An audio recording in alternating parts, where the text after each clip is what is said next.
It's coming at me so fast. My whole life's speeding past. Can't grab hold of anything. Can't make a good thing last. I feel almost too alive. Don't know how hard I can drive.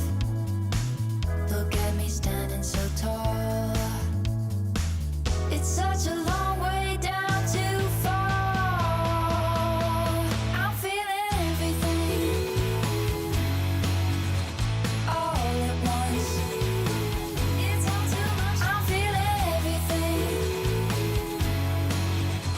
all at once. Can't sleep, I'm all kinds of tense. Can't come clean, I'm making a mess. My mind's been playing tricks on me. Can't make it make sense. I'm in way over my head. Don't wanna hear what you said. I feel like I'm gonna drop. I can't stand it but don't want it to stop. I'm feeling everything all at once. I'm much too high. I'm feeling everything all at once. I should've left it. I should've left it alone. I should've left it. I should've left it alone. I should've left it. I should've left it alone.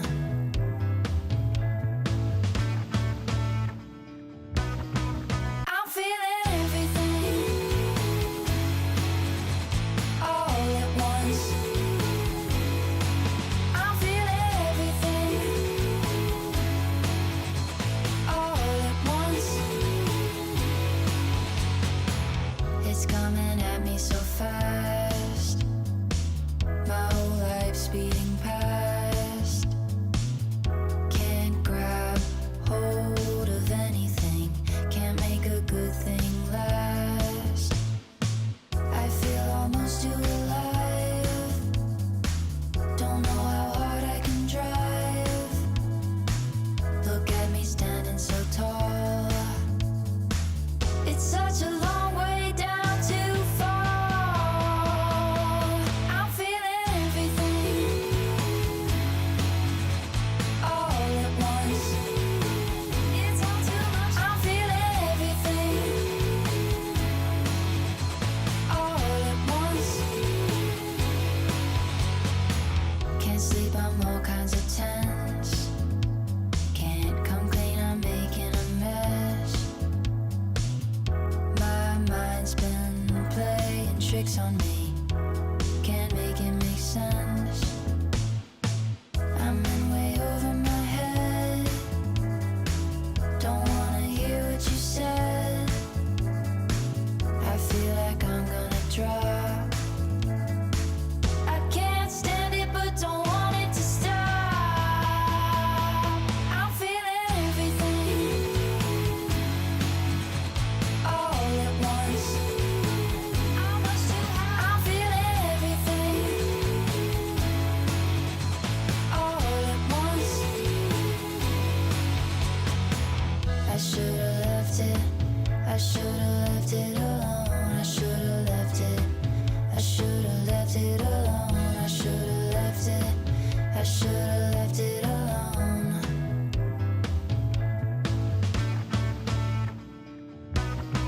I'm feeling everything all at once. I'm feeling everything all at once.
tricks on me.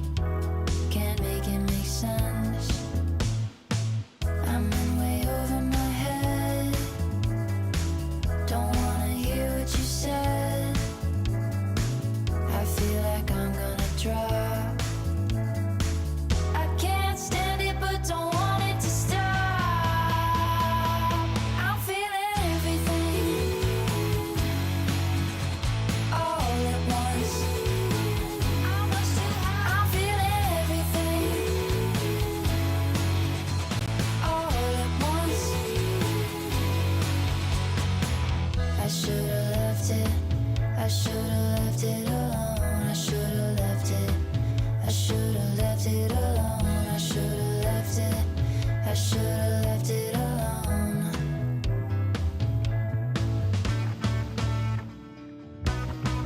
I'm feeling everything all at once. I'm feeling everything all at once. It's coming at me so fast. My whole life's speeding past. Can't grab hold of anything.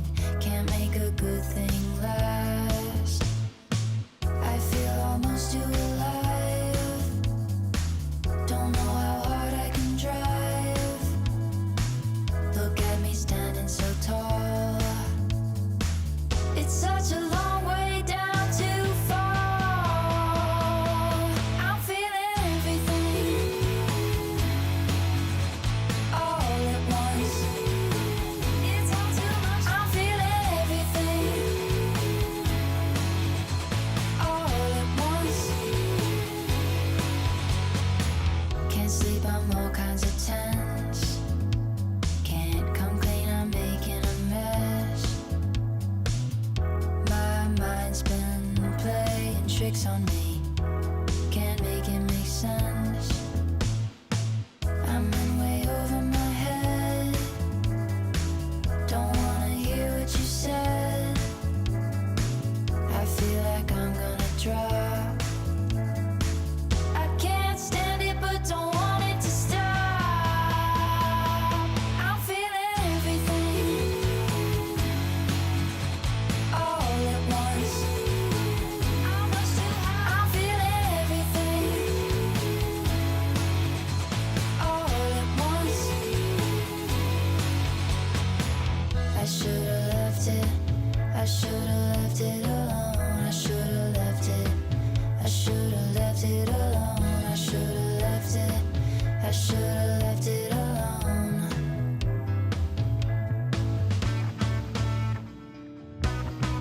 I'm feeling everything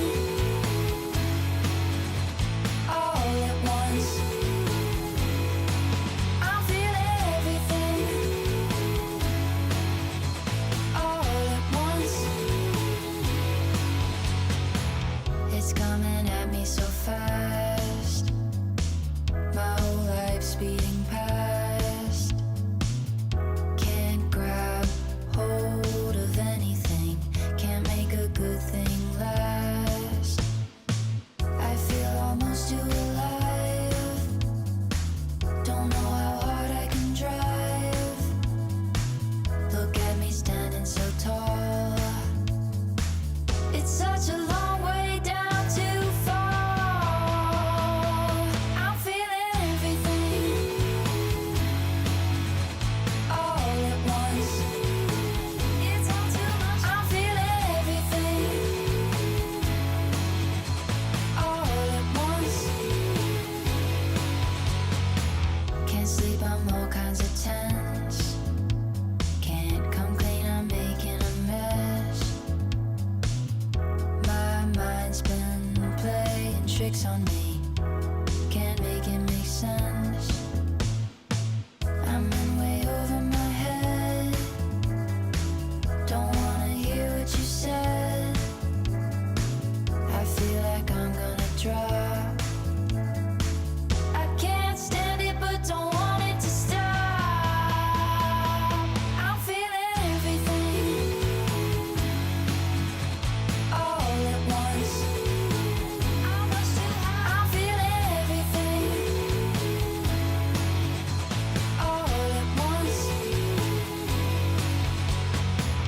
I should've left it. I should've left it alone. I should've left it. I should've left it alone. I should've left it. I should've left it alone.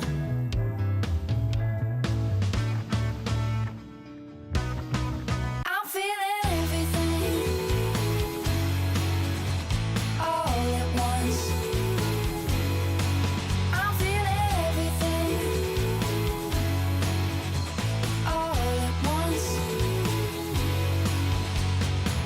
It's coming at me so fast.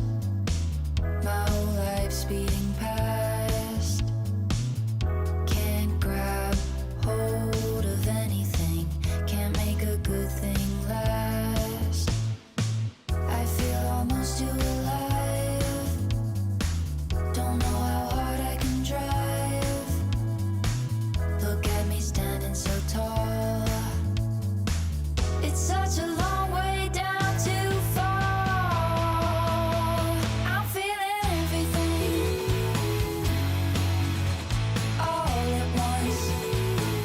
It's all too much. I'm feeling everything all at once.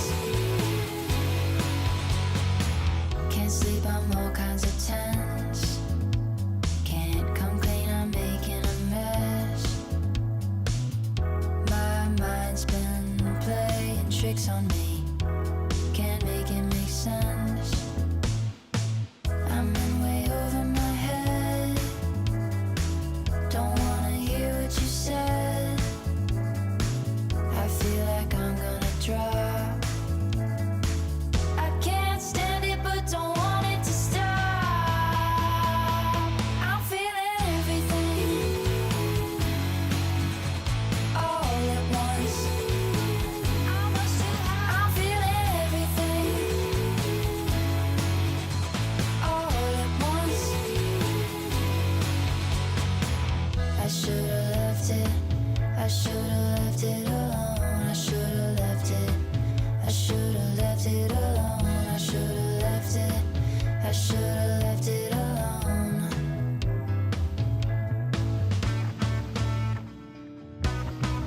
I'm feeling everything all at once. I'm feeling everything all at once. It's coming at me so fast. My whole life speeding past. Can't grab hold of anything. Can't make a good thing last. I feel almost too alive. Don't know how hard I can drive. Look at me standing so tall. It's such a long way down to fall. I'm feeling everything all at once. It's all too much. I'm feeling everything all at once. Can't sleep, I'm all kinds of tense. Can't come clean, I'm making a mess. My mind's been playing tricks on me. Can't make it make sense. I'm in way over my head. Don't wanna hear what you said. I feel like I'm gonna drop. I can't stand it, but don't want it to stop. I'm feeling everything all at once. I'm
Shelby as a lone companion. It would never betray, never turn back. It is unlike anything else in this world. Some people rely on their brothers, some rely on their luck, but relentless few only believe in the steel beast.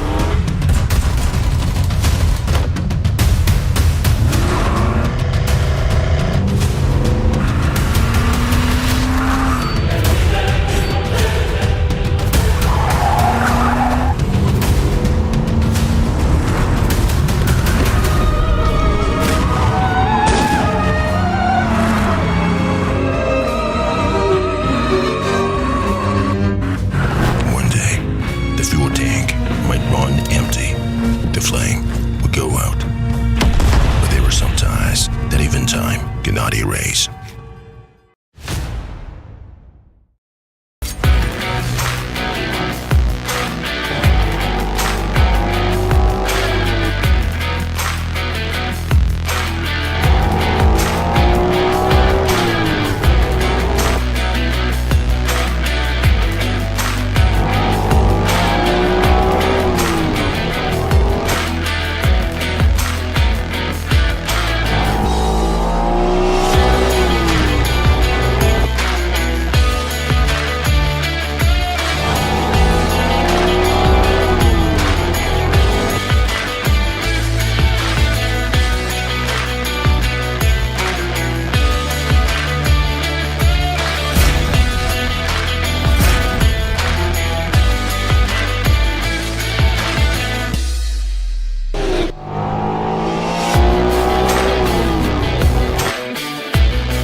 Welcome back, people. This is day number 2 of the first week in the PUBG Mobile Challengers League Southeast Asia Summer 2025. And we're still here with you as your storytellers. My name is Sergla together with Tash. And Tash, why don't you give us a rundown of whatever happened yesterday?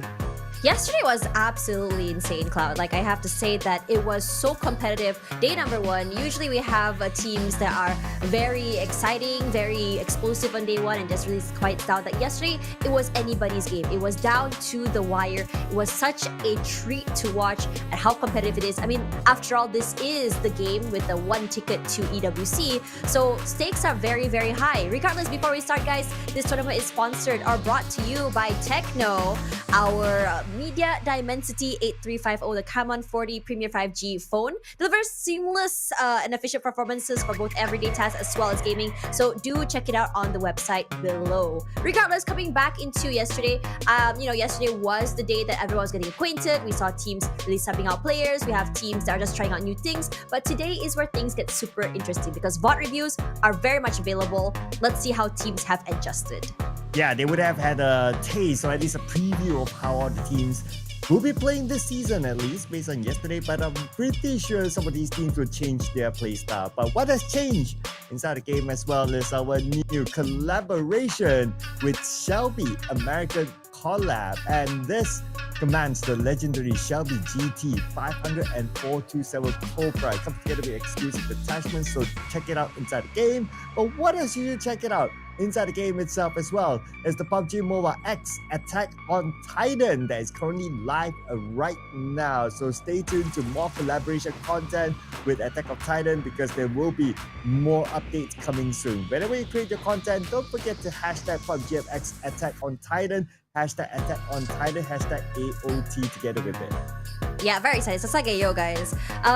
Coming back into today as well. I mean, today is a very interesting one. The lineup for the maps as well. I mean, it's been a while since we've seen this kind of like, standard map just really being changed and shuffled as well. We're seeing more Sanhoks, more Miramars compared to the stock standard Erangel. And I'm super excited for that, honestly. It's going to be a big change in pace, a big change in playstyles as well. But what about you, Kyle? What do you think of this? Yeah, I believe that we will see new teams rise up as well because like what you mentioned, right? Like teams would have had information of like how to play the game, especially for some of the teams that happen to drop and clash with other teams. Maybe they might want to consider to not do that, especially if they don't have a good record or if they have a different play style altogether. So we can expect to see like teams maybe from page number 2 scoring chicken dinners. And speaking about chicken dinners, so far we have not yet seen a team score 2 chicken dinners in a day. We almost saw that yesterday.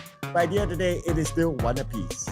Yeah, I mean, this comes back to it. It was interesting enough. Like, okay, I almost thought the second season of the very, very last part by Sin. So very exciting to see more from them. Regardless, this is a schedule coming into the tournament where we are currently on group stage week number 1. And I think, week 1, week 2 is the time where teams are going to try and chase for those placement points, try to make it to that top 16 to make it till the end to see whether or not they can punch a ticket and also a piece of the prize pool. Regardless, this is the tournament format we're going to go for where each group has 4 teams playing 16 matches, where for the Super Weekend, we're going to be seeing 6 matches as well. And we're going to have Smash Rule on day number 2, which I am super stoked for. Oh yeah, absolutely, right? Maximum of 8 matches, but of course, because it's a Smash Rule, it could go as little as 2 matches. So that's something that you want to keep an eye on. Of course, all that's to filter down the best 16 teams to be in the grand finals later on. And what will they be eyeing for? A $40,000 US lion share, where it's divided into the league stage and also the final stage, as you can see here on screen.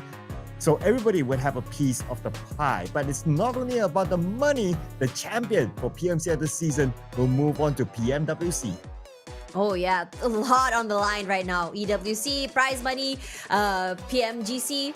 So there is something for everyone here coming forward. Regardless, these are the participating teams. We have seen the groups here today. We're going to start off strong on our first match today with Sanhok map, right? We're going to be seeing A, B, C, and E play first, which means Group D will not be playing quite yet. But more about that later because the overall rankings today is very interesting. Because right now, first place all the way to 5th place. Look how close the scores are. Only a 9 point deficit from placement number 1 to placement number 5. Yeah, and on page number 2, well, none of these teams has scored a chicken dinner yet, obviously, but it's only day number 1, so we can expect some good performances after VOD reviews over the night. We have 2 teams who are still at a single digit, so Paradise and also AF, both of them still at the single digit mark, but Who knows, they can come back up today. But our highlight team, of course, is our number one team in the league so far, Sin, who scored the chicken dinner themselves yesterday. Sin is so interesting when you think about it because they are a team that didn't really score those chicken dinners, like most of them rather, right? They only got like one toward the end of the day, if I'm not mistaken. And most of their fights have been down to the line. They are a very interesting team in terms of like they're aggressive, but not aggressive in a way that's super aggressive, but it's more of a control aggression. They don't go super out of the line. They don't go super, I would say in Malay, call it barbar. English, I guess the English, I'm not too sure about the term. But you know, they are a team that if they have opportunities, they will take it. Third partying, long range fights, you can name it all. They have a page in the playbook for every single one of these strats. Well, if in Malay you call it barbar, maybe in English you call it barbarian. Yeah. They would have those moments, right? Just like what we see here on screen, like how they scored this chicken dinner with Cole being the last man on the lower ground, but yet he's still barbaric enough to bring that chicken dinner to his team. And now for the games today, ladies and gentlemen. So we are going to have a ton of games. It's not 6 games. We are looking at 7 games today, including the first 2 games, 2 Sanhoks today. Ooh, 2 Sanhoks. It is a very interesting one because, you know, it's like not everyone's cup of tea, right, Sanhok? It's a smaller map. It's a little bit more bombastic. Yesterday was an interesting one when he started with Sanhok because I feel like when you start with that particular map, one thing's for sure is that you can always expect it to be aggressive. You can always expect it in terms of rotations is gonna be, you're gonna be meeting people for sure. I think the team that managed to get the chicken dinner for that map yesterday, I believe was it Max? I'm not too sure. Gotta check. Rangers, yeah, sorry, it was Rangers yesterday, and it really set the tone for the team because in terms of firepower, in terms of aggression, it really set the tone on what they wanted for the rest of the day. The same themes coming in from Sanhok was seen throughout Erangel as well as Miramar as well. So for me today, Rangers, I mean, it fell short toward the end, right? You can tell they started to struggle toward the end of the day. I'm really wondering whether or not Sanhok is going to be the staple for them today since it's 2 maps. So since they were looking so comfortable on Sanhok yesterday, could it be the same today? Yeah, I mean, 2 Sanhoks with their beautiful record in the first Sanhok yesterday. Not only they scored the chicken dinner, but they brought together with them a good amount of elimination points together with it. So maybe this is the map that they are comfortable with. But of course, it's only 1 Sanhok played yesterday. So some might argue that they might not have been tested in Sanhok. But today we'll have 2 Sanhoks for us to see if they'll be able to be consistent enough. So stay tuned, ladies and gentlemen. Of course, I'm super stoked for Sanhok. I personally, as a viewer, do love Sanhok because it's a smaller map. You can expect a lot of early fights. But for the teams, I'm sure they would prefer a bigger map because, yeah, you don't want to get all guns blazing at the very beginning. You want to chill and it's a survival game at the end of the day. Interesting enough, when you think about Sanhok, I think back then because we always had like 1 Sanhok per day and then it's like the 3 stock standard, either 3 Erangels or 3 Miramars, right? So, you know, interesting enough when you think about it, there's a lot more priority now on this map. It's not like the map where you just want to go in, get aggressive, get as many kills and then get out, right? The mindset has changed. People or teams have rather, started to develop strategic ways on how they want to approach this map, which makes it very, very interesting as well now. And because of this, you know, it comes to that game of adaptation. Rangers yesterday looked really good. They got 22 points with 12 eliminations and also the chicken dinner, putting themselves, I think, 10 points ahead of the rest. Now with VOD reviews up and a more priority on this map, the tune could change. Well, that's what we want to see, right? We want to see change. We want to see the teams adapting to each other as well. And like what you said, they had the opportunity to do VOD reviews overnight and also throughout the day as well. So they have to make good use of it. But because it's a 16-team game, 1 team changes, everyone else have to adapt. And adaptation has to be fast inside of Sanhok being a smaller map. And without further ado, ladies and gentlemen, we'll jump into game number 1, Sanhok.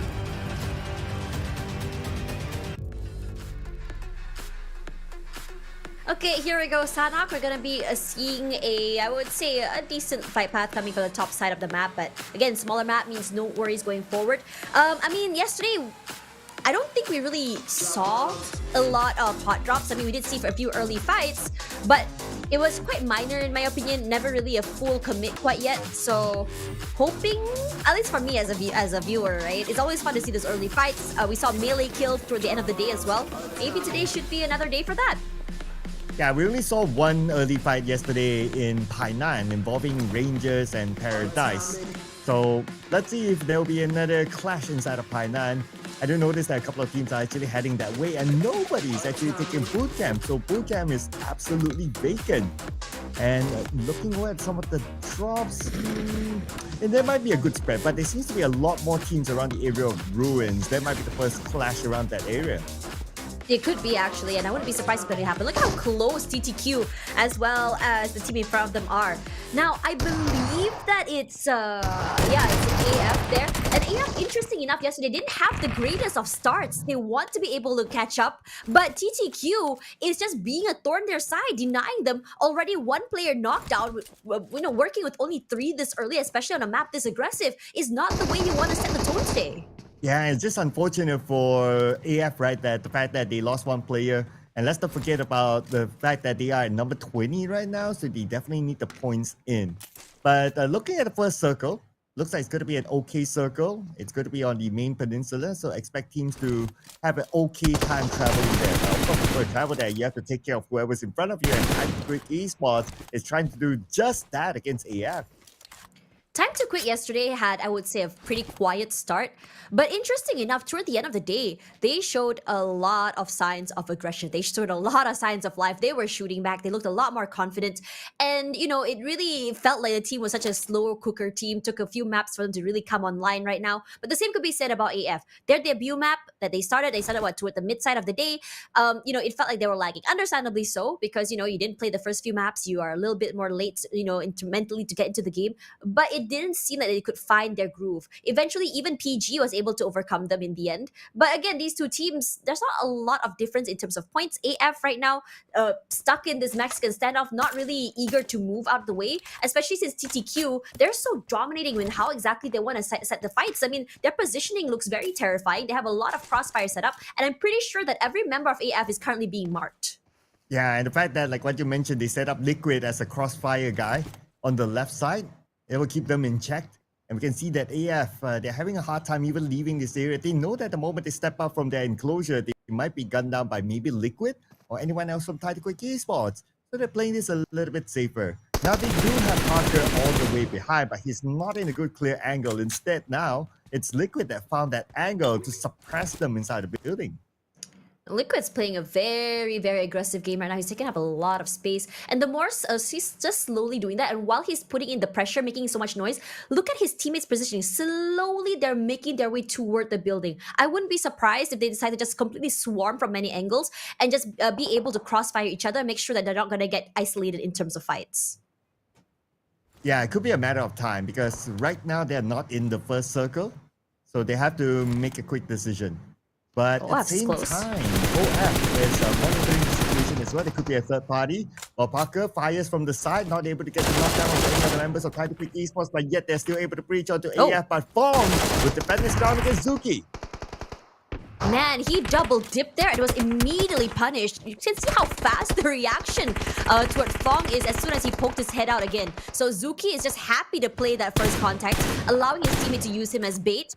Now Liquid's managed to keep an eye out also. He was so aware that OF is close by. He's managed to get a knockdown, but not enough to secure that kill.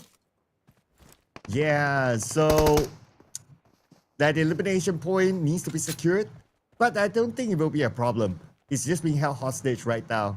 Unless if Liquid or any of the members of Time to Quit Esports can actually breach through, but now they notice the presence of OF on the other side. I'm not sure if OF wants to be part of this because they are not in the circle. But anyway, Zuki eliminated by Fong. That's going to be a point picked up by AF.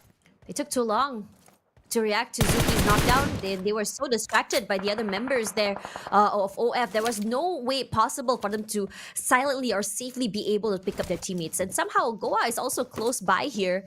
So we saw that knockdown as well. So this is a 4-way sandwich fight all the way down here toward the area of ruins. And see the sounds of the gun of the shotguns being shot down here. Parker's trying to find a nice tricky angle. He's taking a lot of damage. Beautifully done in terms of strafes as well. So Clay is going to be happy to take that away. And Parker needs to marry Jane right now, but too bad. There's no Jane here. Well, Jane's on the other team, so I don't think he wants that Jane. Anyway, now looks like OF, they're still going to be involved in this fight. And look who's around the corner as well. Goa is here with Rex getting one knockdown onto Astro. Astro now calling up for help. His other teammates are somewhere else. So he would need to hope that his opponents don't rush in onto him. But finally, Gus will take him out. So it looks like the point stolen away by Time to Quick Esports. I mean, Astro has a 3-1 formation with his teammates. His teammates are on the northern side of the area and he was on the southern side. I think they were hoping that he's able to just flank them from behind, but they were not anticipating to have 4 teams right smack dab there in the air of ruins. So it was a very, very high risk play and they got punished for it. Regardless, none of these teams can move right now. And even if they were able to move, they're going to all take heavy losses. And if they go toward Painan area, I believe RNG is already holding on to that little area as well. So not the easiest in terms of rotation right now. But Goa is close, still holding, mashing out for TTQ. And I think TTQ aware of that as well. So no one's moving. And I think that maybe perhaps when the blue zone pushes, when they're pushed out there in the open, then we'll be seeing this forced fight come live. Yeah. The blue will be the one to force them to actually make the big moves now. And say hello to the blue. Now Zero will need to make a decision together with the other opponents as well. But Zero, he saw Clay Jr. He showed his shoulder towards Nux. And Nux will calmly claim that knock. He's looking for the other members of Goa. They're still stuck here with each other. I wonder how long they can last. It really depends on how many healing utilities they have. I felt like all these 4 teams didn't really have enough time to really pick up or just loot up because the fights are happening so early. Whatever that is in Ruins right now, Ruins probably picked empty at this point. So amongst 16 players, I don't think all these teams had a lot to begin with. But I think for Goa, they're doing what they do best here. They're going to try and brute force their way to the circle. Let's see if this strat is still very viable today. Well, looking at the position of all these other teams, they should still be able to get into the circle. I don't see many gatekeepers, but now it's a matter of getting away from their first set of opponents here. Okay, same goes for OF as well. They seem to be on foot, no vehicle on their side. Time to Quick Esports in a similar situation. They are still surrounded by Goa. Goa is not letting them go at all. I see what you did there. You got that, right? Yeah. I got it. At the very last moment, I was like, hey, wait a minute. And the same can be said about Goa right now. They were the ones who are trying to gatekeep, but they are the ones taking a lot of damage here. And I have to say, Liquid today is a whole different beast, a whole different look right now with how much noise he's playing in terms of first contact, in terms of firepower as well. He's putting a lot of damage to every single member that he's seen, micro angles or not. He's going to be doing that. That's that knockdown onto S4 Who. So Goa, one by one, getting knocked down like flies. And the same could be said about AF, will be the first team out of this map. And here comes the rushing here by Rangers. They want those elimination points in the back. Now going up against Paradise, and Paradise, they're falling apart. The plans of Rangers are pretty low, but he should be able to heal up really soon as they make quick work out of Paradise. Rangers claims all 4 points. Rangers' rotations was very interesting to watch. They were hanging around Painan, both sides of the river, trying to figure out where exactly the circle pool, and they were quick to get toward the outer side of Quarry. They didn't commit to Quarry, it was the outer side, so for them, just hanging out the area, holding on to the line, and catching people in the midst of rotations is great. For them, those are extra points that they're going to be able to chase from behind Sin right now. They are like, I think, 1 point deficit. And for Rangers, they could go 1 point deficit if Osja can actually catch them. Renzer got Jappy from afar. Trying to secure that elimination point. Jappy is now bleeding out. He's still taking damage from his opponents. And Renzer is closing the gap. And Renzer nice with nade. that nade will take out Jappy. That's going to be the first point for Osja. They're looking for more. Looking for the remaining members of Rangers that are all clumped up on the other side. I mean, they were just barely alive, barely recovered from that first, meetup with PG. And, Osja, one of their strats have always been that third-party play, being opportunistic to just really, overcome other teams that are still bleeding from their last skirmish. For RNG, being able to survive as a 3 at the very least and be able to retreat away is already a blessing in itself. But for the rest of the teams right now, this is the northern side of the circle where 2-4 and YG. Oh yeah, YG yesterday was an interesting one to me. They started off the day, just flexing, knowing that they had a big title for last season. And my god, Range and Shroud just trading off each other this time around. That's a drive-by. Well, at least Jibna is together with Nikan, so he should be able to be revived. But the pressure is still coming in from the other side. More teams looking at this warehouse. Duktito will take out Spyro, so that's going to be another point for Osja. Now here comes Shroud. He's closing the gap. He has the nade in hand. Jibna could be in trouble. Jibna is healing up still within the smoke, and Shroud, his first nade did not connect onto any of the members of Rangers. Shroud decides to turn back. He knows that he does not have the advantage, but down goes Nathan to the hands of top. In trouble right now, RNG, they just can't catch a break right now. From the fangs of Ozja to even, GG right now, and also OF close by. It's so hard for them to really rotate, and on top of that, you're forced to rotate southern side through Quarry. It's gonna be one of the hardest rotations they're gonna have to go through.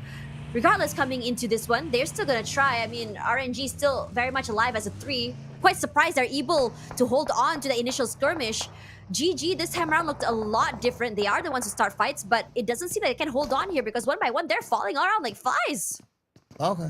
At least what's helping them is that their opponents are also falling apart. So that means that lesser players at the battlefield. But for SayCloud, needs help from the rest of YG. And we can see that Lion is holding him hostage right this moment. YG, the 2 players of their vehicle, are they going to turn around and save him? Looks like not. You're gonna have to let him go. Sometimes you gotta cut your losses. Pressure by him. You don't really want to force fights this early as well, especially when you're not even close to that circle. Because I think leaving him behind would have been the best course of action because of their rotations right now, it allowed them to go straight into the circle. A northern side, they have a terrain to work with, and they also have a compound as well. So for them, this is the biggest W they can get right now, despite losing that 1 member. And 2 and 4, despite getting that 1 point, they don't have a lot of space to work with. Yeah, same goes for Goa as well. I mean, the moment they step forward, like there's another team waiting for them. But are they inside of Quarry or they're on right the outer outside? Side? Gotta get a good view later on. But they also need to be aware of the fact that they are on the outside circle. The blue will be on top of them. And if we were to zoom in onto their healing utilities, Rex only has 7 bandages. So at stage number 4, he can still last a bit, but you don't want to spend that much time just using your bandages in the blue, just wasting them away. For sure, for sure. On top of that as well, when you mentioned about Goa, right? Their position, not only is it right outside the circle, OF is gatekeeping them, and behind them all the way from cave, you have TTQ coming in, you have PBMS. So, they gotta do something to move soon. Because if they're not gonna get gate kept by OF, they're gonna get, just completely shredded by TTQ coming in from the back as well. So they're gonna be sandwiched in a situation that you don't want to be in right now. But for PBMS, well, not in the sandwich situation, but on a road rage adventure where another team beside them. So they have information. They're going towards TTQ. Are they going to go all in? Nope. They decided to stop at this house, at this compound, while firing back at TTQ. But TTQ has a higher advantage because they are on the inside of the circle. But the moment they pass by onto SG, oh no! Oh no! SG, they were ready for it! I mean, they're called silent gods for a reason. They were very quiet early game. They were quick to be in the middle of the circle, and they're out there in the open playing with the terrains, catching people in the midst of the rotations. And the thing about SG is that whenever they spray, whenever they hold, it's so devastating how well they're handling these recoils, and every bullet seems to just really shred them as they pass through. So really scary. And as the circle pulls, one more thing that's interesting, that SG is right smack dab at the end of the circle as well. So any team coming in from the eastern side is gonna be met with some danger. Yeah, just like what happened to Title Quick Esports earlier on. A decent start, managed to survive the ruins fight, but did not survive getting into the circle. Well, I guess that's what it is. All they need to do is now just wait and chill and go for the next round. But for GG, speaking about going, they have to go into the circle. Right in front of them is the 2 players from Goa. They're trying to take them out so that they will have an easier entry in. But hopefully they're aware of the fact that they are like at least 1 or 2 players inside of Quarry itself. Looking at other teams' positionings right now, I'm really interested in how Ozja has really positioned themselves. They have a compound right outside the quarry, but they're just so separated right now. They're just really making sure that they can spread themselves thin, but enough that they're able to just crossfire and play off each other right now. As for Goa, I think this might be it. They can't cross. They have no clue how to go into that circle. You have RNG, who's just really gatekeeping them outside, just forcing them to either go down to the blue zone or come out in the open and die to their bullets. And I think for these teams, even GG is just out here waiting for them. Yeah, but GG, they need to go in as well. So There's only so long that they can wait. And looks like Goa, they found that one player from OF down there, but still it's JJ with the long range onto Goa, eliminating them at number 13 with 2 elimination points. Now it's time for GG to move in. But speaking about inside, here we have Sin versus Yangon Galacticos. So many things happening in northern side here. YG and Yangon Galacticos, you already see a lot of util thrown out here, but no full commits quite yet. Yangon Galacticos, you have to understand, they are on the back foot right now with less players to work with compared to the other teams. Only 2 left, but Romeo, he is a rat and he is making it work right now, stealing away a kill, quickly repositioning, knows that Imas is close by here, jump shots about, playing so closely with each other, getting and chunking down Sin's HP to so very low. Imas forced to sit outside, forced to go for that reset, and now the lull of silence for the time being. Oh, but the nade managed to connect onto Imas. Imas goes down immediately. Now only Rankin left for Sen. And here comes Team Max as well. They're charging into the compound where YG is at. Murna will be gone down while Rankin shoots from the side. Managed to get one target for himself. Go time for Rankin. He wants a couple of points in the pocket. But looks like with the help of Rankin, Yangon Galacticos, they somehow defended their compound against Team Max. And they were on the back foot. They didn't have the amount of firepower or even bodies right now to play with. But all we saw right now was great crossfires, great teamwork coming in from both teams here. Manat Boy managing to survive that skirmish. No knocks either. Beautifully played. But they're not out of the woods yet. They still have to worry about the other 2 members of Sin. They have to worry about 214 just hanging over on the outside. They don't have the circle either. So like it or not, they're going to be forced to fight. Oh, Romeo got WSKX. Could this be an opening for them to move forward? But then again, they have to be careful of the fact that 214 is looking at them. Here comes the spray from 214 across. They managed to make it. But Rankit stopped Romeo at his tracks. Now it's going to be a 1v1 between Murnat and Rankit. Let's see who will be able to come out on top here. They have to make it fast because the blue will be on top of them real soon. While their teammates needs to be picked up. Will there be enough time? Rankit decides to go in for the pickup instead. So many things happening right now, and I think 214, they're just happy to wait and see. They have the strength in terms of numbers, and their compound is just completely untouched. The road is separating these them against the YG as well as Sin.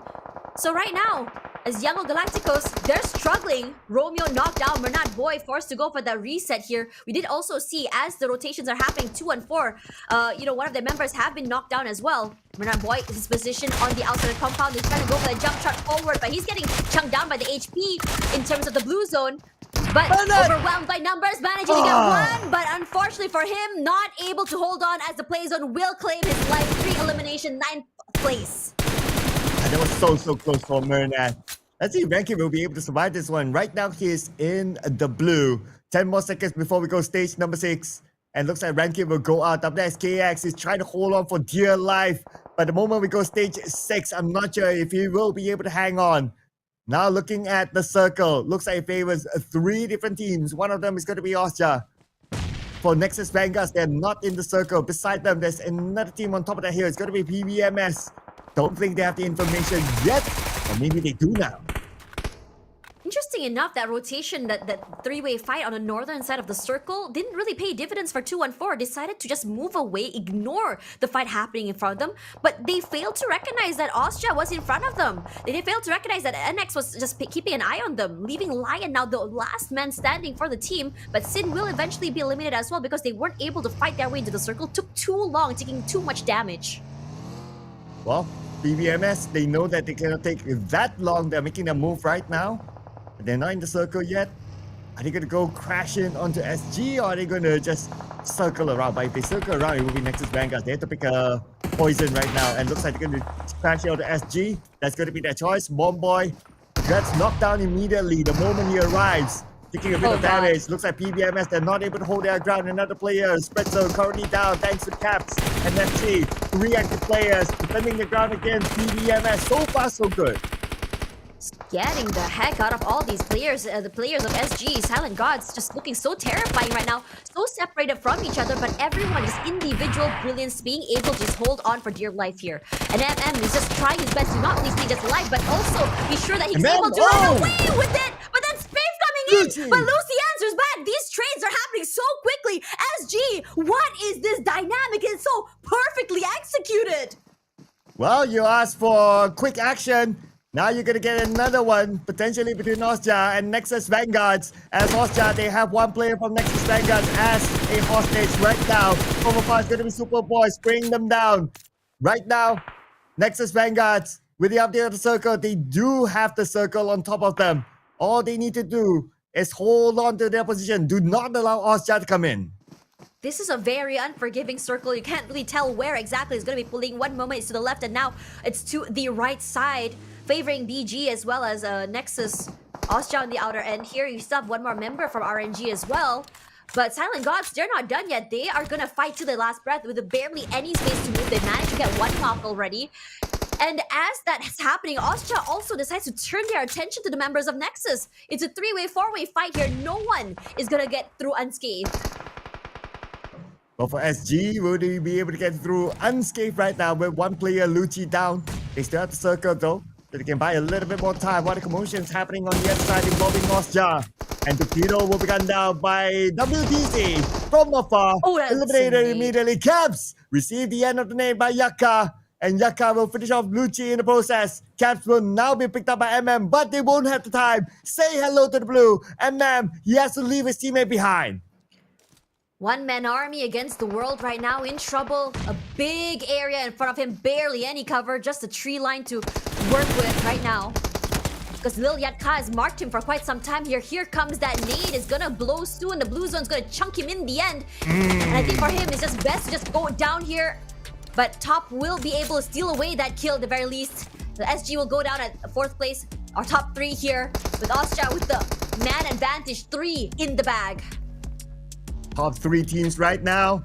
Burmese goes Austria on Nexus Vanguards for the first chicken dinner today, and we're at stage number 9. The zone will close entirely. Right beside each other is going to be Austria and Burmese goes, and Nangek got Jatka. Will he have the time to be picked up now that the blue is starting to close at this moment? While WTC looking at them from afar, WTC's name will land on to Nangek. They're slowly trying to dwindle down those numbers, but BG is just looking so terrifying. They took away so much space, but eventually will go down. They've done enough damage to Austria at the very least. Gives a bit more space for NX to be able to run away with this. Austria, the last man standing top, barely surviving here. He's so low. Manages to get that reset. Trying to go and pick up Ranzer right now, but he's bleeding to death. No time right now, so decides to go to reposition. A 1v1 here on our first map of the day. Are we top now? Has a little bit of elevation. He moves forward, but he doesn't know where WTC is at. WTC took the first shot at the top. Top is very low, but WTC stayed low as well. But that's okay by top. And at the end of the day, nothing will stop WTC from letting the final blow. Nexus Vanguards comes in today with the chicken dinner. It's honestly so exciting to see how that was just down to the wire. Nexus very quiet early, but it's all about positioning. It's all about just holding on and surviving till the end. And one-on-one fight there was only one thing that separated these two. It was just movement. It was just that last-minute prone that saved his life, threw off the crosshair coming in from that last player. So good job to them being able to think quickly on their toes. And that's the first winner-winner chicken dinner of the day.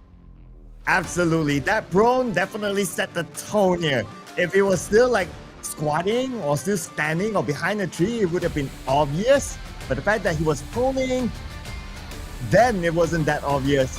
And he managed to take the first shot, giving him the advantage against his opponent and scoring the chicken dinner at the end of the day.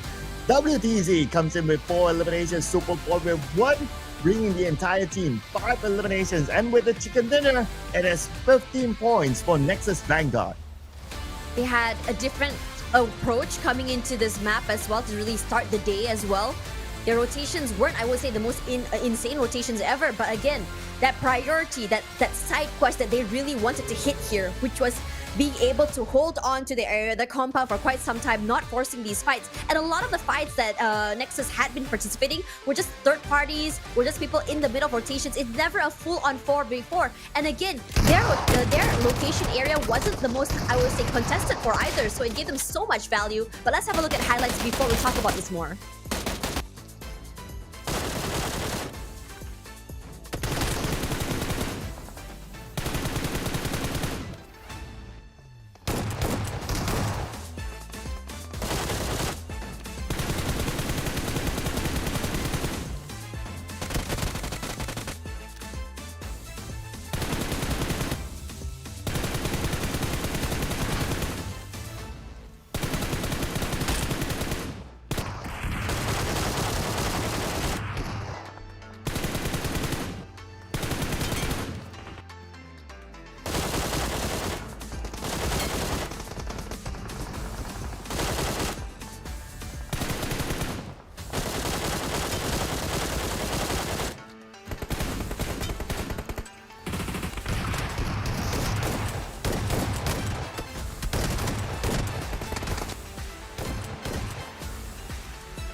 And that is Nexus Vanguard with the chicken dinner. But because Austria, they scored more elimination points, make that 11. Their total points collected here is 17, making them the highest team collected points, highest point collected team. Yeah.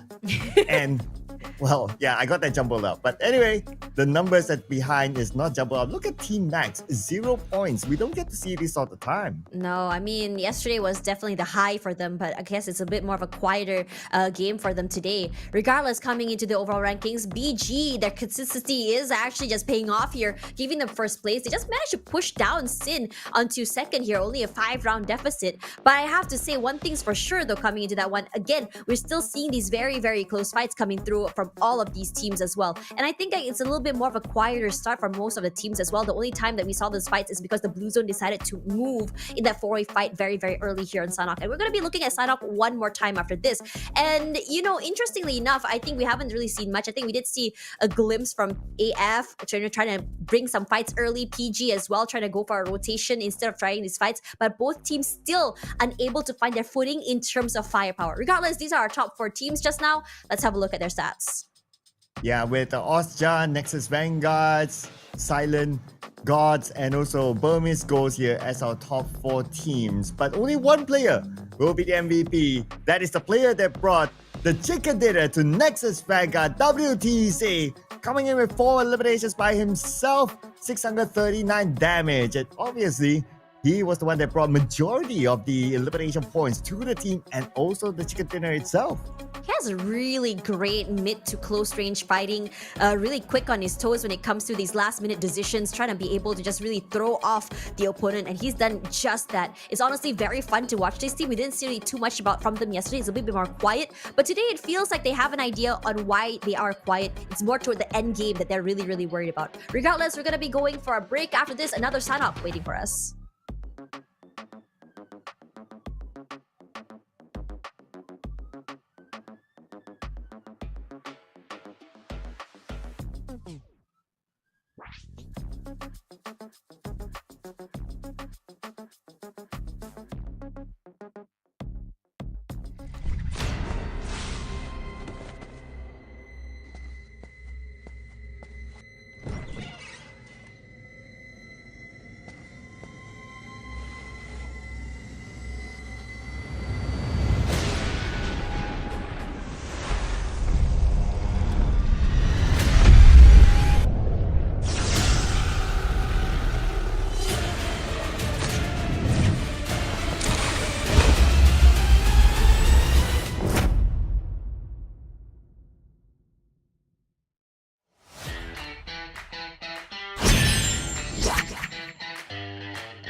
The Shelby is a lone companion.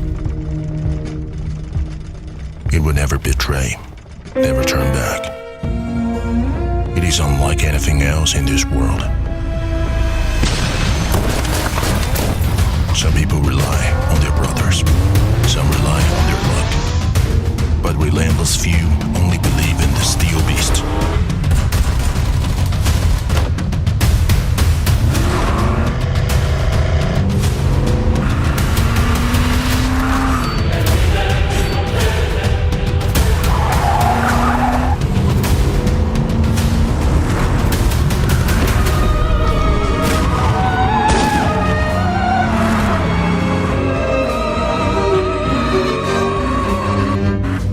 One day,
Ladies and gentlemen, welcome back. We're going straight into another Sanhok, the second one for today. We had a very to the line match. Match number 2, everyone's warmed up, everyone looks great. What do you think, Sir Cloud?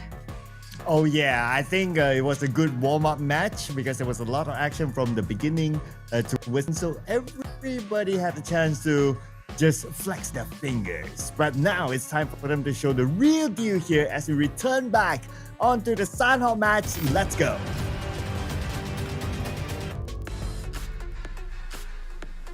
We're seeing some roster shuffles right now on match 2 KHI. We're seeing Migs out and Zyle coming into the fray. And as for another team, Superboy is out and Joji KH is coming in. Thoughts? Yeah, so looks like teams are just adjusting themselves perhaps. I mean, it's only number 1. Normally you don't see that many substitutions, but perhaps because they know that it's a marathon, it's not a sprint, so they want to keep every player fresh, and that's why they bring in some of these players just to give them a run out as well. But of course, they do hope to get the return in terms of points. Now that's where we want to see if they'll be able to gain those points here. And as compared to game number 1, it looks like bootcamp, we do have Generation X dropping the bootcamp this time. In game number 1, it was vacant. We did see an early fight in Ruins, but not this time. It's going to be 100% Time Quick Esports. Yeah, I mean, with the changes in the groups as well, with B going out and D coming in, it's going to be a big change in dynamics. I mean, yesterday we thought it was going to be somewhat similar in terms of how they play, not too aggressive, taking their time, but it just, with just 4 different teams going out and coming in, a lot of teams are currently on their toes. They have no clue what to expect, how aggressive things are, and again, the drop spots are going to be changed so drastically. Now, just now we saw a lot of teams dropping toward Ruin side, right? 4, in fact. This time around, it's only TTQ holding down that line. Yeah, so Time to Quick Esports, at least this time they will have a chiller start as compared to before. The entire Ruins for themselves.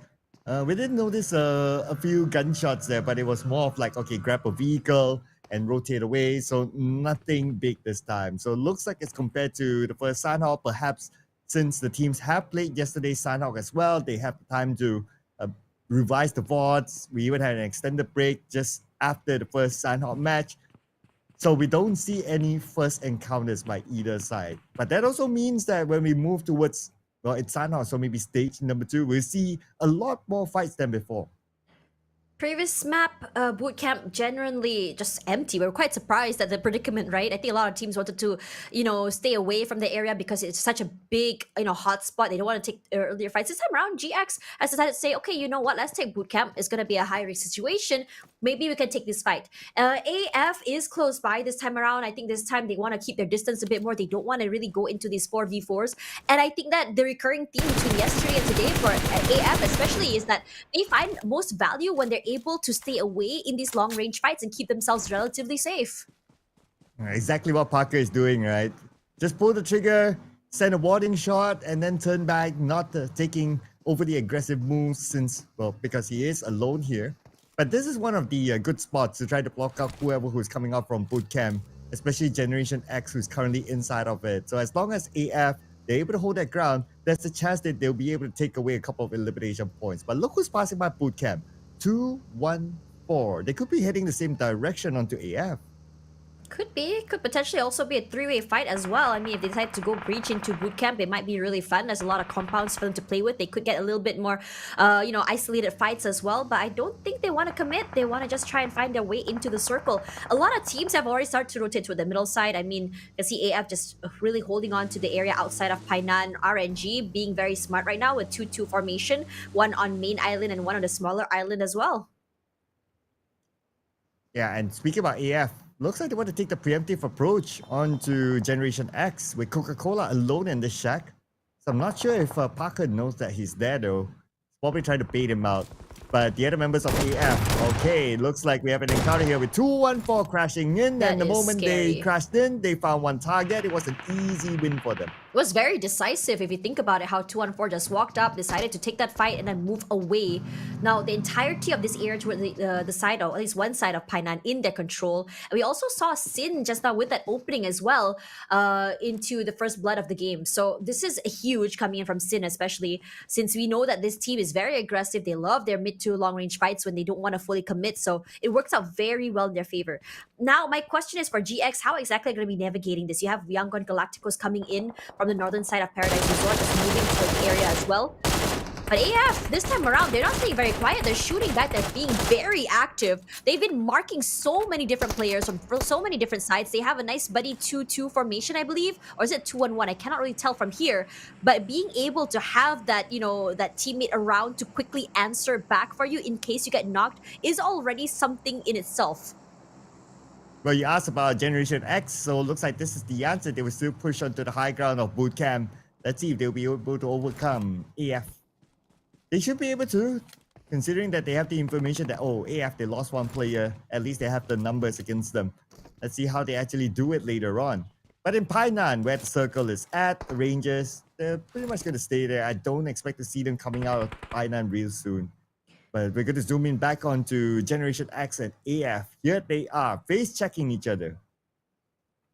They are currently at a disadvantage as well. I mean, they have the cover, but the terrain not so much in their favor, given the fact that AF is on that high ground. And because they had that high ground is why AF is a little bit more confident to take these long-range fights, marking so many different areas and situations. But at the same time, we're looking at ND crossing by their fellow N team as well, which is NX. Super low-key coming into this game, staying fairly quiet. And I think one thing for sure is about NX is that they are a team that starts very, very quiet. It's all about positioning. It's all about survivability. And because they've been so quiet here, Foxy might just walk straight into low-key. Chip damage, about enough damage put in from both sides right now, but that micro angle played by Foxy gives dividends, and he's able to run away with the pickoff. And that's Super Loki out. So let's also remember that Nexus Vanguard, they scored the chicken dinner before, but this time they only have 2 players left at the beginning of this match. Not a good sign here for Nexus Vanguard. With only 2 players, the best they could do is to hold up for positioning points. Well, we shift forward to the southern side, and looks like GG is here together with Burmese Goals and their high ground. Burmese Goals in the previous map had quite a late rotation into the circle, understandably so, wanted to be a little bit more, to the side, don't want to be backstabbed. But this time around, I think they're a little bit more active when it comes to the rotations. I think they decided to play a little bit more, I think, not super conservative, I think balanced in terms of play style here. There's a lot going on. I'm seeing a lot of movement, especially since it's a very centralized circle. Everyone wants to claim that middle part because you have no clue whether or not the circle will be going to the main big island or the smaller one to the east, the western side, excuse me. Well, what we do know is that Yaka is now breaching into the compound. Not sure if he knows that the 2 members of GG are there. Okay, now he knows. Okay, he clearly sees them in front, but because it's a 2v1 with Astov K by Lucky, he will not be able to survive that.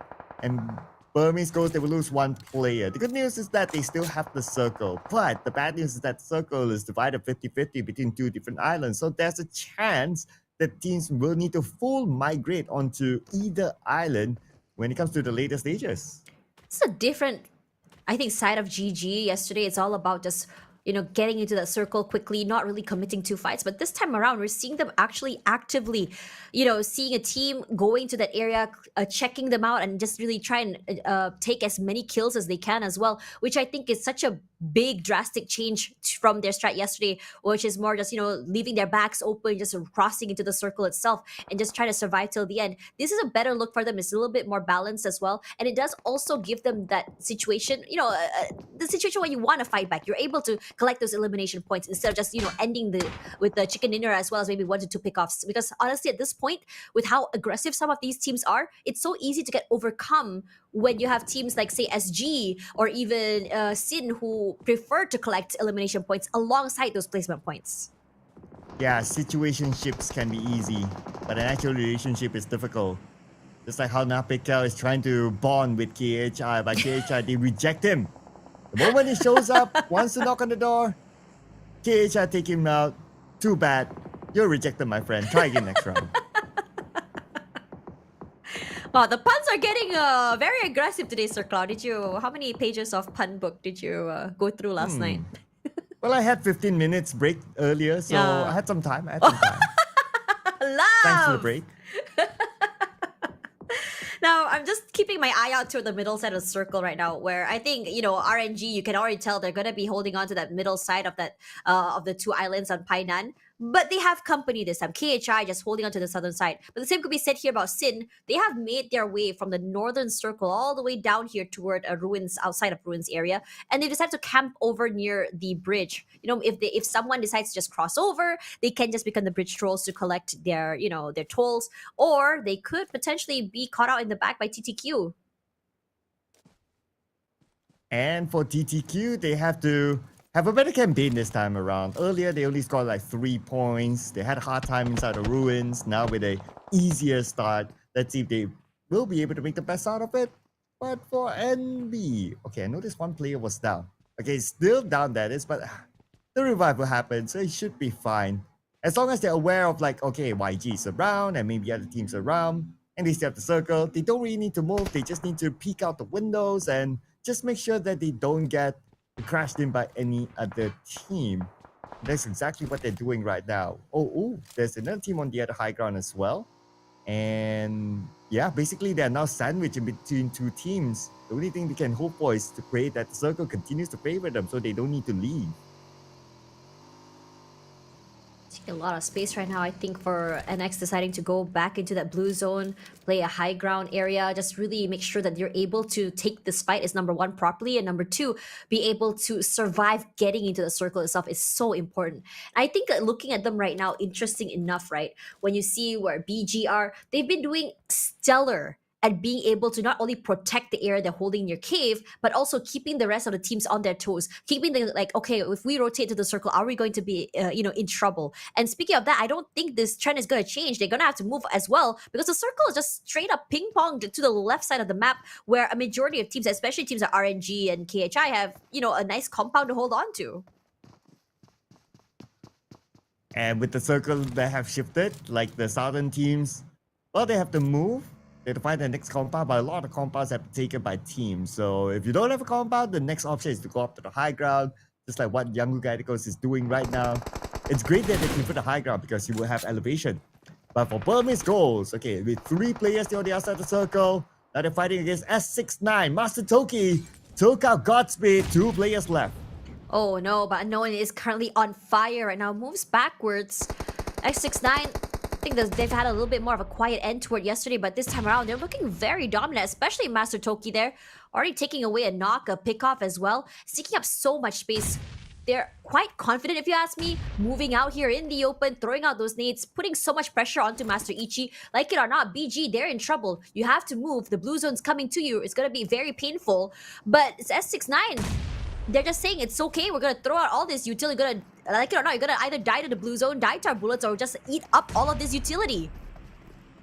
Wow, it's going to be Ichi, the final player left. Like what you say, right? He's just going to eat everything up right now. I don't think he'll be able to survive this. And plus, S69, they do have the high ground. It's going to be pretty hard for Ichi.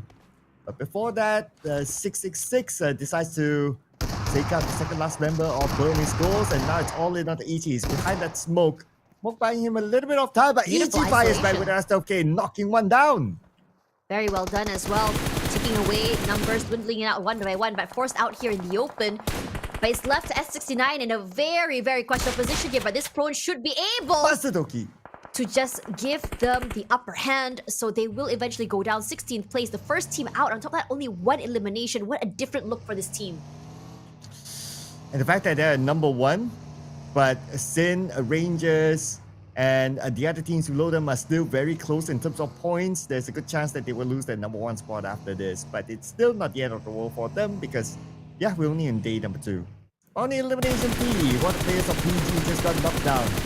On screen right now, we have Davan, one of OG players from Cambodia, and spraying down their opponent from afar. But they have to also be aware of the fact that they are in the blue. So hopefully they have enough utilities to tank it out. But Snitch, okay, I was kind of worried that he's in that vehicle because, yeah, it's turned around. I love the positioning of TTQ. They have so much space to work with right now outside of ruins. They have terrains to work with as well, and the circle will also favor them as well. This is technically Christmas for them, but because they're right out there in the open and kind of separated, there is that question, how exactly going to be holding on when so many teams are going to be rotating inside of the area. Now GX, this prolonged fight has been going on for quite some time. They still managed to get it out there in the end, but the same could be said about MD and SG. forced to fight here to just get into the area of the circle. One knockdown already is Caps. Foxy waiting for the right timing to just strike. The nade comes through. MM is just rendered so low right now. Z11, his teammate, trying to make things happen. They need to go and revive. They need to go and reset here. But Lucy says, you know what? Forget it. I'm not going to try and revive.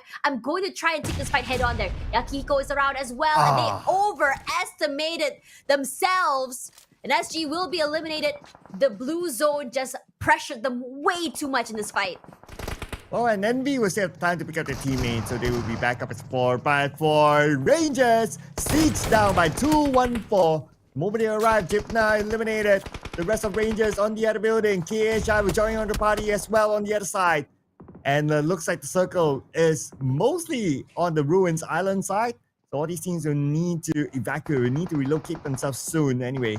But for Rangers, they want to seek revenge. They're looking for the remaining members of 214 with them already active right now. Range will show himself with the name. Nathan comes in for the other side, but the rest of K gets Kree in the process. Man. And the Rangers will wipe them out of this map. And they're going to be very happy with that as well. Painan has always been their drop spot, their area. They've been holding on for some time as well. But they're not out of the woods. They're not currently in the most healthiest state either, with only 2 members still left alive. They have to worry about KHI that's currently safeguarding the area of Painan that's toward the Ruins Island. So if they cross, they're going to be caught out there in the open. Not a lot of space to work with. They have to swim. But the Van don't have much space as well. That's enough damage. He won't be able to heal up for sure. And that is the Van eliminated. The final player for GG. Only 1 point collected this round. As for Rangers, now they have AF together with them. 3 different teams inside Painan. Make that 4. A lot of noise made. KHI not done. Look at that. PG dropping in terms of numbers, in terms of bodies as well. With a final member barely alive. As for RNG, this is a very dire situation. I mean, granted, they can pull off the impossible if they're able to isolate these fights, and they have been able to do that before. They could just slowly come in, find a member of AF, find escape, take him out as 1 point in the bag, and then slowly but surely break out into one compound at a time for KHI. Granted that they're not able to just play off one another. But in this situation, while the blue zone is pushing, there's a lot of pressure, there's a lot of things to worry about, and you have no clue where exactly everyone is. So that uncertainty is keeping RNG at bay. It doesn't help that the fact that the blue right now is coming on the Painan real soon, about 25 more seconds. So Rangers, they need to cross, but before that, they have to clear off AF. The final player is still active in this building. It's going to be Nathan and the IGL Range, the duo that has to do it for the team. He's locating the final player of AF. He opens the door. There you go. TPP, he saw the target, but he got a bit of help from Range, and it's going to be AF eliminated, number 9 with 2 elimination points. Now Rangers will need to cut across KHI. KHI was a little bit more later to that party in terms of positioning, but they have been able to just really secure where they're holding. But now the blue zone moving away, they can't move on at all. But for the time being, they did deny NB from being able to breach that compound, from being able to get into that blue zone, eliminating them, and in fact, getting their teammate back online here. They have 5 eliminations and still staying alive. Nathan slowly making their way toward the area. I'm not sure if the rest of KHI is aware that RNG is close by. And they're cutting across though. They should be aware right now. They heard the footsteps, and there you go. Zal sees him. Just waiting for him to make an entry into the building, but he's not going into this particular building though. But the other member of Rangers, just on the outside. Oh, they know that Kyle is there. Or whoever is shooting at Kyle, it could be from Goa even. And Demios takes a lot of damage. The good news is for Demios, he's in the circle, but can't say the same for Kyle. And here comes the blue one to Range. He has no choice but to move forward. If not, he'll be giving himself up to the blue. Potentially even Sin could even join in on the fight. I think they have a 2-2 formation going on. They have the northern side of the circle fully in their control, so they can just kind of like put their finger into the cookie jar, just steal away a cookie if they want to.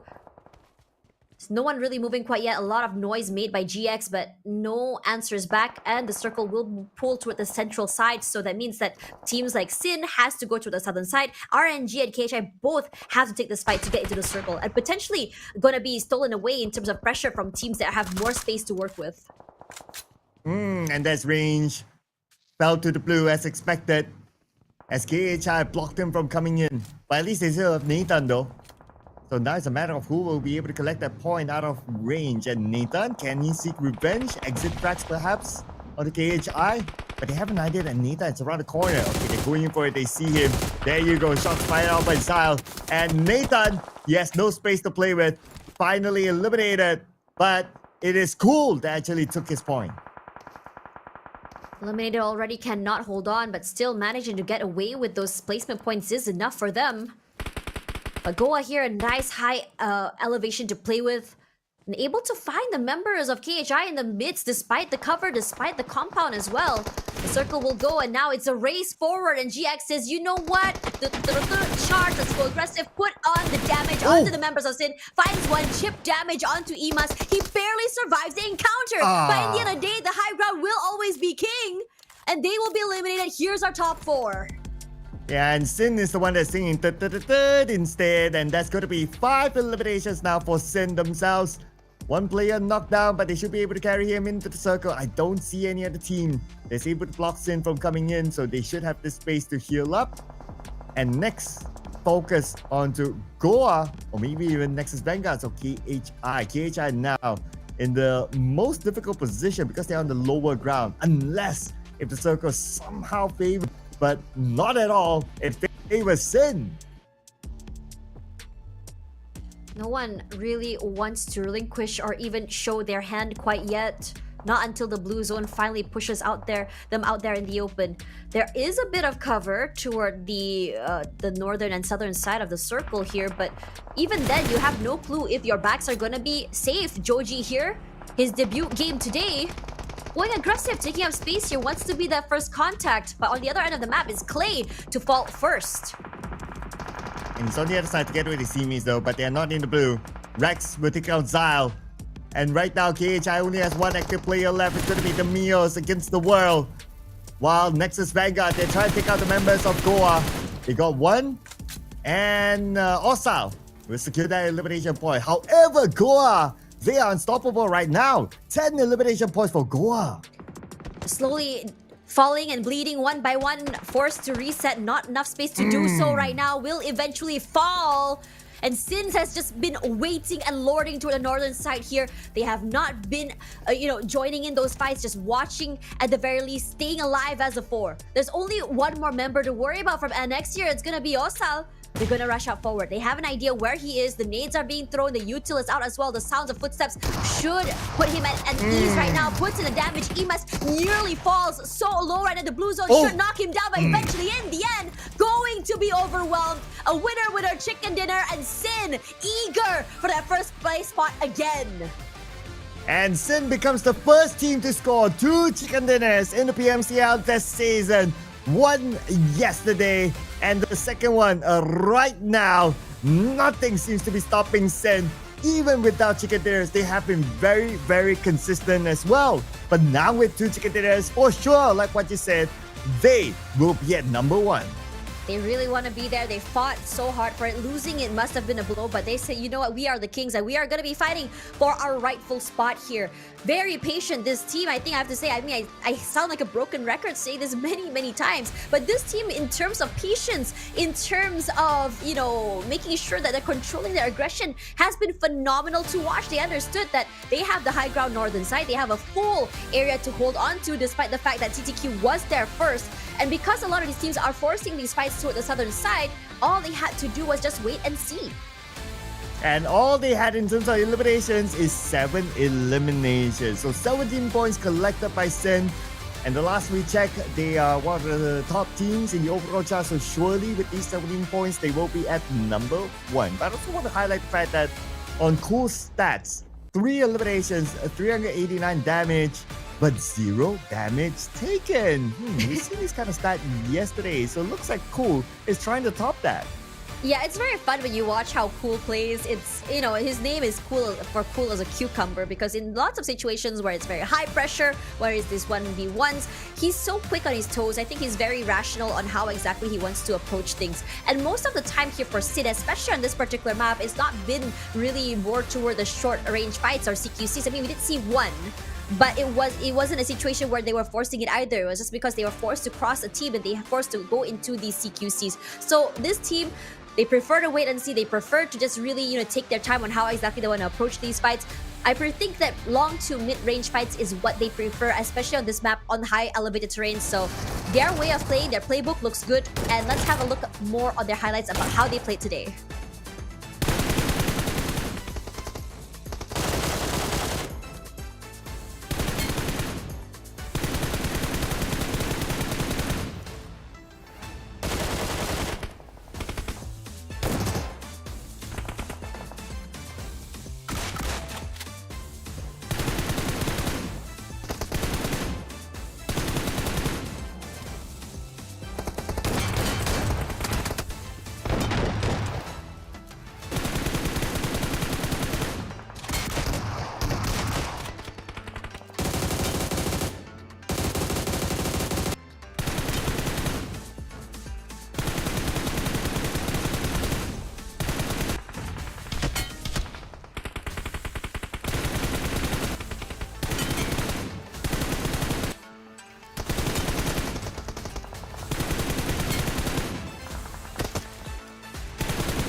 Wow, Sin scoring that chicken dinner with 7 eliminations placed them at the most collected by a team in this round with 17 points. But Goa, 10 eliminations this round. We're starting to see the rise of Goa here with 15 points collected, and Nexus after that chicken dinner still a consistent performance, 12 points. But the Juggernauts, Young Giganticos, no points at all. But the same could be said about BG, SG as well, and TTQ. And I think out of all of these teams, the outcome that I'm very surprised of is TTQ, because they had a majority of that circle toward the mid side of the game. They had full control of the southern side. And somehow, because they were so separated, because I think they were a little bit too, I would say greedy would be the right word. They weren't able to play off each other. They were just out there in the open. Being in the circle, the mid side of circle so early means that you have to take fights from so many different sides. And because they weren't able to hold on, eventually they fell. Regardless, coming into this overall rankings right now, we're still not seeing a lot of movement coming in from the last few places. PGAF still very much there, currently tied 9 points apiece. But for the rest of the teams here, the same could be said about competitiveness in terms of 214, OF, GG as well.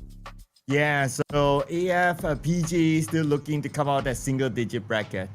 However, we got to celebrate our top 4 teams. Of course, Sin, Goa, Nexus Vanguards, and KHI, who scored a chicken dinner yesterday. So looking at these numbers here, Nexus Vanguard only had a full squad time of 3 minutes and 6 seconds, but still able to come up as number 3 in this round with 6 eliminations. So again, it just shows that even though you have 3 players at the very beginning of this match, there's still a chance for you to rise up to the occasion again. Just like how Cool rise up for his team as the MVP this round.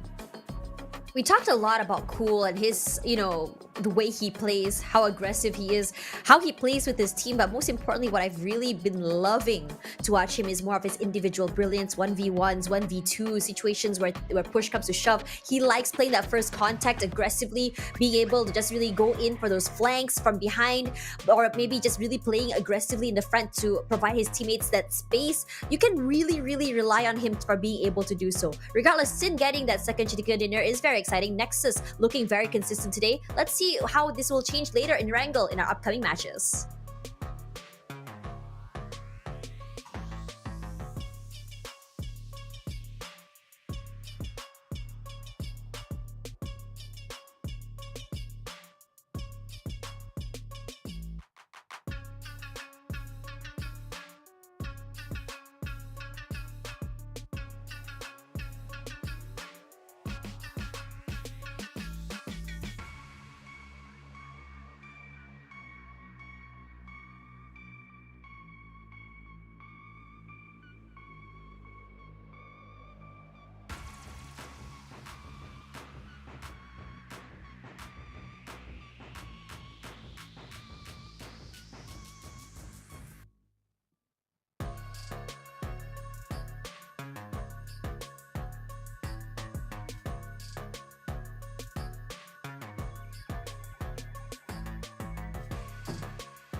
And we'll be switching up the maps, ladies and gentlemen. Heading on to the OG map of Erangel coming up next.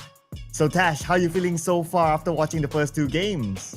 It's been pretty intense these first two games here. I'm loving the fact how every team has been really just really showing off a different sides on how exactly they approach this map, especially a smaller map like Sanhok. Clearly, with the bigger map, you're going to be seeing a big change in dynamics, a big change in tempo as well for many of these teams. Super stoked to see what they have in store today, especially since yesterday was the first time most of these teams had played this map.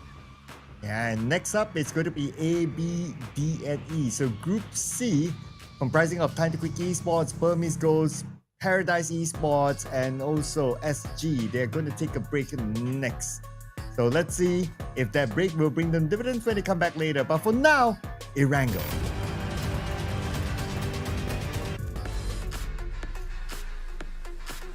So both maps just now, Sanhok had been played by Group C, so C will be taking a break and be joining us again later for the next few Erangels after this. Now, interesting enough when you think about it with the changes from Group C, right? Group C, I feel like it's just one of those teams that have some of the heavy hitting teams, so some teams could breathe a sigh of relief at least for the time being. Yeah, and I'm sure that some of these teams wouldn't mind a little bit of a breather, right? Especially if you're like PG, Paradise, you're still at a single digit point. You wouldn't mind a bit of a breather to reset yourselves and come back stronger in the following round, especially now that you have the chance to look at how all these teams today themselves will be playing the Erangel match. So look at the flight path. We're going to start it off with a northern flight path from Starver all the way down to the left side of Quarry, and I do see that the Sin and also Team Max, they could be overlapping each other, so there's a chance that we might see a first encounter between those two teams right at the next of Justaya. I think it could be good if Max will be able to come up on top. After all, I mean, yesterday, after the track record that we saw from Max yesterday, today has been, I think the first two maps have been rather dismal for them, if you ask me. It's not their usual style of play, it's a little bit more quiet, getting knocked out a bit too early for me. At least in their case today, it's a very different look for them, but perhaps this could be their time. But Sir Cloud, it's your circle! Ooh! Okay. There is a small possibility that I will pull to the main peninsula, so not keeping my hopes up too high, but it is an interesting circle nonetheless. It's 50-50 between main peninsula and also the military base. There's so much water there too. And that means that the teams will need to kind of guess on where the circle will go later. Yeah, I'm surprised that no one actually dropped down into SMB. I mean, yesterday I think we saw one or two teams did make it their drop spot. Today, deciding against that. I mean, understanding so. I mean, the flight path was to the northern side. I was expecting a quick rotation down, perhaps, but I wouldn't be surprised if that's the case here. I'm seeing Austria on the run as well. RNG, PBMS, NX, as well as GG's already just making a high tail toward the southern side of the map. Yeah, so we aren't sure if any teams were to still change their draw spot, but looking at this kind of circle, I would expect some teams to actually commit into military base since the flight path is up north, like what you mentioned. Some teams might think that, hey, you know what, military base could be open because nobody will be able to drop there directly. And if you can grab a vehicle, becomes the first team to zoom, pass by the bridge, play inside military base first, it might be an advantage for them. RNG and NX are doing exactly what you said, Sir Cloud. They're already making a beeline from the western and eastern sides of the bridges here. So these two teams are going to be the first into the island itself. And this could be massive for them. They could either just camp the bridges if they want to, or they can go a little bit deeper. Granted, the fact that SMB, most of the island is in that circle area itself. So they could just find a corner of SMB, just really camp there if they want to. They don't have to go super aggressive and just really take their time to loot. But we also have to highlight the fact that this is not the first time the Saverni encounter is happening between S69 and also Generation X. And S69, they're taking the proactive approach this time because they have an S12K goes up to the second floor and Nero goes down to the hands of 666. And that's going to be the first point here for S69, but they have to locate the other members of Generation X before they are considered winners in this fight, as Claude will still fight back. Master Riggs will be taken apart. A very different tune sang by GX this time. It's very decisive, very aggressive. The way they just completely overtook that one compound, overwhelmed one of the members of S69. I think they've been watching them for quite some time, understanding that understanding which compound has the least amount of players and just completely overwhelming. And speaking of overwhelmed right now, Top might be able to be overwhelmed here. Yep, he's been knocked down at the cost of SayCloud, but shouldn't be too worried about picking up his teammate. W1D2 as well is in trouble. Top is out, W1D2 is out. 2 members of Austria out this early is going to be a very different look for this team in terms of how they're going to be surviving till the end. But at the end of the day, we've seen teams, Austria, I think it was yesterday, was able to survive till the end with only 2 members up until the last few rounds. So, in terms of firepower, Austria should be able to hold strong for the time being as well. Granted, that 2 does stay alive, still a bit more passive early, but no passiveness coming in from this skirmish in front of us as 214 very aggressive today. You can tell that they are just riding off the momentum for the last 2 maps. Their aggression still very much online. Yeah, and with that, 214 will claim that one elimination point, but the fight's not over yet in Severny. We're back with Generation X and S69, and both teams taking a corner. But they also have to remember that the circle is very, very far from Severny, so they have to settle the score soon. Well, back to 214. Now looking for the other members of OF, and Astro is on the other side. But look at this. Sin, the #1 team, out this early. Should definitely be a sigh of relief in the lobby, especially for RNG, who's only 8 points behind them as well. So this could be the start of them just playing catch up. But honestly, I already said this earlier, 214, they look so good right now. They're very decisive. They're very confident in taking up space and taking these chases to so many of these players, understanding, how to approach these 1v1s, these 1v2s, how to encroach into buildings that's being housed in by other players as well. And it's not only opportunity for Rangers, but also Nexus Vanguards, KHI, those teams that are very close by. But the moment you mentioned about Rangers, unfortunately one of the players just got eliminated. And speaking about elimination, Snitch could be eliminated now that Claude is rushing towards him. He's leaving Sin behind just to secure this elimination point, and he'll be back to pick up Sin for sure. But the rest of S69 coming in. 6-9's just taking too long. They're not decisive enough in terms of how they want to play, but at least they shoot back here as Masatoki. He's been one of the big impact makers for the team, taking up so much space in terms of firepower as well. A lot of information relayed to him by his teammates, and he's just trying to play off it. Coca-Cola does try to pre-fire, seeing if he can actually clear these corners, but he's not done. Denying the reset, trying to make sure he can secure that last elimination point. But this blue zone, yes, it chunks down the HP very, very little in terms of time, but at the same time, his teammate is dying. Needs to do something that will eat the full force of that nade. So GX comes up on top here, and S69 will be eliminated at 15. What an angle there by Coca-Cola. That was game sense at its best. He kind of anticipated that, okay, he's moving to there. Like, how much time it would take for him to land at that one area, lobs the nade across, cooks it time to perfection, and that's how GX, they won this fight. So now, after winning Severny over the hands of S69, it's a matter of now getting into the circle for them, and they cannot spend too much time in the blue, obviously, because you never know how many teams will be gatekeeping the circle at this point. KHI as well. I think for them today, it's all been just close, situations. Able to get open up real good as well early for them. On 50 points right now, I think they are primed to chase if they want to. They can play aggressively. We've seen it happen as well. And they have really good ideas on how exactly they want to camp or just hold on to, areas and positions as well. In terms of where they are right now, I think all the way up northern side is Severny. I think they are going to be the next, team up to take this fight against GX. Well, it could be PBMS potentially taking a fight. They will take the high ground first, as there's another team across them. You see them on the minimap, but not sure if PBMS knows that they're there. But anyway, gonna shift over to NB, playing by the edge of the circle, not really committing to the riverside.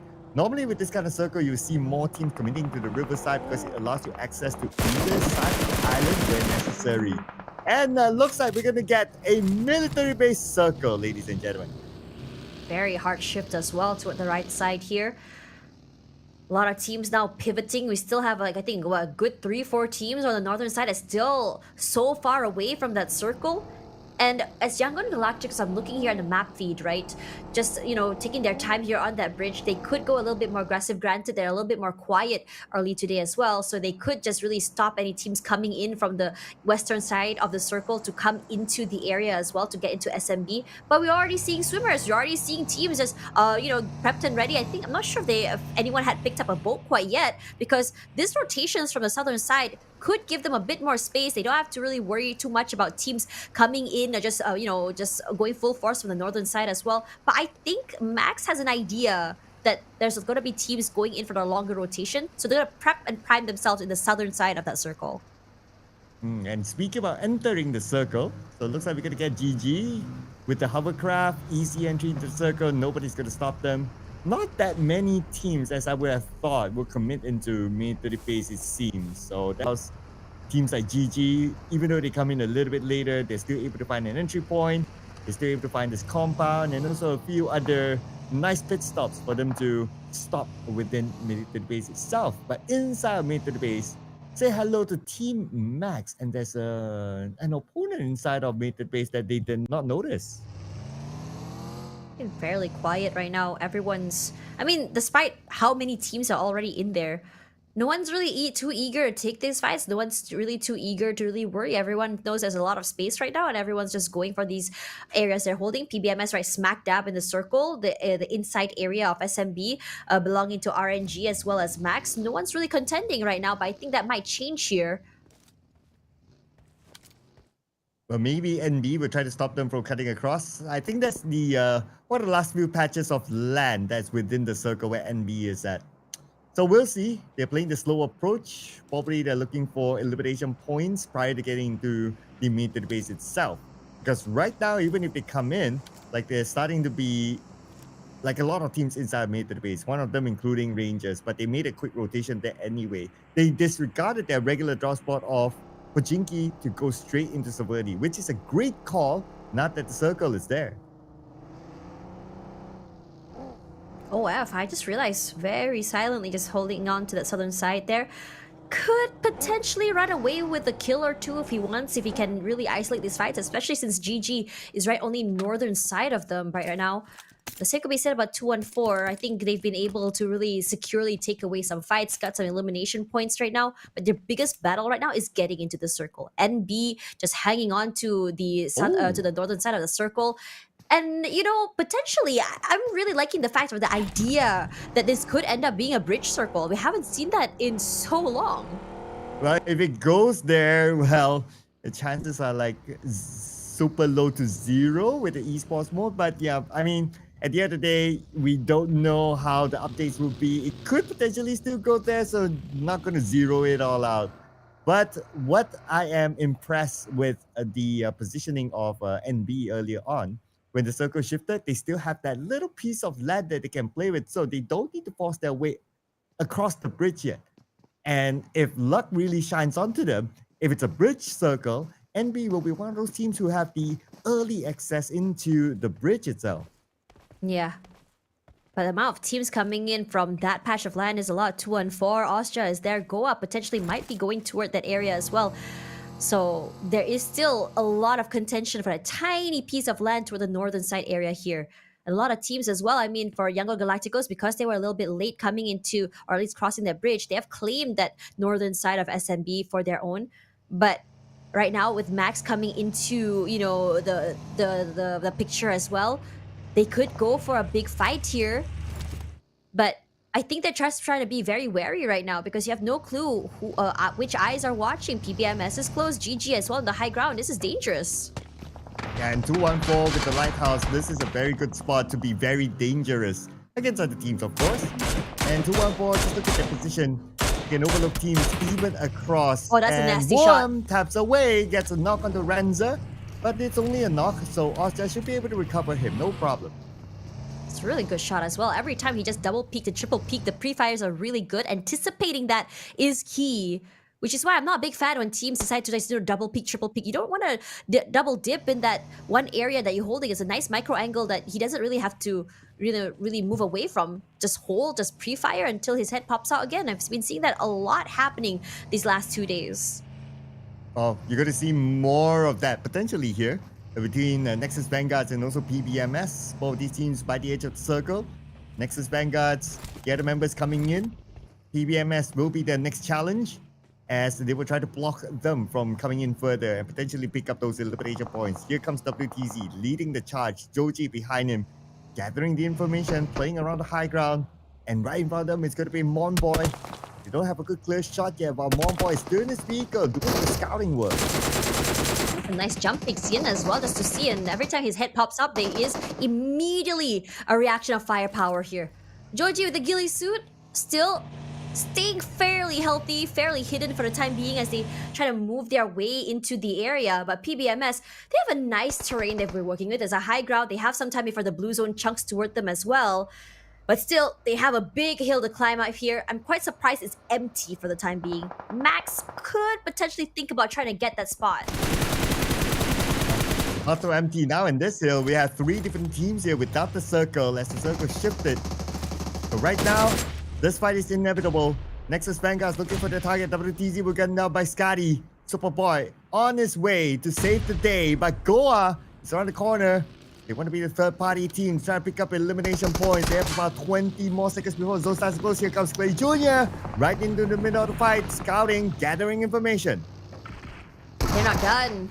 NX in trouble. He's trying to make the impossible happen, but forced out in the open, seeing 4 gun barrels pointed at you. I don't think that's the easiest way to even take these fights. One by one, NX's members are falling here as well. But the same to be said about 214 in trouble. Goa going full aggressive against the team in front of them. Ring around the rosy here around the rock as NX King WTZ says, yep, that's the reason why I'm king. And I'm king of these isolated fights.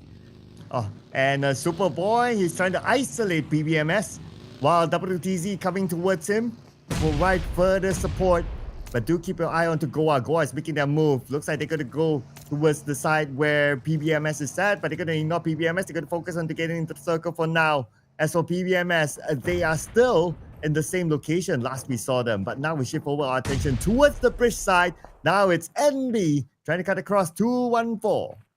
There's like 3 teams hanging around that bridge area. Youngo and Galacticos on the mainland. 214 right smack dab in the middle. But that nade from Michi just clears them out so easily. Grenade elimination for this guy. And honestly, totally deserved on how exactly he's been lobbing those nades, getting those eliminations, and clearing out so much space for his team. Now, they can go for these resets. It's not impossible for MB, but time is of the essence here. A lot of smoke set out to just deny vision, but at the same time, you have no clue if 214 has decided to push up. Well, looks like they might decide to. We can see Lion being active below this bridge. Just making sure that nobody's trying something funny. At the same time, he knows that Young Gaticos is at the compound behind them. But that's not going to be their main focus for now. Their main focus is going to be on the bridge. While Yanku Gaticos, they have visitors of their own. Goa made it pass through into the main base, and now they're going to share the same compound with Yanku Gaticos. And Yanku Gaticos, they're not happy with that. Yeah. After hearing so many teams and pushes from 214, potentially getting, sandwiched by Goa as well, they decided to just say, okay, you know what, forget it. We're not going to take this fight. Instead, we're going to focus more on positioning and hold on to a compound instead. Because potentially it's right smack dab in the middle circle. It's perfect situation and location, and also keeps a lot of space away from Goa in terms of survivability. Now, KHI forced to swim out there in the open, and GX, despite their win against Austria earlier, they're also left in a very, very vulnerable position. Oh, here comes Yanku Radicals rushing in onto Goa. They lob an aid inside the building. Romeo gets one. It's going to be KS for crew.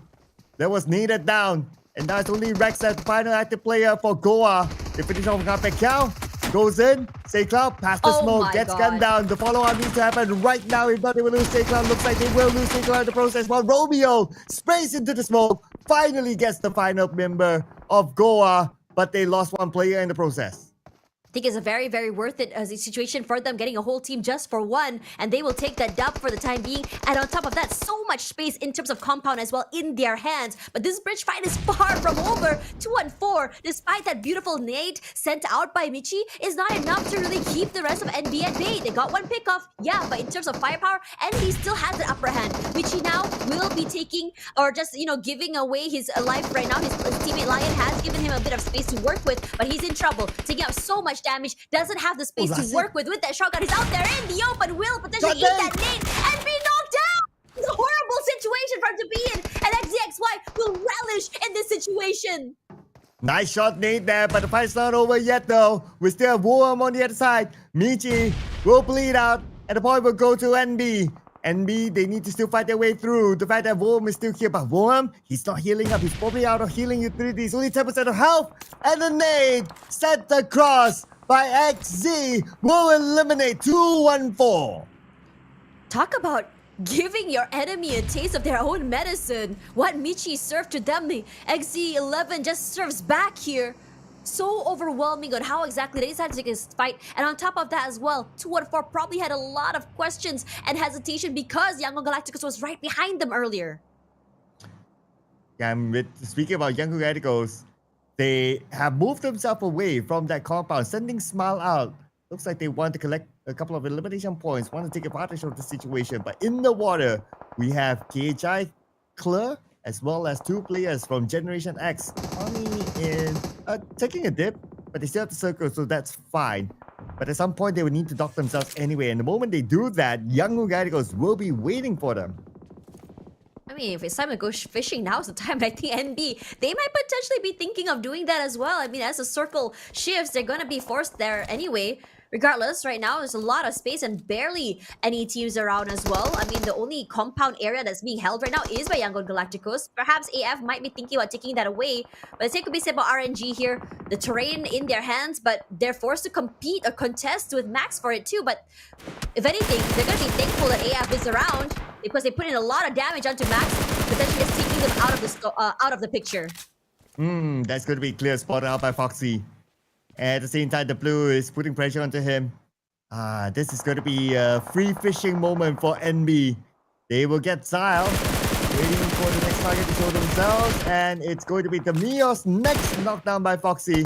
How many points can NB collect from here? It's a good whole bunch. They just need to make sure that none of these bodies are denied away by blue. Fishing they go here, Foxy just putting in damage. GG as well out there in the open. Two teams open, ripe for the picking as well. And NB, they're going to be happy just hanging around here on this bridgeside area. They can take their time. And in fact, while they're idling here and the circle will shift eventually, they can just quickly collect points. And then if they want to, they can just rush into the circle itself. And it's not like they don't have any vehicles to quickly mobilize them away. And on top of that, this is a ding, ding, ding bonus moment for them because the circle hasn't shifted at all from them. Ding, ding, ding. Now they don't need to leave the bridge. They can continue to fish here for more elimination points. NB at this moment managed to collect 5 elimination points and they're looking for more. They know that there's more targets in the water. And that's where these players, they have to dock themselves underneath the bridge. No choice. But blank spotted out by Foxy. Foxy will surely secure this one. Oh, man. KHI. They don't have much left. There's almost no exit for KHI and Generation X, but now, Young Galacticos, we didn't find an exit, but the nade of the fall! Beautiful opening by Romeo! That was so good playing with that crater as well, and knowing that someone's going to be parking themselves there. But the amount of sound made by his teammates has found themselves there. Crossfires abound as well, with Marnet providing a lot of cover fire, which means that Romeo has been fairly undetected! And as soon as he pops his head into that window, they're gone, dead. You saw nothing else. Man, you saying Romeo must die? He says, nope, not today. And that's where they will still defend their compound. But now they don't have the circle. They have to move out of their compound real soon. So they have to find some space in front of them. A lot of open space, in fact. So hopefully they're prepared with smokes and also vehicles for them to create maybe a barricade and also to create a little bit of space for them to play with within the next phase of the circle. Young Galacticos, they don't have a lot of space to work with when you talk about space, right? I mean, the only thing they can work with right now is maybe one of the buildings in that compound that they can hold on to. So taking things to their own hands, they're just kind of like hovering on toward the eastern side of the circle. But PBMS and GG, they want to fight for this mid-side area, open areas as well. So it's a tight little terrain they can work with. But NB, I feel like this is their big win. Holding on to this bridge, having a lot of cover fire, and on top of that as well, you can just hide in between the boxes underneath the pillars as well, so no one can really shoot back at you. Yeah, this is a perfect spot for NB, right? As long as they have the circle, they will still be in a prime position. They can not only at the water, they can also look at who has at land. So it's a really good spot for them. But while we wait for more action to happen happen at northern side circle. We'll check out what's happening on the southern side, where Rangers will be going against Young Radicals, and Davan is the one to knock the, but what claim is going to be Smile from Young Radicals. Young Galacticos are on a crazy rampage right now. They have 11 eliminations already this game. It's insane how they've been moving around the map. It's not flashy, it's not loud, but every where they go, prioritizing positioning means that everyone comes toward you, comes into your crosshair, just like RNG, just like I think it was GG right now that had passed them as well, and they're just collecting so many of these points with just sheer teamwork. Jappy's in trouble, eating the full force of that nade alongside bullets from Davan as well. That kill stolen away must be very frustrating for Young Galacticos, and Smile gets knocked down. So for them, they need to keep going. They need to find a different way to pick up their teammates to stay alive at the very least. Well, NB is not feeling the frustration. They have collected 8 elimination points and they have cleared off everyone in the river. Now all they need to do is focus onto the next phase of the circle, which ain't too far from them. Pretty much all the teams have a representative in the circle right now. But let's not forget about PBMS. Scotty, that lone ranger, the lone player for PBMS in the middle of the circle, staying prone in front of GG. A nice corner to play with, fairly undetected. I think GG has their suspicions on where Scotty might be, but it's hard to really pinpoint. And if you want to go and chase, you might be, putting yourselves in danger for a CQC situation with the shotgun in hand. And on top of that, so if they were to cross, you have NB marking where they are, and they are out here in the open. And speak about in the open, still waiting for NB to move forward. They could put themselves in the open position, but they are managing GG. But they're trying to take small baby steps to get into the circle. Now XZ, he is in the circle at least, so his teammates can follow up. So they don't really need to cross over this small little bridge, exposing themselves. But that means that they will be clumped up as well. So you don't want to be in that situation. You want to try to open up the space as much as possible. Yeah, Galacticos has full control of the eastern side of the map as well, with Romeo on the northern side and the other two, a buddy system on the southern side as well. And a wait and see approach is what they're trying to do here. Perhaps just force GG to take this fight against NB. Maybe PBMS could just really, put a bit of damage into GG at the very least before the rest of Young Galacticos could just, completely just go and overwhelm them. I think it's great that why Young Galacticos has decided to put a break on their, on their massacre right now, understanding that they will also want that extra 10 points for the chicken dinner. They need to be a little bit more patient. And who is going to play or win this patience game? As GG, they have a full squad. Young Galacticos 3 players, NB 3 players, and PBMS with Scotty. Okay, he's actually under the bridge. So as long as he has the circle, it's hard for teams to detect him. Anyway, shot detected. Now he's down on the ground, and Romeo is trying to secure that point, and from afar, he will with a 3x scope M4. And that's going to be point number 12 to Young Radicals. That's a great map awareness, noting the tiny little micro angle as well. But the same thing we said about XCXY, they're phenomenal today at just really putting in the pressure, finding those final members. Nice deals with the recoil as well to get the knockout. Not enough to quite yet rallying. Very situation to be in for G right now, and because of that, they're losing a lot of potential unless they're able to go for that reset. They might be able to right here. No circle at all for NB, no circle at all for Scotty as he shifted towards the land. And now NB, they have to find their way through. They see GG, the smoke is still active though, so giving GG a little bit more cover. They fire back on the XZ. XZ takes a lot of damage. Now he has to take the time to heal up, but time is not really on his side. 8 more seconds before the zone starts to close. NB will need to find their way through against GG, who's gatekeeping them. But let's not forget as well, GG, they also need to move forward. They really do, and both these teams, when they move on onto that road here, they're so vulnerable out here in the open against 3 members of Young Galacticos. We're just waiting for them to cross, and the same could be said about them. XZXY knocked down. Foxy can't follow up, can't answer back here as Romeo marking both teams right now, keeping a close eye to see if anyone decides to poke their head out. Time of the essence here. He knows exactly where Foxy is. Managing to get a knock perfectly. Mernat boy, that is disgusting. That is definitely a disgusting shot there. How did he find that angle? That's crazy. But it's even crazier that Scotty is still here. Everyone passing by. Nobody knows that he's there. And he's still in the circle. GG surrounded. GG, he's just right in front of you. GG, nobody knows. Nobody can see him. As quiet as a rat, not even moving, not even breathing if you think about it. You can hear the sound of pressure coming in from Erangel Galacticos as well. PBMS, Skadi especially, just waiting like a snake in the grass for the right time to strike. Man, he probably don't even need to strike at this moment.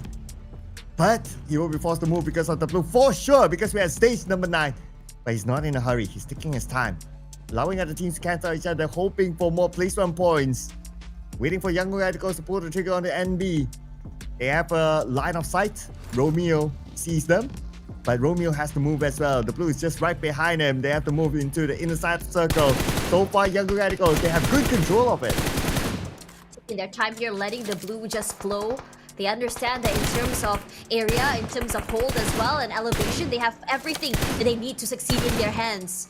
Putting a lot of space between them and the other teams as well means that they don't have to really force themselves into these fights. Forcing them out in the open means that they have to all just fight each other. For NB, they're just running out of space and time, walking into crosshairs right now, falling. Luki eating up a lot of damage as well, just trying to throw out that nade because YG, all they're just doing is just pre-5 every single corner and angle, and eventually NB will fall. It's all about finding the last final member here from PBMS. Oh, Skadi, will he be the kingmaker? Will he shoot? Okay, he stands up. Okay, he aims. He shoot. Shoot, baby, shoot. Shoot, Skadi. One. Shoot. Do it. Do it. Listen to yourself. Do it. And now he shoots. He shoots, but he's not able to land any elimination points. It could be stolen away by Young Galacticos. He became the kingmaker instead. Erangel Galacticos are just quick to descend, but Smile a little bit too overzealous will be punished for that. But his teammates on the top side, still very aware, decides to just push back. Don't have to over-aggress. Deny them that space on the top side. You have to climb, and there's no space for them to do so. Out in the open, they're gonna be sprayed. The hits come up as well. It's gonna be popped. Oh, that was so close there by Skadi. But right now, where is GG gonna go? They don't have the space. Murdered will get a knock. It's a matter of time right now before the blue arrives on the GG. But Young Galacticos, they won't allow them to deny away the point. They jump down, they clean them up, and Young Galacticos walks into Erangel with the chicken dinner. Beautifully played, beautiful control of the situation from Erangel Galacticos. It seemed like a storybook that had a beginning, a middle, and as well as a climax and the end. The beginning, aggression, nice rotations as well, good hold of where they want to go and where they want to rotate. They were so decisive on just moving straight into SMB. The next part of the story, holding on to a compound, making sure they're going to able to hold on to that area and catching anyone in the midst of those rotations, catching about 11 eliminations before the final part of that circle were to happen, when everything just goes down to history. It was all about control of the circle and also a wait and see method. Beautifully played. Yeah, and this chicken dinner has been long awaited by Young Galacticos, the champion of last season's PMCL. With this chicken dinner, look at the amount of eliminations. 16 eliminations to come together with a 26 points for Young Galacticos. They are definitely racing to the top. Definitely. Beautifully. Everyone, I think every single member of Erangel Galacticos had really performed this particular map. I really gotta give it to their game set. The tiniest of pixel out of place is immediate reaction from them. Those tiny little micro angles that they completely just abuse. Every time we see a player just pop out their hits, it's just immediate punishes. If they get one knocked out, maybe say Cloud falls, it's always a quick reaction back from his teammates. It's always so exciting to see. Regardless, let's talk more about Erangel Galacticos after the highlights.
Well, Yangon Galacticos finally comes up with a chicken dinner. 26 points collected, way ahead of NB with 12 points. GG with 11 points. The champions are back, ladies and gentlemen. But how close they are to the number one spot, we need to wait and see.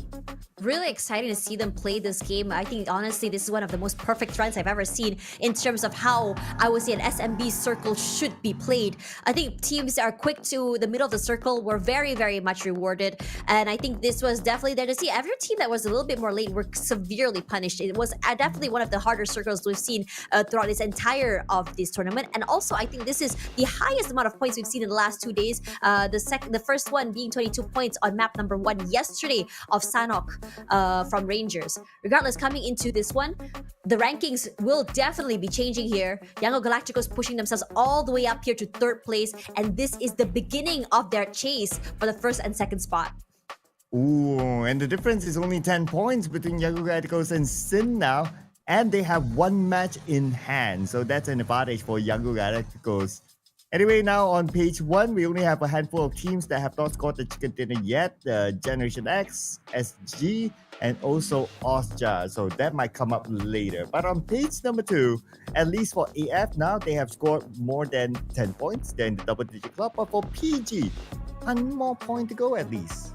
AF today looked very different. I think the way they approached today was a little bit less. I think you could tell that they're a little bit more confident starting today. They're saying, you know what, we're here in this big tournament. We are toe-to-toe with all these teams. We can take these fights. Let's just find our firepower, find our voice, remember who we are as a team. And they are rallying back. They're catching up with the team right above them. Only 2-point deficit from OF. Regardless, these are our top 4 right now. NB coming up online alongside GG and GX. This is very fun to watch because GG yesterday, they struggled. They felt almost like a one-hit wonder at one point, right, with how they've been playing. But today they decided to go a little bit more aggressive, taking out a little bit more space, denying teams from survivability, and this is the result. But Yangon Galacticos, though, as you said before, this is the return of the champions. They look good, they look dominating, and this love to see about this project. Yeah, especially Mun this round with the most eliminations for his Team 6 eliminations to be exact, bringing in the points for Yangon Galacticos. And we're also going to compare Sin and also Rangers, 2 teams that come from the Filipino region. And so far, Sin is still the only team for 2 chicken dinners. For Rangers, they have more eliminations than Sin. So when it comes to firepower, it's definitely them. But when it comes to survivability, then it's Sin. Yeah, I think Sin has a very, I would say, in terms of playbooks, they have a different play on how exactly they start the beginning of the game, how they want to approach the game, how they want to do their calls. The same could be said to the middle of the game as well as the end of the game as well. I think it's almost very similar to what we see from Yangon Galacticos, but definitely not as aggressive as well. Yeah, granted, they did get knocked out a little bit too early on this particular map, but at the same time, it's really exciting to see how much space they have put in between them and RNG to allow them that breathing room, that margin for error. But after this, regardless or not, they need to figure out a way to be able to get back into the game. Yeah, and there's still more games to come, ladies and gentlemen. Of course, after this, it will be another Erangel match. But before we go on to that, of course, we won't be here without our official sponsor, that is Techno. Thank you so much to Techno for being together with us for this season. And Techno is powered by the MediaTek Dimensity 8350, the Camon 40 Premier 5G, delivers seamless and efficient performance for both everyday tasks and demanding gaming sessions. Plus, with one-tap AI Flash Snap, you can easily capture sharp and flawless photos with just one tap. One tap, perfect snap. One tap like how you do on PUBG Mobile as well, I guess. But after this, more games are coming very soon. I believe we're going for a break. But before that, let's talk a little bit more about our collaboration, or PUBG Mobile's collaboration with Shelby. We have Unrivaled Power, really cool vehicles you can use in the game as well, just really flex as you move around the map. That is very fun. Alongside our Sasageo, or PUBG Mobile X Attack on Titan. Honestly, very fun. We love this anime, and honestly relive those really awesome moments from the last few seasons with this skin bundle. Yeah, do check it out. It's currently live inside the PUBG Mobile. And if you do any content, don't forget to hashtag PUBG Mobile, hashtag PUBGMX.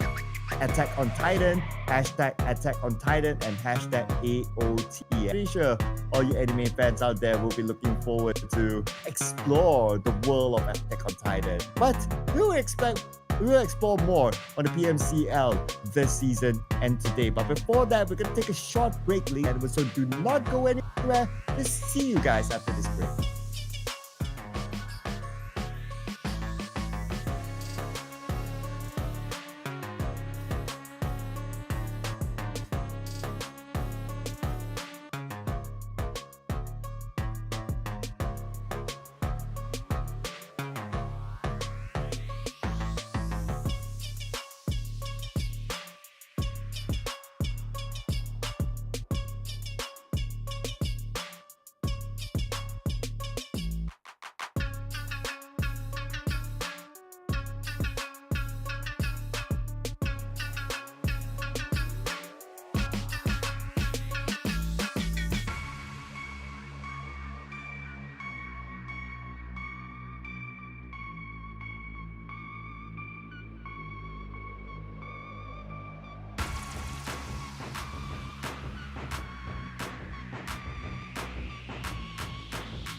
that Shelby as a lone companion. It would never betray, never turn back. It is unlike anything else in this world. Some people rely on their brothers, some rely on their luck. But relentless few only believe in the steel beast.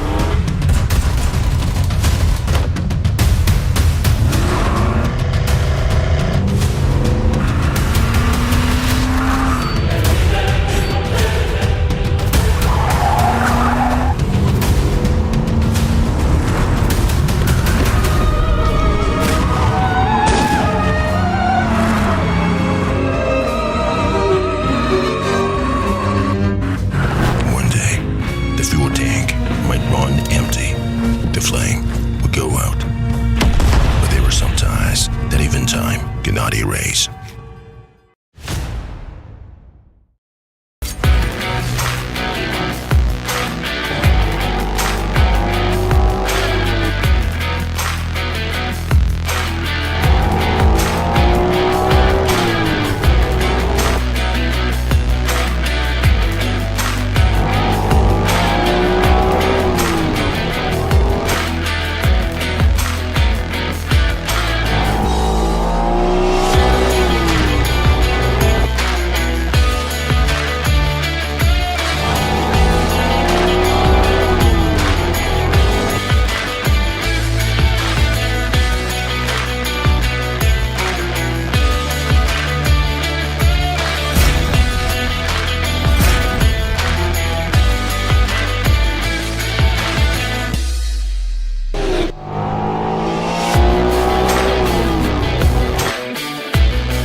And welcome back to the second half of day number 2 in the PUBG Mobile Challengers League Southeast Asia Summer 2025. We're still here with you. I'm Sir Cloud together with my wonderful, beautiful buddy here, Tash Bunny. So Tash Bunny. Heading on to the next Erangel. How you feeling? You think they will be pumped up still after the break? Oh, for real, I really think so. I mean, it was the first Erangel of the day, a lot to think about. Granted, despite it being the first Erangel of the day, it was actually one of the hardest circles we've seen so far in terms of rotation. So perhaps a more centralized circle would change the dynamic on what we can expect to see. But still, 3 Erangels for today. I think I just realized we have 7 maps to go. So it is still a battle of endurance because we do end with a very fairly large Miramar. Yeah, right. It's a marathon, not a sprint. So consistency will be key for all these teams. Even though they have scored a chicken dinner, it's great, but they must be able to be consistent enough in the upcoming rounds. Just like how we saw like some of the teams earlier on, like you score a chicken dinner, the next round you don't do so well, then you kind of like lose that number 1 spot or that top spot to another team. The number 1 spot has been changing quite a bit throughout the course since yesterday, so still waiting for if a team can be as consistent as possible. But you know what? With all those changes, it's still fun, it's still for us. It keeps us guessing on who will be the top leaderboard by the end of the week. Completely agree with you, and on top of that as well, not only is it because of that, I mean, we're starting to see the pattern on which teams to really watch out for as well, right? We started to see about 5-6 teams that we can consistently see on that top 4, and that's possibly like, you know, the consistency that we want to see in the end of the day, because making it to the top 4, top 5 even should be enough to land you a few pickoffs, eliminations as you get to that middle side of that circle, of just trying to move around in that circle area as well.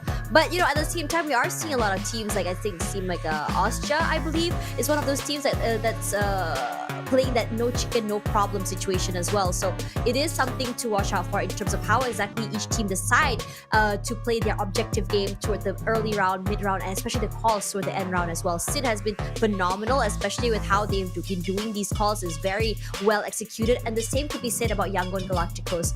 Now that we've seen, you know, how YG plays this Erangel, especially on day number 2, I have a little bit more high expectations for them. But at the same time, again, you know, when you come into a game with, you know, guns blazing, you have this high expectations on you, people are marking you very, very early, it does put you also in a very, I would say, compromised position as well, especially since most teams want to stop you in your tracks. Yeah, that's the thing about being like a top team, right? Or a popular team, depending on how you look at it, is that teams want to exploit you. They want to get the best of you, and to a certain extent, it becomes like a trophy, right? Like even if you don't score the chicken dinner, but hey, I'm able to take down that top team. It's a flex by itself. It's a flex by itself. So that is the challenge of being at the top. Like you will always garner the attention. Teams who want to try to overtake you, teams who want to try to take you down, and they want to be the villains in the game. Yeah, I always term this way. If any team were to take it, were able to take out a top team, it's like they're the villains of the game, and it's celebrated by the rest of them who's like supporting the villains. Yeah, I mean, especially if you yourself on the top spot have, you know, built up a large lead, especially those in the second, third place want to be able to kind of, you know, slow them down just a little bit. So, you know, anything matters, just really take them, or just take their time away or their roll away. Regardless, as we go into our 4th map for the day, it's going to be Erangel one more time. 1, 2, 3, 4. Okay, we're going to be seeing teams B, C, D, and E. So Group A, RNG, Sin, 2 and 4, and NX will be taking the back seat, and we'll be seeing these other 4 groups play. Now, you know, for me personally, RNG and Sin are one of the 2 most, I would say, strong teams right now in this lobby. So, you know, if anything, it's a lot of pressure alleviated, at least for some of the teams this for the time being. Perhaps also allowing teams in the 2nd, 3rd, 4th place slot to just chase up Sin, who is currently at the top spot. Well, let's see if they will still be able to be at the top, because this round will be crucial for the top teams. The points, as we check, were very, very close. Of course, we're still only in day number 2. To be a first half of day number 2, we're coming in second, so naturally the points are still close. One good game by any team could boost them up to the top spot. So for teams on page number 2 especially, don't give up yet. There's still a lot more to play for as we head on to our next Erangel match. Here we go!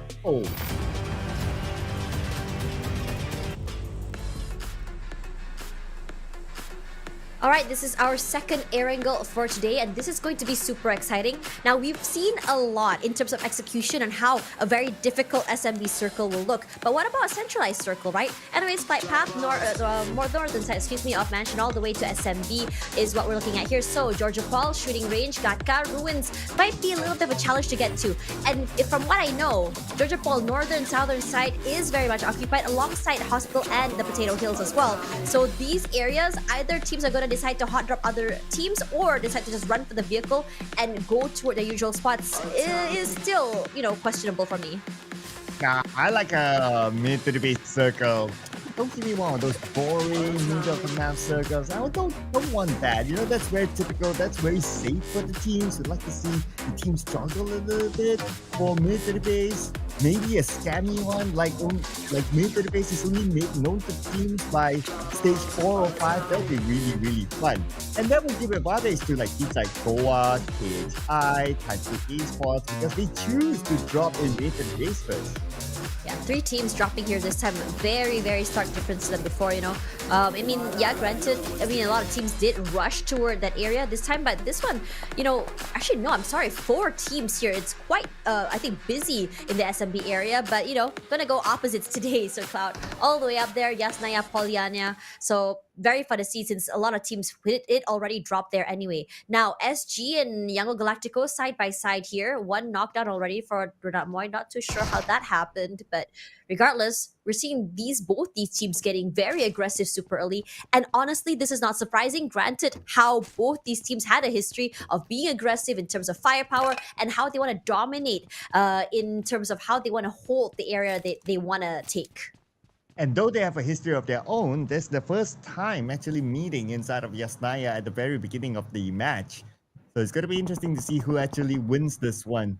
And so far, for Silence God, they have managed to suppress Yango Galacticos at the edge of Yasnaya. So they have a lot more space to loot as compared to Yango Galacticos. But it's not only them. Here we have it, PBMS and also S69. They seem to be around the same area, and S69, Master Toki here alone, he chose to fight with PBMS. Master Toki shouldn't have too much a problem in terms of, just being able to take up space alone, fend for himself. He's just been like one of those impact makers for a team, putting in a lot of pressure. Speaking of pressure right now, Raymond managed to get his first blood in the game, potentially going for his second, but because his teammates are moving away, I don't think that the team is going to be able to go for that pickup regardless. Farm area here, very, very packed right now at 69 and PBMS. They've been hanging around here for quite some time, rallying their teammates. So PBMS, they are very, very separated as well. But Monboy, I love the situation he's in because he has a nice off angle to play with, putting in pressure, allowing for his teammates to be able to rush in from other areas and sides. We saw that Boo Boo caught in 4K. Spretzel. Also, because of that, he exposed himself. So now they kind of know that he's behind the building.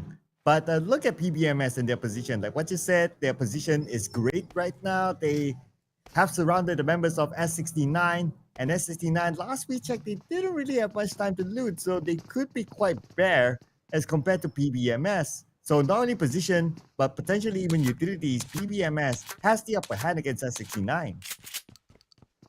Keeping an eye out as well for Yasnaya, Polyana, the 2 teams that we saw earlier. But the same could be said about how busy Rozhok is as these 2 teams skirmish. I'm looking at PG as well as BG as hanging out at that area.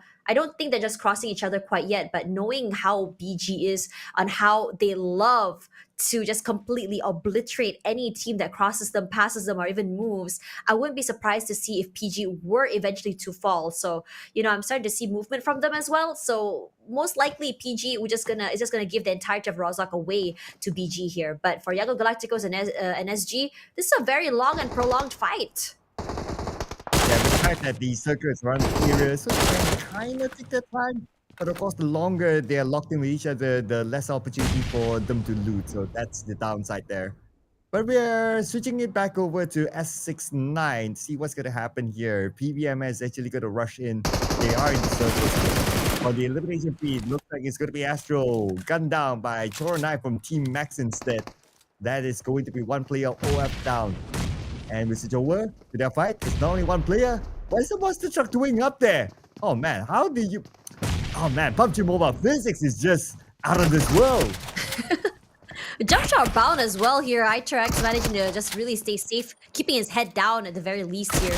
Tries to go for off-angle style plays, finds nothing, so just gonna give a bit more space between him as well as the enemy. But beautifully done here, just playing tag team with his teammates, allowing for Spy to be taken down in the end. And it's a very dangerous position for OF here, forcing Spy to move toward them to go for that pickup instead of forcing the area again. On the top side here, Tronai, so I think he's aware that OF has moved away, given away that space. So like it or not, they're gonna have to be a little bit more patient as you rallies over on the other end of this area compound as well. So they want to be able to go for this choke, and wouldn't be surprised if they're able to. Itrex right here in the backside here, coming in from two different areas, gets the spot over before his teammate could see the gun barrel, giving his position away here. Itrex, beautiful strafes as well as you did take damage from that, but managing to bait for his teammate.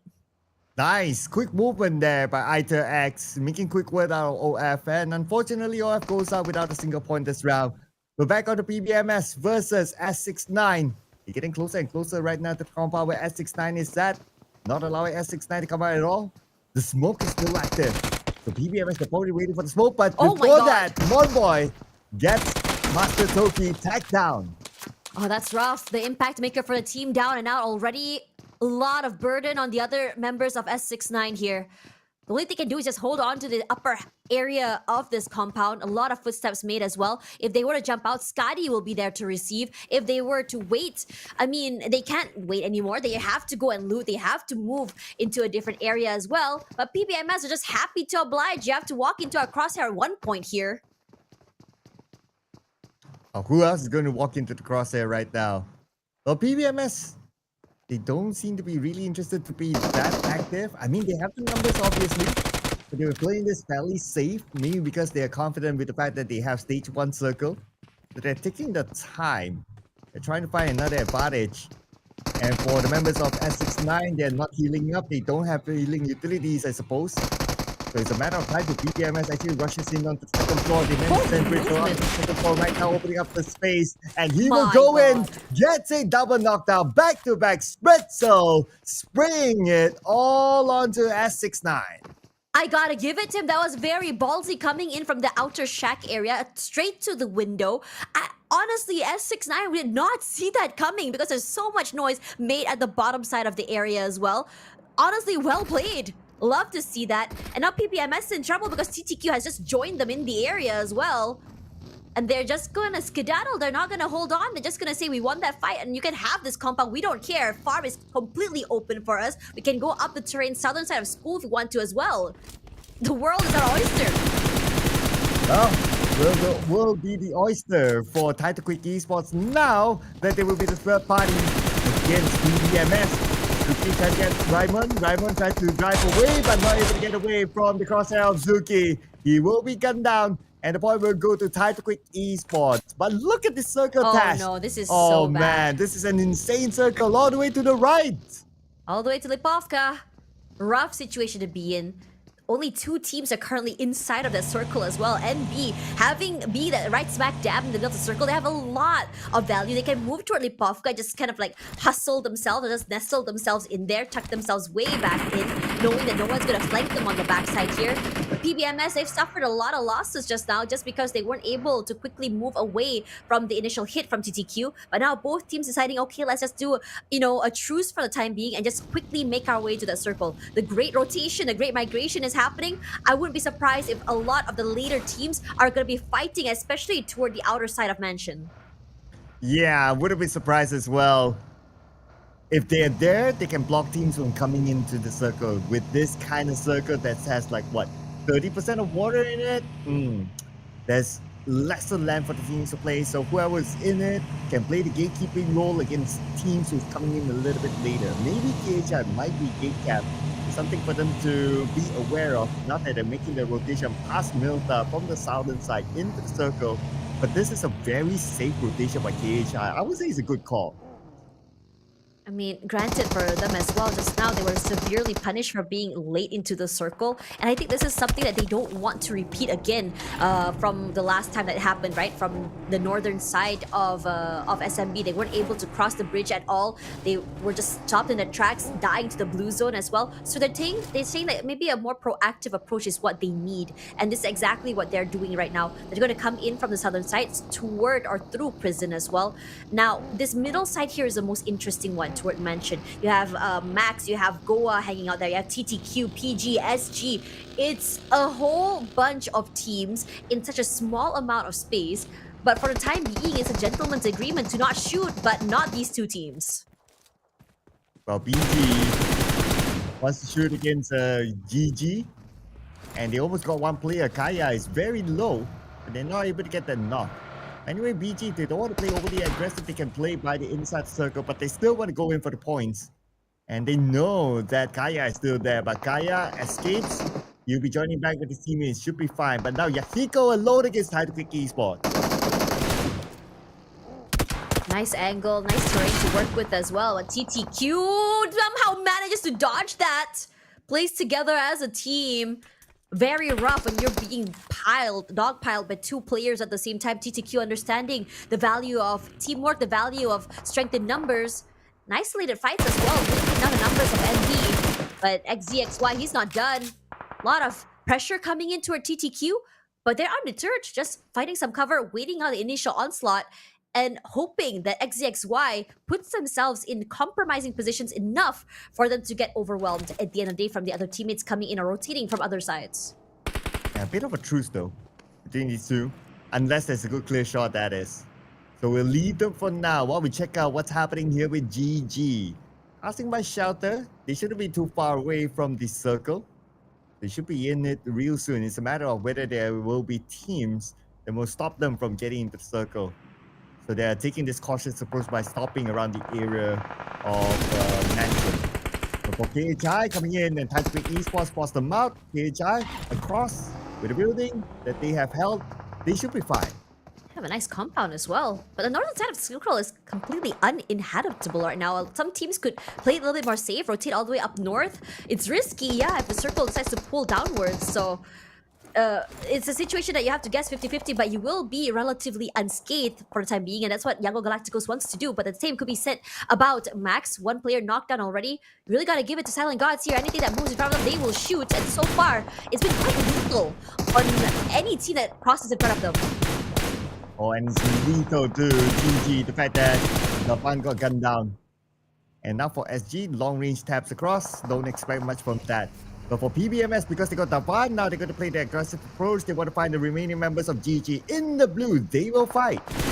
PBMS just can't catch a break here from one team to the next, but they are happy to take this one with GG not able to hold down the line. The terrain completely gone. The crossfires from PBMS is just so good. Kaya needs to find a way to be able to survive this, but you can't. The off angle can only hide him for so long. And PBMS, despite losing one member early, they've already taken away 8 lives in this lobby. Yeah, and Espresso scoring 5. Wow. Okay, PBMS. Not thinking too much about placement points for now, that is going in for elimination points, and that's absolutely fine. I mean, you have already 8 elimination points, doing so far so good. So the strategy as of now is working out for them. Let's see how far they will be able to survive, because right now we still have 13 teams. If they go out right now, they'll be dependent on only elimination points for points in this round. A lot of teams just opting to go, just rotate over. Loving where Yango Galacticos had decided to just really put themselves here all the way up north, taking their time. But BG, full control, not only full control, but a lot of control toward the mansion area, leaving Master Ichi to just really roam around the western side or on the map as well. But Austria, all eyes on Max, putting in a bit of pressure, but no full commits quite yet. And here comes the next phase of the circle. I wonder if it will pull further towards this right side, and it will! It will pull there. We still have about 20% of water in this circle. It's going to be a hard one for me too, but here comes PBMS on the AF next. By the edge of the circle, the gunfire will happen. No escape. Trying to get Momboy. Momboy behind the hovercraft, but he's bleeding out because of the blue as well. Not a lot of space to work with as well. Does have a bit of a shield, but eventually you will fall if you can't make your way into that circle area itself. But TTQ here, their position is so nasty if you think about it. It gives them so much space and cover as well. No one's gonna backstab them from water side. And anyone crossing over has been taking a lot of damage, and the same could be said about PPMS right now. They're in trouble because Max completely overwhelming. Who cares about SG on the other side when we can have victims coming in from the other side? Oh, but from the back, no escape to being shot at. He knows that PBMS is still there. Monboy is the one. At the same time, the blue is chonking down his health, and no escape will say, "You shall not escape." PBMS goes out, but they still bring with them 8 elimination points. Only a tiny little shack to work with. Not a lot of space to work with here for AF. On top of that as well, a lot of gunfire and sound around them. They step out. It's gonna be what, 3 different teams just staring right smack dab at them. Escape barely survived the initial. Nope, he's not gonna be surviving that one. Because Austria is putting a lot of pressure onto them. Happy to take away those elimination points. Need on Sea Cloud, almost knocking him down. Gotta be extra careful there. Young goes on the northern side now against NB. They meet again this time. Just in a different kind of circle, different kind of situation. But for Young Radicals, at least they're in the circle. They still have some space to work with. But they're managing the circle early, it seems. They're thinking already about stage 5 by moving their vehicles around an area where they can escape immediately. Loving how BG has just really sent Master BG out to scout. And then finally there was the call on how many teams there are. And eventually they set to go southwards. Straight into the arms of Goa. Oh. And perhaps they may have bitten more than they can chew here. The unknown knockdown here. KS or Who all alone inside, just making sure that no one crosses into that window. This entire compound is his playground, and no one is allowed to cross here. Rax inside throws that nade. They are falling down one by flies. The amount of damage coming through by Goa is a bit too much to handle, and BG forced to bite the bullet. They're not able to overcome this, and YG as well could be said the same. So low right now, overcoming PG. Yeah, but NB, they haven't even moved a muscle. Now they're in trouble. One member knocked down already. Only one member left here from Young Galacticos on the top side. Romeo all the way in the bottom side. Hard to climb in a very vulnerable position. Oh, but Young Radicals got a bit of help from blanks from KHI to knock down XZXY. And with that, they have another lifeline to reset themselves. They're back as a 4 right now. The Mios will finish off XZXY from the other side, allowing Young Radicals at that space to make their rotation. But before that, they spot another team trying to get into the circle. They're trying to get these elimination points in the back for themselves with the long-range spray.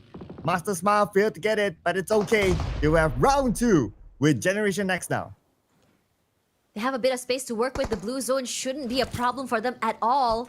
But with GX and NB in front of them, they can just pray that NB and GX decide to take this fight. But I think in this situation, where the space between NB and GX, huge. They can take their time, just kind of band or have like a silent agreement together to not take this fight. But Not Boy has other things in mind. You can see him proning, taking up space slowly. But since it's an open area, I don't think it should be a problem for any of these teams to spot him out there in the open. And that is my concern. I can't help but be a bit nervous for him. Well, you gotta be nervous for Claude because he's on the outside of the circle, but nervous itself for Young Radicals. Look at this, they've been pushed to the corner right now with Generation X in front of them, and they don't have a good clear view because of how this terrain is. They have to take a bit of risk in order for them to gather information, and here comes Mernat, here comes Generation X as well, circling around with their vehicle, and Young Radicals. They have to make a decision soon when it comes to stage number 6. But here comes SG on the Team Max. They finally decided to just go for this fight because the circle is pressuring them right now. But the way they approach it is a little bit too rough to handle. Max taking a lot of losses. The same to be said about SG here. But you can give it to you, give it to Mad Dog. Very aggressive in taking out space. A lot of blind space through those smokes. But MM doing the most he can from the other side of the area. He did not realize there's a member of SG inside of the compound. Big jumps all around, coming in from both ends. Blind shots. No one knows where Mad Dog is. Playing in this game of smokes and shadows. In the end, should be found by MM. So SG, they managed to get 5 or at least a few more eliminations and able to relatively come out unscathed. And the fight here between Young Radicals and Generation X will continue. A minute 30 more seconds before we see stage number 6 circle.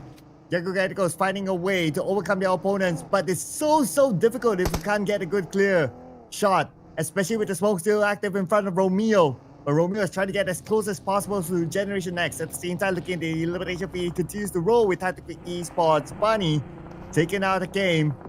And at the same time, Goa in the fight as well. So many fights happening across the map now. And despite everything, TTQ, they haven't really moved at all from the southern side of the circle. They're choosing and opting to stay in that terraneous area, and I don't blame them at all. It provides cover. You're not going to be, shot at from so many different areas as well. But the big winner here, in my opinion, is Goa. They have a package near them. They can just loot if they want to. They have a terrain as well to work on as well. But their middle side area that they're holding here leaves them so vulnerable to, especially to teams, the two teams on the western side of the circle. But as it could be said about Austria here, taking a lot of damage coming in from teams over the end of their end. SG has decided, okay, let's go fight Austria first before we deal with Goa later. And Goa is playing the gatekeeping role now against two different teams, including SG, as well as Austria. And the name by SG, Minor hits on the top and Renza. One nade to get two of them, and another nade to rule them all. Austria eliminated number 8. SG now all in focus on the Goa. It's very surgical how they approach these fights as well.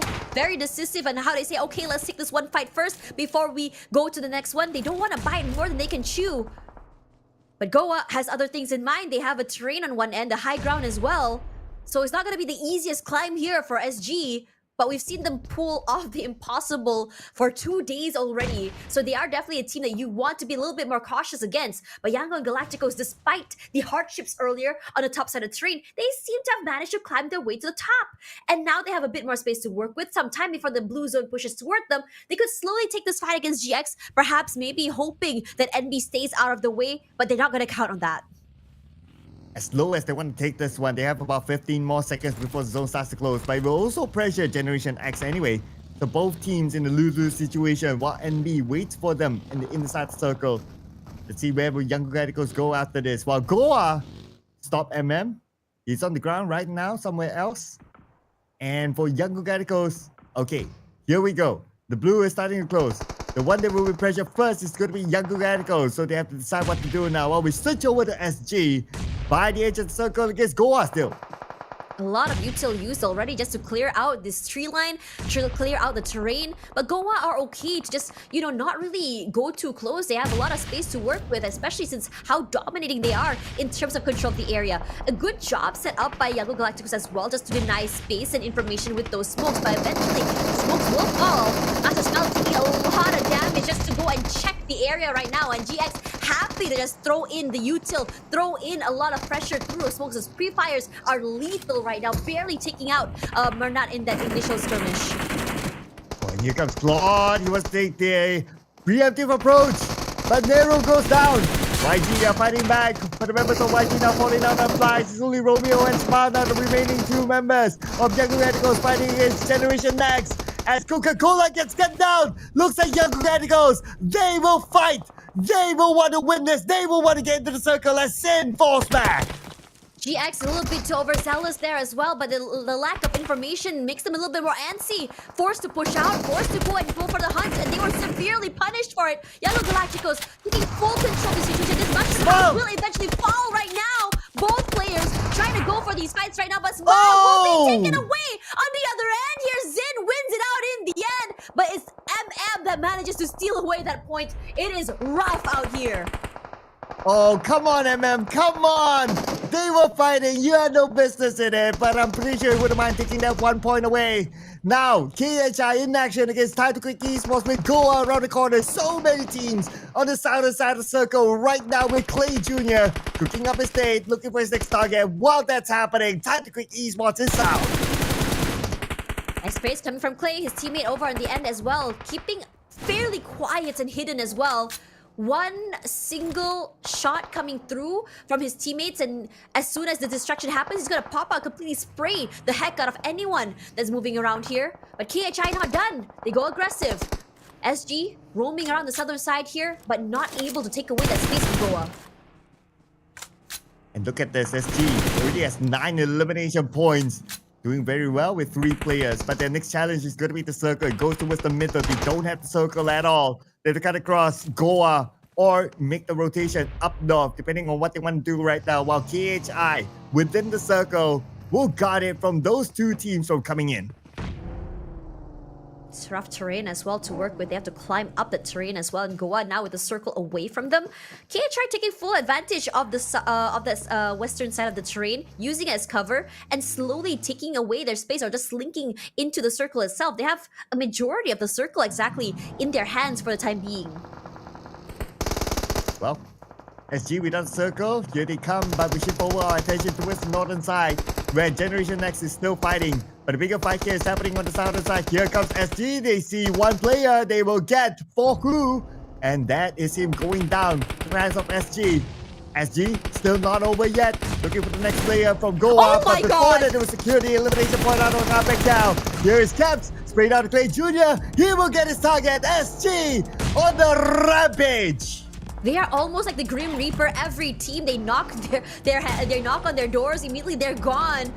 Very surgical how they approach these fights. Very aggressive as well. They swarm like sharks in blood-infested waters. And now another team that they're looking out for is KHI. They have the top side of the terrain for the time being here, but they don't care to just peek a little bit more as NB trying their best to defend the northern side of the circle against GX. And here comes GX, wanting to breach onto NB. He won the fight against Yaku Radicals earlier on, and this time it's going to be Sin! Knocking down XZ11! Beautiful jump shot by him, knocking out the player that's on the rooftop. And now with that, NB only has one active player left, Foxy on the other side. Hyper aware of every single team's positioning right now, and GX and NB quickly running out of space as the blue zone completely just chokes them in the end. The only thing separating KHI and SG right now is that terrain, and both teams deciding to take a wait-and-see attitude, similar to what we saw from Sin earlier. But GX, they have other things in mind. They're on the hunt here. Foxy playing this corner, hoping for these isolated fights, but they're going to pick two. Get a jump shot to catch them in the end. Cannot hold it. GX make it to the top 3. Now all they need to do is focus on getting into the next stage of the circle. Wow, the fight at the southern side still continues to happen. SG against KHI. Looks like it's going to be an all-Filipino finale here, ladies and gentlemen. Both teams currently sharing the southern side of the circle while managing GX at the same time. GX out here in the open, you peek one end, you're going to meet with KHI. You peek the other, it's going to be straight into the arms of SG. Gotta pick your poison, and that's why SG decided, okay, let's just play separately.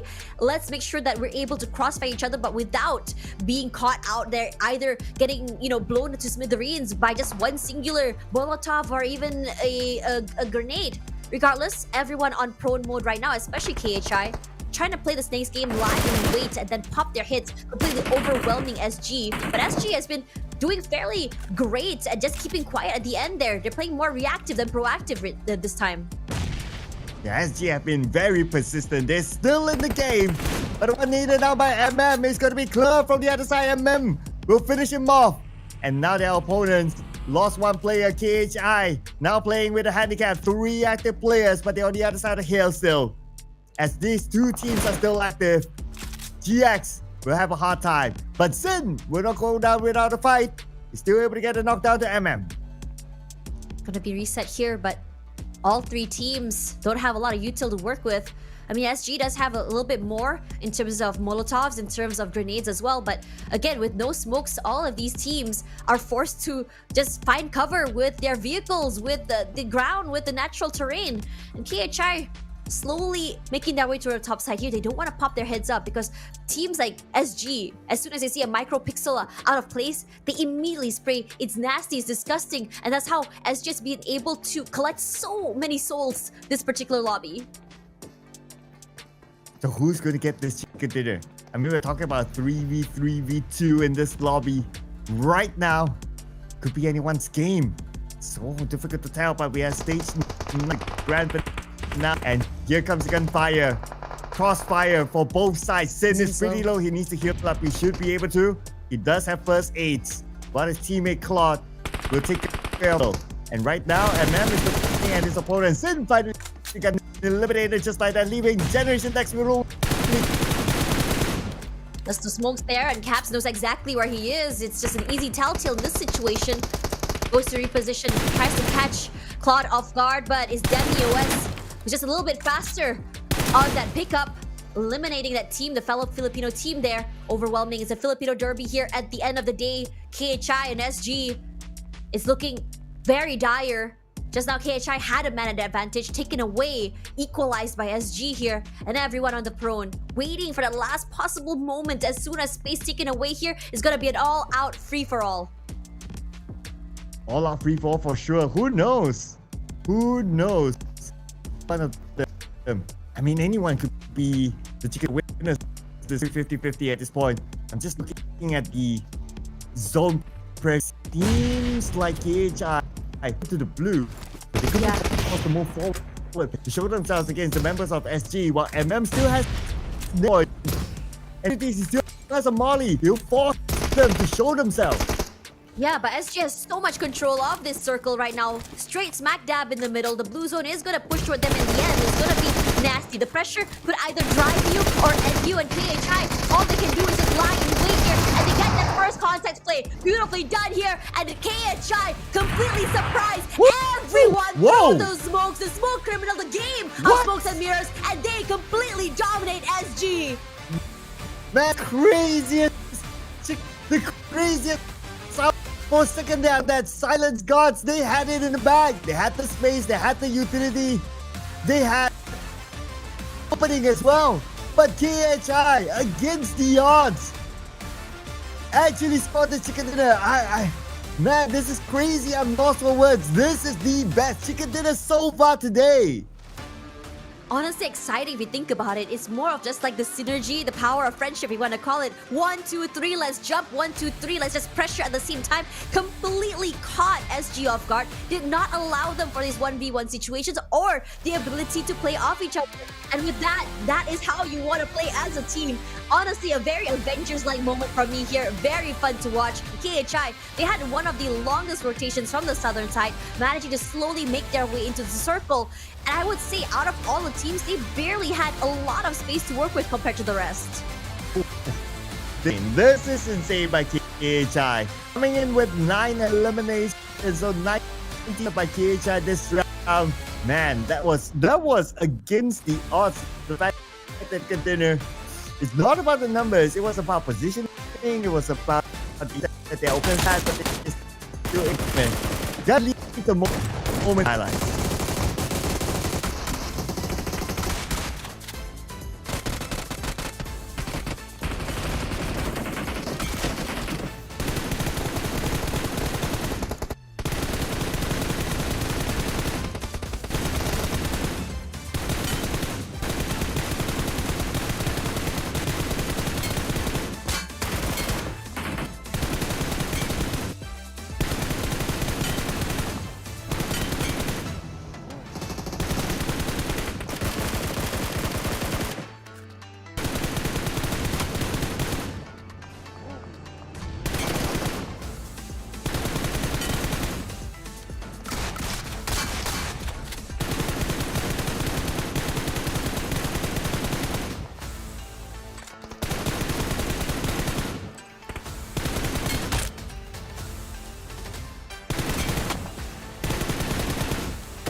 Now, SG may have been surgical in terms of eliminations, in terms of how they take these fights. It is highly rewarded with the 15 points here, giving them 21. But I have to say for KHI, their patience in how they rotate and how they approach these fights, very, very cunning, gives them 19. Only a 3-point deficit from them underneath SG. And I have to say, this particular game was very fun to watch. And you are right, Sir Cloud. This is one of the best chicken dinners to watch because it is anyone's game. But again, the power of friendship is the differential between the cold-blooded killers of SG and KHI. Well, the power of friendship means that 5 teams down there will be friends because they didn't score a single point this round. 5 teams, that's the most so far that we have gotten here in the PMCL. And for our top 4 teams, okay, we got SG, KHI, Generation X, and Goa. And SG with a whooping 15 eliminations by themselves. Man, that's why they are the team with the most points in this round. No chicken dinner, no problem for them. Of course, KHI, they would appreciate the fact that they scored that chicken dinner, so that's a lot of points for them. But Zal is the one that's most appreciated this round as the MVP from KHI.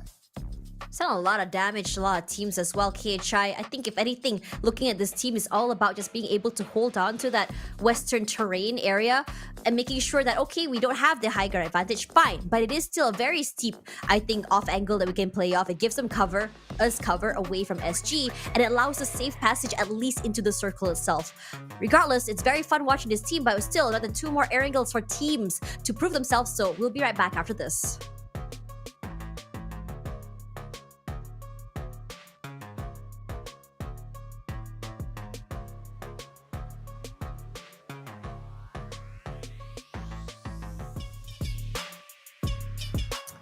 Well, that was the 4th game so far. Man, we're having more games today. I'm starting to lose count, like, wow. But you know what? The fact that because we have so many games here today, that means a lot more data will be out there for all our teams. And that's why we can see like some teams starting to rise up to the occasion. But there are some teams that have not found their footing yet. I mean, looking at PG and AF firepower, at least for AF, they did find some semblance of success in terms of how they wanted to approach today. I think they are still catching up with the points at the very least. They are very much on their way to the top 16 if this momentum still goes. But my question is for PG here. We did see them survive a little bit longer, but they can't seem to figure out how exactly to navigate these team fights and, perhaps back to the drawing board. Maybe the teamwork is not just quite there. Perhaps each player is just not on that same page. Like it or not, team synergy, it is a 4-man squad per team that they have to really worry about right now. But regardless, we do have 7 maps today. We just finished our 4th and we're going to our 5th right now. 2 more Erangels to go before finally we hit the Miramar map. And right now it's going to be Team A, B, C, D. Group E not playing after this is going to be, I think, a more interesting one. You're not going to be seeing Yangon Galacticos, GG, AF, and Goa. I think if anything, Goa and Yangon Galacticos, 2 of the most impact-making teams that are very scary and high in terms of firepower. I don't know if it's going to change a lot because, when you think about it, Group C is still kind of scary if you think about it. So, Group A, is still very scary. RNG and Sin coming back into the fray is just, one heavy impact team replaced with another. Yeah, I know, right? It's kind of hard to tell like which group is actually the quote-unquote group of death. It feels like every group is kind of balanced. You will have strong teams or powerhouses in their respective groups. So whichever group that you kind of take out, you put back in another group, it feels like everyone is so balanced. And that's why, like if you look at the overalls, like the race for the top spot is still very open. Even up to now, there's not like that one team who's just running away with it. And even if you want to consider like, what about teams on page number 2? Well, if they can do well, they can score chicken dinner with a good amount of elimination points. They could still land themselves on maybe like a top 5, depending on where they're at the overall chart. So the fact of the matter is that the points are still close. It just shows the quality of PMCL this season. Not one team dominates everything. Oh yeah. Now let's talk a little bit more about roster. We talked a bit about changers in the groups as well, but there's also changers in players as well coming into, I believe, map number 5. MV is going out. Loki is coming to play it once again.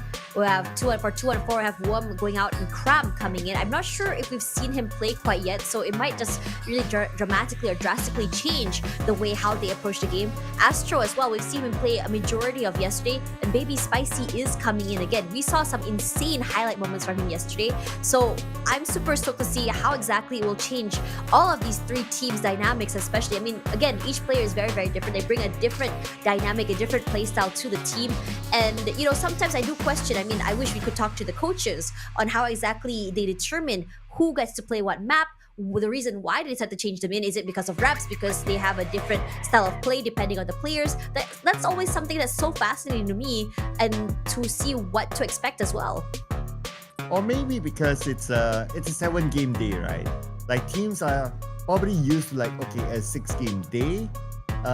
So now that we have 7 games, yes, it sounds like it's just One more map. extra match Yeah. to like a regular viewer. But to the teams, of course, every match is high intensity. So even if you add one match, you add two matches, it just changes everything for them. And maybe some of their substitutions are based on this sort of map sequencing or the number of maps in a day, because at the end of the day they have to keep all their players as fresh as possible, because it's not only today that we're seeing 7 games, even tomorrow we're seeing 7 games.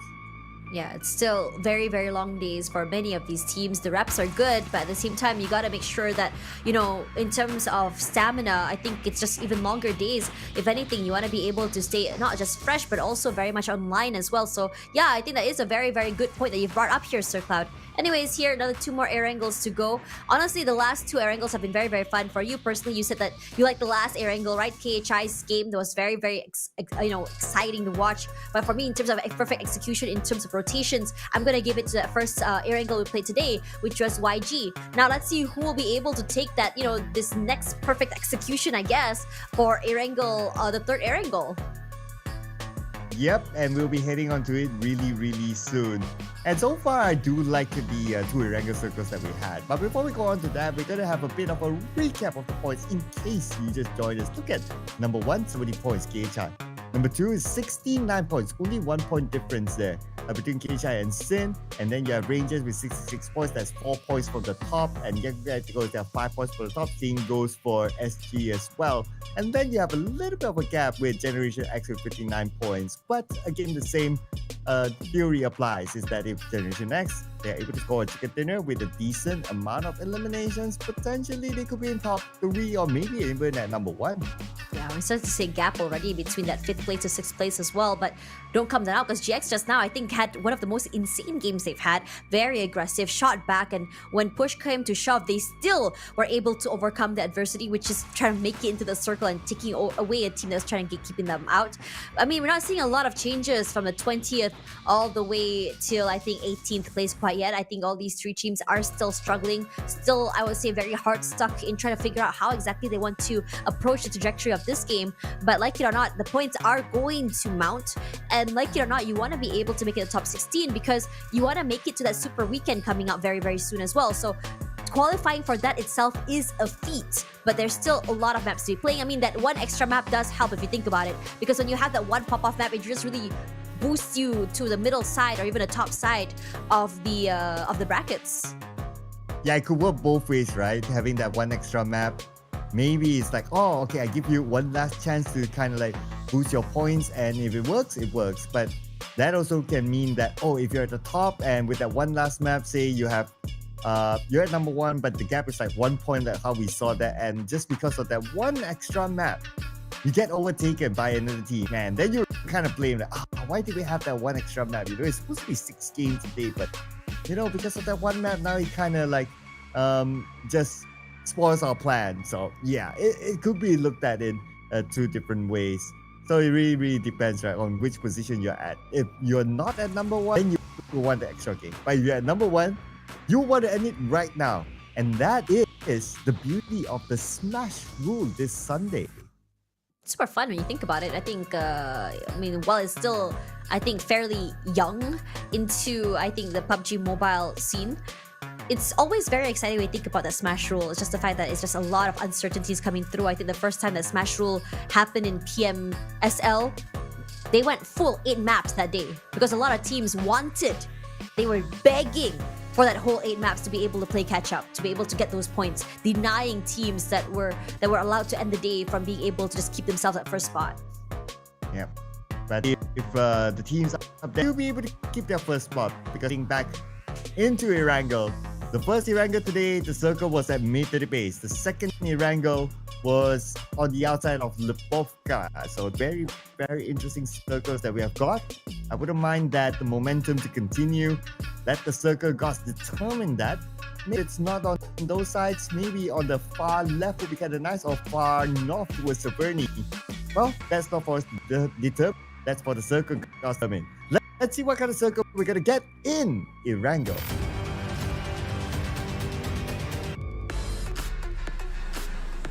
facing a whole load of Erangel today, and I have to say I'm pretty pleased. This is one of my favorite maps here. Circle, at least the flight path will be coming from the eastern side of the map all the way straight to Georgia Pole, still northern side at the very least. So teams, you know, we did talk about like how just now how many teams were just kind of hanging around northern and southern side of Georgia Pole alongside Hospital area, Potato Hill and Ruins. So I think teams that are usually dropping there should be okay. We saw what, 2 teams constantly still fighting for control of Severny, should be able to do what they want to do there as well. So early fights, I'm like already anticipating it.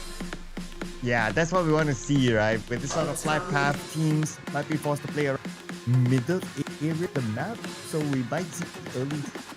Couple of teams are dropping early, like Sin, like Team Max around the area of Lipovka. Yasnaya this time is going to be only SG.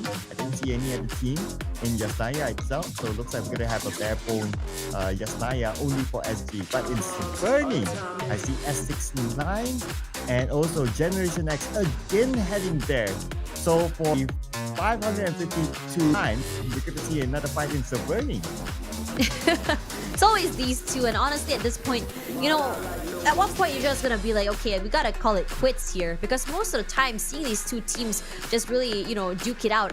S69 has not had the best of successes in these early skirmishes over at Severny. Again, we're gonna be looking at the same circle, a repeat circle that we saw last game as well. Call it deja vu, whatever you want to say, but this time around S69, I do question, what is your game plan, knowing that you have another team here lying in wait for you? You have Claude taking initiative, going aggressive, with Master Rix getting knocked out very early. One of the heavy hitters for the team, losing him early is going to be rough right now. And S69, again, my answers are being answered here. Are you going to take initiative to get a little bit more aggressive here? Because for so many times, GX has been able to completely overwhelm and take first contact. Well, first contact, yes, but who will get the last contact? This is going to be the question, right? Can S69 actually fight back? But GX, they seem to have the right weapons. Okay, I see a Bison on the other side. But yet Coca-Cola, he's still going to rush in. He will try to close his gap. Because he's holding a shotgun. You want to get as close as possible to your opponent. And he will get that one knock. Wants to revive his teammate, but he does not have the space to do it just yet. Snitch is around the corner with the S12K. A very big weapon. Jump shot forward here, immediately punished. Gotta give it to GX. They've already anticipated every single playstyle and also trick in the book. Coming in for S69. Coca-Cola gets knocked at the very least, so Masatoki trying to find at least some semblance of value. Gets 2 even. All these micro angles and adjustments are just being abused. But the sheer amount of numbers and bodies that GX has will eventually net them that win. So GX, while they did get 3 knocked, but they should be able to all come back online in the game here. And S69 finds nothing in that early fight. For a moment there, I thought S69 could have done it, but well, towards the very end, that side shot from the window with a micro Uzi won it for GX. And they did not lose a single player. We gotta think about it. No points at all for S69. GX gets a complete 4 points. No players lost. This is a perfect scenario for Generation X. It really is, and it also puts a lot of perspective into S69 here. Like, are you going to keep dropping in the same spot as you know, GX? How many times are you going to be butting heads over and over and not finding dividends? At this point, you got to question yourself, are we going to be still staying here, or should we really think about finding another drop spot? Yeah, they really have to consider that for the next time they are going to meet inside of Erangel. I mean, the odds do favor Generation X now, so something for them to think about. The fact that they are now at number 16, okay. The fact that they're now at number 16, the overalls, they're by the age. You want to keep yourself at least in number 16. So really, they have to consider something else. You know, teams like 214, teams like OF, teams below them basically can overtake S69 if they continue to throw away games like this in Erangel. A lot of teams finally going for that big migration as well, but it's slower this time around compared to before. NX this time hanging out over at Novorep. But for those who are hanging out over at Georgia Pole, like 214, NB, KHI, being a little bit more cautious. A late approach is not a bad thing necessarily. But, you know, I think KHI is one of those teams that learned the hard way, especially in the second map today. So, I would be expecting a little bit more proactiveness from them because the way that they've changed up in terms of their rotation, their timing as well, is a little bit more toward the mid side instead of waiting all the way to the last minute. Yeah, I really like that. I really like that as well. But it's now a matter of keeping up to the pace, right? But one more thing I'd like to highlight here, Tash, if you kind of notice in the overalls, the top teams, okay, besides number 4, it's all from the Filipino region. Yeah, So you're it just right. shows that the Filipino teams are rising up to the occasion in general, that is, for the PMCL this season. You remember when PMCL, we only had like, I think 1 to 2 Filipino teams. They struggled so hard. We didn't really, see their impact quite yet. But over the years, so many more teams started to join. So many more players have developed into really strong talent from the region. It's always very fun to see a region that's really grow. I think Philippines is just definitely a testament to that, about how, talents, when nurtured properly, can grow together as a community to just really become one of the best here in Southeast Asia. Yeah, it's nice to see that, right? That there are progression over the years, and we're talking about years, not only like a few seasons. It took them so long to be up here. Well, of course, the journey is not over yet, but this is still a testament that the fact that they are able to stack up here in the overall. It's great. It's great. It's nice to see that, and they're putting in the challenge to like teams from Myanmar as well, who has been barely dominating in the PMCL before this, like teams like Young Radicals, teams like Genesis Esports. Now it's, well, I know it's still very early into the season. It's only day number 2, but it's looking like the Filipino era.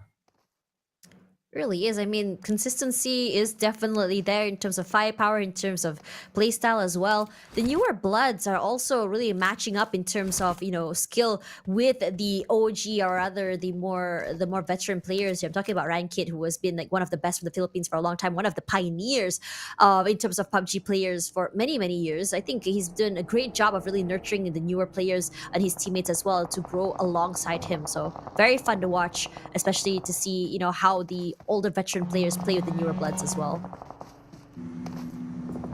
Well, still the veterans are here, like in BG. I mean, a lot of Filipino teams as well. A lot of the players who have played multiple seasons still in the game. So it's also nice to see like you have that drive going for the players that are pretty OG in the PMCL, and also some new players showing up as well. So there's a level of knowledge transfer from the senior players down to the younger players, and that's what keeps the scene going. Like you will have new blood, you have knowledge transfer, and then that's where you get to see like teams starting to rise up to the occasion, just like how the Filipino teams are being stacked up right now in the overalls. Teams like Austria, however, it's a major shift for them because they shifted regions, they come back here. So it's understandable that they are still finding their footing back in the PMCL. Slower rotations this time, a lot more quiet in the early game. The only early skirmish we saw just now was in Severny.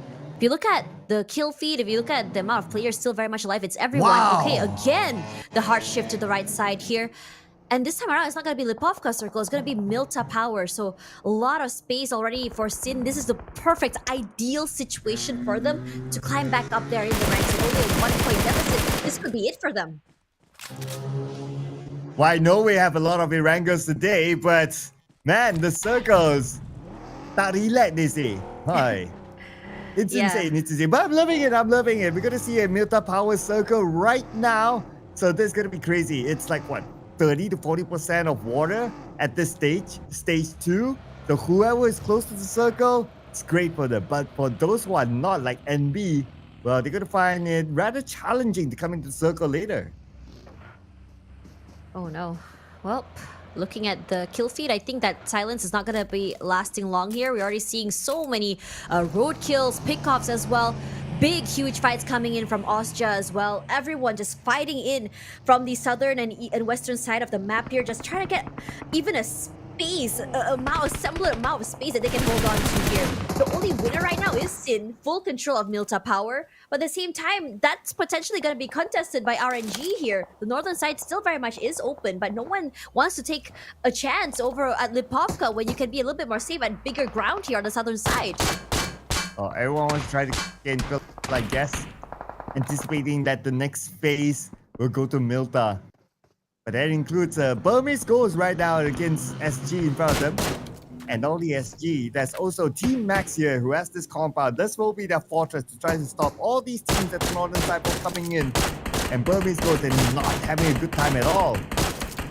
I mean, for them, they're being sandwiched here. There's like 4 different teams around them. They pop their heads up. They're going to be in trouble. But with Max having that amount of cover, that compound, of course, they're going to be a little bit more aggressive here. They want to be able to collect some points there, potentially just bring their position back to the top 3 if they can right now. A lot of pressure come through, but none of the bullets are actually connecting here. And VG forced to stay quiet, but at the very end here, ITERX gonna find just a semblance of, I would say, an offset pixel. Just really get the knockdown onto him in the end. But no kills, I think, secured quite yet. But Michi manages to steal that away, so that is has to be heartbreaking, honestly. Yeah, I mean, stolen elimination is never fun, especially after you put so much effort. But it is what it is. Because right now, with this kind of circle, you would expect that a lot of teams are around. So if you get that one knock and you don't secure the elimination, you kind of expect that another team would steal it away just because of this circle. If it was stage 2 but 100% land elsewhere, then it might be a difference. But we're going to see stage number 3. Will it be still Milta Power? Yes, it will. Milta Power it is. Here we go. This is an interesting circle again. Honestly, there's a lot of compounds to play with. There's a lot of areas still very much open, but a majority of teams has really hunkered themselves down, playing on the terrain at the very, very edges of the map. I'm talking about BG, SG. I think Emas has hunkered himself down while his teammates kind of play inside of the middle side of the compounded area. RNG as well silently made their way all the way till the end. Now, this southern side is, I think, what I have the most attention on right now. We have NX just slowly making their way in. PG is there.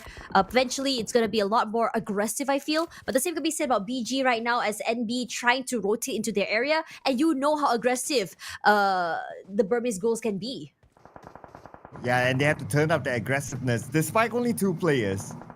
But right now, it's all about guarding the space against NB. With Yaka and Master Ichi taking their own spot, 2 different areas on each side of the road.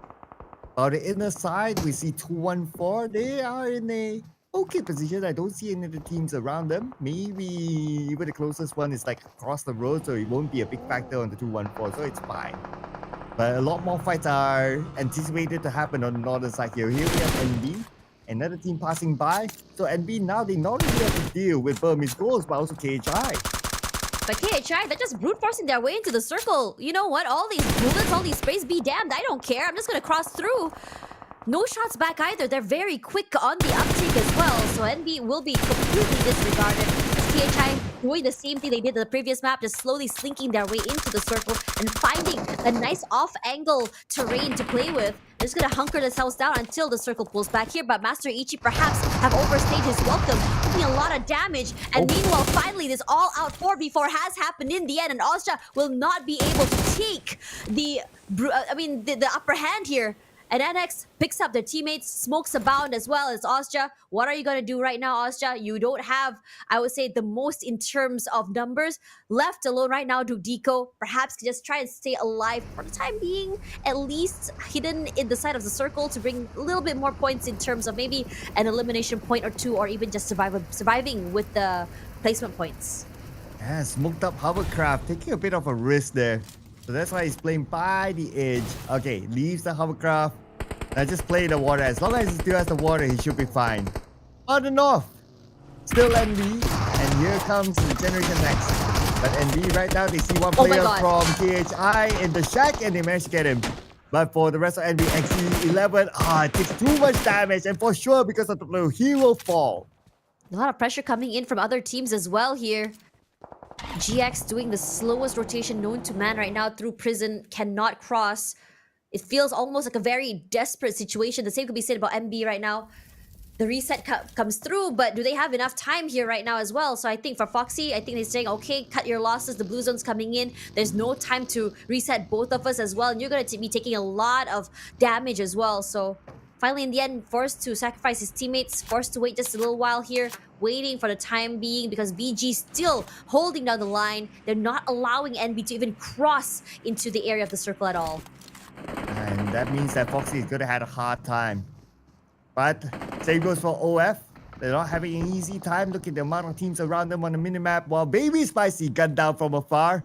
And he will be down. Teammate Zero on the way. But before that, they have to win a nade by Zero. Taking out Coca-Cola. The rest of Generation X, we have Sin here on the other side with a UMP in hand. But he's not rushing in yet.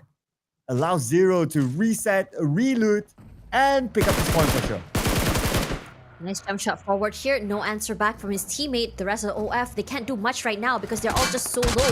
Positioning is key right now, but it doesn't really matter. When you have so many teams just pressuring you, eventually you will fall. KHI is also now in trouble, taking damage from two different teams, from two different angles. The sandwich method will be the death of them right now. And OF this time around managing to come up on top here, taking the last two members of GX away. Regardless of this small little W, still, they're being pressured from inside of the circle. Brumi's goals is here. Master Ichi barely alive from that initial, I would say, encounter. Prones trying to force and wait for his teammate to rotate up forward here, giving him a little bit more cover, a bit more firepower as well. But regardless of anything, both teams still locked out. Not the easiest to get into the circle right now. Yeah, not at all for Burmese goes to circle. It's unkind to them. And now with the fact that Spyro, not the dragon, guns down Ichi. That means Burmese goes. Only one active player left. And it's going to be Yaka. He needs to fend for himself. So far, so good. Securing that one extra point for Burmese goes, but now he's being shot at. Yaka has to leave. Oh, but the team in front of him, he cannot just shoot forward. Yaka out in the open still. 10% of health left. No circle yet for Yaka. And it's going to be even more difficult, the fact that there are teams rotating into the circle. 2-1-4 is one of them, and 2-1-4 will stop OF and eliminating them at number 10. 2-1-4 has stolen like 2-3 different kills on the other side here. All they have to do is just kind of just spray out from inside of the compound. And unfortunately for Lil Yatka, cards already on the table, knows exactly where he is. Gonna try and set him up for a little bit of a smoke and mirrors game. Gives it a little bit of space for him to just really cross. But like it or not here, limited resources alongside a very, very flat area means that there's not a lot of spaces that you can hide in. And 2-1-4 has already marked his location here. Either you die to the blue, deny that point, or you just go down to 2-1-4, I guess. Well, Beckham will avoid fights, getting into the circle, joining his teammates, so that's a good move there. But their next consideration is to cross the road for sure, unless if it's a hardship circle towards the left side. Where we'll find out right now, looks like it's not really a hardship circle. Sin in the middle of Milta Power still has that circle. But for the teams on the southern side, here we have Nexus Vanguards and PBMS who will try to block them from coming in. I try and set up a wormhole for them to cross. It's still a buggy, it's still very risky. Few shots to the head and you're knocked down already, but it's enough. Joji makes it work. So aware. There's another team waiting on the other side of the wall here. Imas staying fairly quiet. I don't know if his position is known quite yet because the rest of his team is currently inside of the circle over at Milta Power. Oh, one boy just behind this wall. WTZ, now he knows that he's there. Okay, WTZ, luckily enough, he did not jump directly across the wall. And all one would have shot him down. On the left side, there's Pretzel still. They're trying to stop Nexus Vanguards from breaching Milta Power. So far, they're guarding Nexus Vanguards from coming in. So far, so good. They're still on the outside of the circle. Nexus Vanguards, they need to find an opening. WTZ sends a nade across, but not able to land anything. His teammate Georgie is pretty low. 1v1 Oh my Pretzel, and Pretzel with the SLK will knock him down. It's a perfect shot as well, just completely knock him out of the way. PBMS doing a stellar job of playing these close angles to CQCs as well. Denying them any info, staying fairly quiet until they see one off-angle play. WTZ gonna be spotted out in the end here. Monboy, very dangerous game played. Keeping his head down. Both players, unfortunately, is gonna be whipping off each other here. His teammates could potentially just come through. They could just choke him in the end. But Monboy doesn't really need a lot of, I would say, support. able to just fully take them out of the way, and NX not able to hold on here, but PG as well, finally breaching as well. They're in trouble. They're so low right now. Honda needs to be picked up. Lizzie Boy all the way out there in the open. Questionable decision making right now coming in, especially when you know there's a team holding on to the air, the high ground, the low ground. You haven't even cleared that. Well, he was taking his chances, but unfortunately it did not pay back dividends to him. Now PBMS, they had the opportunity to secure those elimination points, but at the same time, Raymond was another team on the outside, tapping it away, trying to secure those elimination points behind the tree still, not able to land his shots, but that's okay. They're not going to be a big threat, but if he's able to secure any elimination points out of this team, it will be a bonus for him. 2-4 now. Just now, the amount of medicine served to other teams outside the circle, they are feeling the pinch as well. Because Mad is just putting a lot of pressure onto them. The same could be said about some of the members of PBMS here. I think the only team that's really chilling right now, honestly, is just Sin. They haven't really been too active. They're just kind of moving around the compound, around the air, and making sure that no one has really breached the walls quite yet. But for Max, they have a mushroom house in their control. They have one compound right outside and right smack dab in the circle. That's where it gets very tricky, because how many teams are going to breach your area? How many angles do you have to watch out for here? Man, this volley is so close. Look at this. It's just in between Beckham and Honda. So lucky of them. But they still need to clear off PBMS, but not so lucky on the second nade. Knocking down a member of PG. And now PG eliminated by PBMS. PBMS, right this moment, 6 elimination points. It's honestly excited to look at PG right now. This is a very different look for them. Surviving a little bit more. They only got 1 elimination point, yeah. But the fact that they have survived a little bit longer than the last few matches, for me, progress is still progress, but the matches are dwindling. They need to change something, and they need to do it fast. At the same time, because the circle is pulling, Sin is getting a bit more active, moving around the circle, taking different angles to hold and also to play in. But still, they have a lot of space in the southern side of the circle compared to Max, who are just all hunkered down in one small little mushroom shack. Now is WKX trying to lock down Rangers. Rangers, they don't have the circle. They find a way to move forward. They don't have vehicles, it seems. This vehicle just right beside Nathan is blown up. This is going to be bad for Rangers. They only managed 1 elimination point so far while Sin is looking at them. I don't see an exit for them at this point, and time is running out for Rangers. Not a lot of space southern side as well, and on top of that, PBMS has been keeping a close eye on them as well here. But Monboy's gonna try to go a little bit more aggressive there. Cram knocked down already. This is unfortunate for him. His first game in for the day. Still 2 more members to worry about, Lion and Michi. Lying in wait inside of the smokes, but crosses through, punished, immediately stolen away by Kronai. This mushroom house is giving him so much dividends. You can see a hawk's eye view of every single team in the middle of those fights. Third party is the name of the game for Max, and they are collecting points like flies here. They've stolen away 3 points already in this initial skirmishes from around the area, and no team can even contest them. And 2-1-4 tried to come in, but Ryman was not crammed, eliminating him in the process. Not everyone for 2-1-4 is in the circle yet. Jappy gets cut down by Cool. Since the stopping, Rangers from coming in. Nathan takes a lot of damage.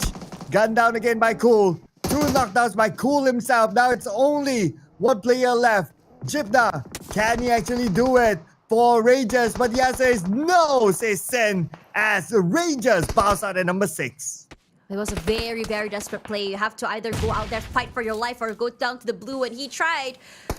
Not a lot to work with, not a lot of util either. Gunned down, lots of firepower coming toward them, and now we're at one of the most intense top 4s right now, with most teams fairly healthy. 2 teams with 4 and 2 teams with 3 right now. But for Sin, losing 1 already, does it really stop the amount of firepower they have in terms of making it till the end? Yeah, but for them, most importantly, is holding down to the compound. They haven't moved at all. They have 3 different areas of the western side of Milta Power completely in their control. Oh, top 4 right now. Let's see who will get control in the next stage of the circle. Stage 7 is coming upon us in 15 more seconds. For PBMS, looks like 2 players currently split out. And we have one more here on screen trying to manage T-Max, but T-Max won't make it easy for him to even come close. They have control of the sniper tower for now. Nice elevation for them. And not only the sniper tower, not only the control, but they have the circle too. PBMS earlier was just one of the most dire situations in terms of positioning, in terms of areas, in terms of locations. But they have been able to just overcome so many teams that are gatekeeping them outside the circle. They have insane firepower. They're very decisive when it comes to just rotating into that circle, brute forcing their way in. I would say that they're almost a lot more stellar than what I was expecting to see from Goa in the last at least in the last day or so. Now they're playing over the edge of the circle. They have a terrain to work with. It's a nice little cover as well, so they know that their backs, while it's exposed, no one's gonna be there because the blue zone is pushing through. Yeah, and the blue zone will push through on the southern side as well. We still have teams on the other side of the circle. And here we have them on screen. Okay, 2 players from Sin in the circle. The other 2 will follow up soon, so they should be fine. And inside of Milk, we do have G. And they are pretty much on the clear. All the other teams are very close by with each other. The biggest question right now is going to be PBMS on how they're going to cut across Team Max when it comes to stage 8 especially. You can pray that Sin decides to get active. You can pray that SG decides to get active here. But looking at how all of these teams have been playing in the past 2 days, I highly, highly doubt that. In the last few circles, it's all been about reactive gameplay, waiting to see who strikes first, and just kind of reacting off it here. And PBMS, because they don't have a lot of space, because they don't have a lot of cover, they are going to want to be the ones to initiate things here. They're going to throw in those nades just to see if they can clear out the area, and that is the most perfect day to come through from Spritzel, dwindling down numbers, and they gotta work quickly. They gotta deny the situation from Max to be able to pick out his teammates. Iter gonna fall, and now they're looking to just completely collapse onto them. But you know what? Forget collapsing when you have the perfect shots coming in from Kobe himself. Man, PBMS against the odds. Now they have cleared off Team Max. This sniper tower is theirs to take. Hoping for stage 8 to favor them in about 15 more seconds. 3 teams left. Again, an all-Filipino finale. Every team taking a corner for themselves. 5 more seconds. Who will be favored by the circle? Or will the circle go towards the middle where everyone will have a piece of it? And the answer is everyone still has a piece of the circle, but PBMS 2 players will need to come in. Not going to be a problem. Sin just now went from the team with the most advantage to the least advantage now. It's just so unlucky for them because the circle has not been, favoring them at all. We did see moments where, Sin Cool decides to go around there, trying to find any stragglers, go for a more deeper cover fire from the back line, but no one's really pushing toward them. No one, they weren't in a position to start any fights either. The only team that's beside them right now is SG, undoubtedly one of the most scarier teams to deal with. And right now, they have a full warehouse in their control, a high ground on top of that. So, gotta wait and see how the circle will go, because you can't really force fights in this situation when you're at a disadvantage in terms of terrain, in terms of cover as well. At least they have the manpower still. But let's see what will PBMS do.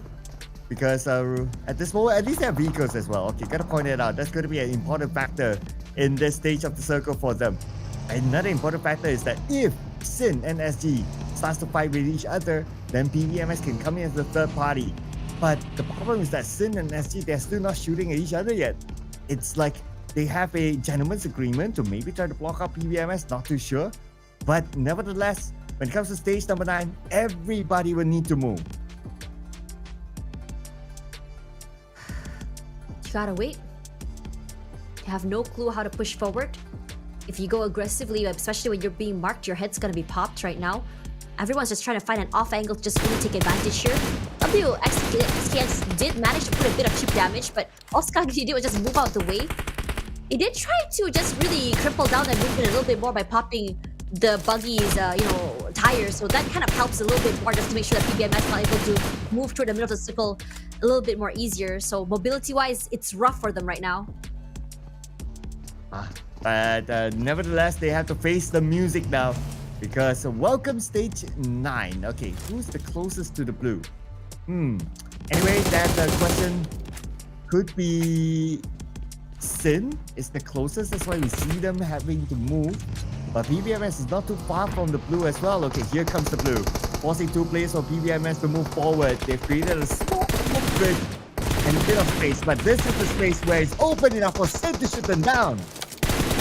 The terrain is just giving them so much value, and because of the high ground that both SG and Sin have, it leaves PBMS in a situation where they're just out there in the open, sitting ducks to just be hunted right now. Despite the smokes, despite everything, the bullets are eventually gonna hit the bodies anyway. So PBMS, you gotta give it to them. 12 eliminations, a very, very, I would say, valiant round here. And this situation here, the one with the more space will be SG. We've seen situations where, you know, teams that are cornered were able to come up on top. PHI is, you know, an ode to that as well. Oh. But SG, Caps will go down first here. Miner wants to go aggressive, pick up a bit more space, and he as well will fall. Taking a lot of damage in return here. Both teams going head to head right now. Sin is the team with a little bit more in terms of numbers, in terms of HP as well. Have to find where Miner is. Wants to try and isolate these guys, and Miner might be able to do so. Playing it goes so cool. Miner? And Rankin trying to push forward together, but Miner fights Rankin in the end. A 1v1. Miner so low. Miner! Headshot is all he needs. Cool! But unfortunately for him, not being able to hold, and Sin runs away with the chicken dinner. Another chicken dinner that's just down to the wire. 1v1, but Sin comes up on top. 3 chicken dinner. So far, the PMCL win their third chicken dinner again. They will solidify themselves at the #1 spot with the chicken dinner. What does it take to stop this team? Already 3 chicken dinners, my goodness. Even for them to score 2 chicken dinners, it was a record. 3 chicken dinners right now. Well, it's up to the teams to catch Sin, because right now, at this moment, Sin is running away with it. Really, they're just so full. They're hungry. They want more. And I have to say, looking at them play again, it's just, while I say Silent Gods are the Reapers, but I say Sin is the team that just silent and deadly. Patience is their virtue, honestly. They didn't have a lot of control. They didn't have a lot of space here. Early game, yes, but the circle did not favor them at all. But they decided to take fate by the hand and say, you know what, we don't care if RNG doesn't favor us. It's all about what we're able to do with what we have. Little space, that's fine. We go aggressive, we take away space, we play with our utility, isolating fights. Rankin was the one to keep one of the members of FSG busy, able to lower down the HP of Miner, and it was down to the last 2 members just really steal them down in the end. I have to say, this is one of the most insane moments I've seen today as well. I mean, all the Erangels have been phenomenal today, and this is definitely up there in the highlights.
Absolutely insane by the Sinners here to collect 20 points this round in their 3rd chicken dinner in the PMCL this season, followed by PBMS with a whooping 12 eliminations when they went out. 17 points collected by PBMS and SG with a double digit as well. This time, 3 teams, KHI, Tactical Esports, and S69. Unfortunately, no points for them.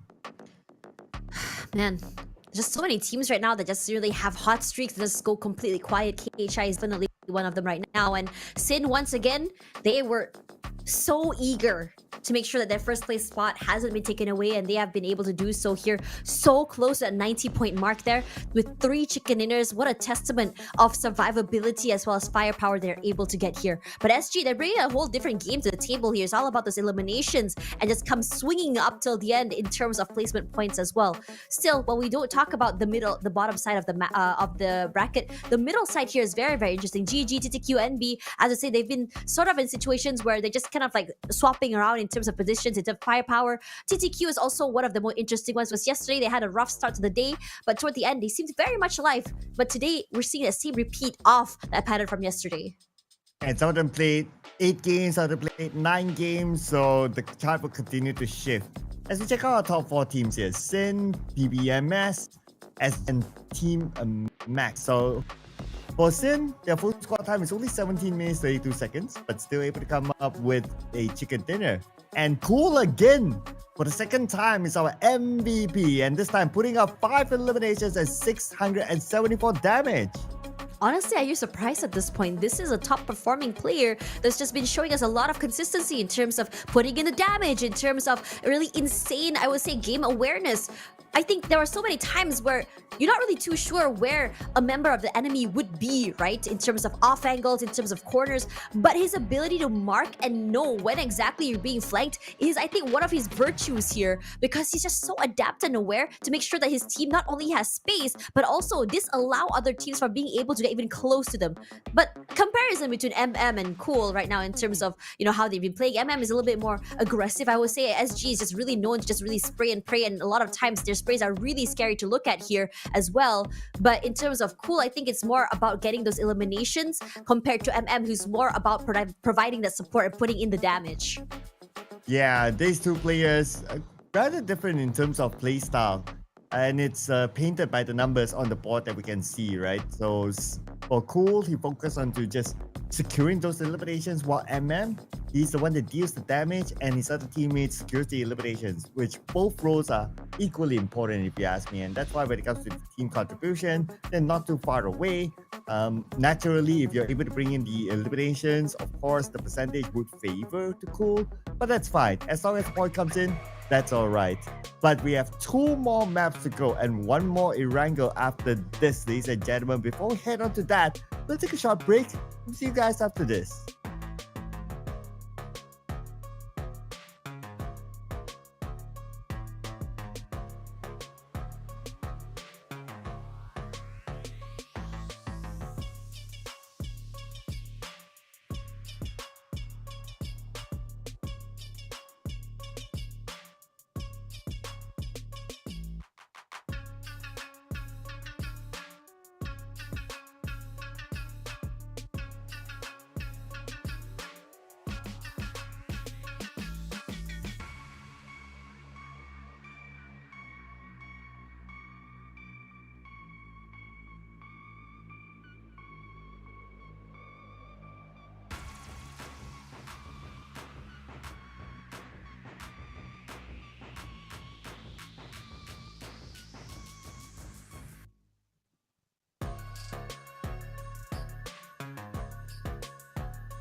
Yeah, we don't always get to see that many Erangels in a day, right? So this is not only fun, but also circles in Erangel have been very, very interesting. So we saw a mid to the base, we saw a outside of Lipovka, and then a ultra power circle. All these are very iffy, but of course, iffy for the players, fun for us to watch. Now, one more Erangel today. Let's get the streak going. Circle gods, this our wish. Give us another iffy circle. We love watching that. Well, without further ado, of course, we jump into our final Erangel for today. Low.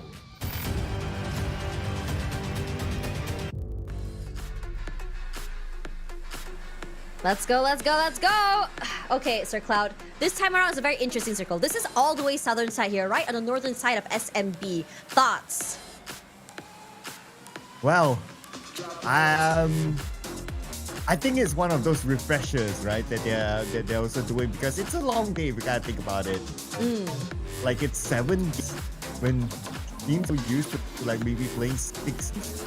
So 7 games, man, you gotta keep things fresh because it's not only today, it's also tomorrow as well. And then when it comes Sunday, then you have up to 8 games. That's gonna be insane. So this, you can consider it kind of like a warm-up, building up to the Smash 2 on Sunday. Oh yeah, I would say, you know, it's a game of attrition. It's a game of endurance, if you want to call it that. But looking at the teams here, more teams dropping into SMB side here. But look at how populated the right side of the map is. I'm talking about Lipovka, Prison side, even Milta Power. Early fights, we love those, yeah? Oh yeah, absolutely, right? But around the area of Milta Power, looks like we're not going to see one. Since Team Max they seem to be going towards the podcast, so that's fine. In mid to the base, we have SG, we have Goa, we have Nexus Vanguard, 3 teams in mid to the base. Oh itself. my god. But instead, we're gonna go up north this time. So even though this looks like an okay circle, but because there's the river in between, it makes it tricky for the teams.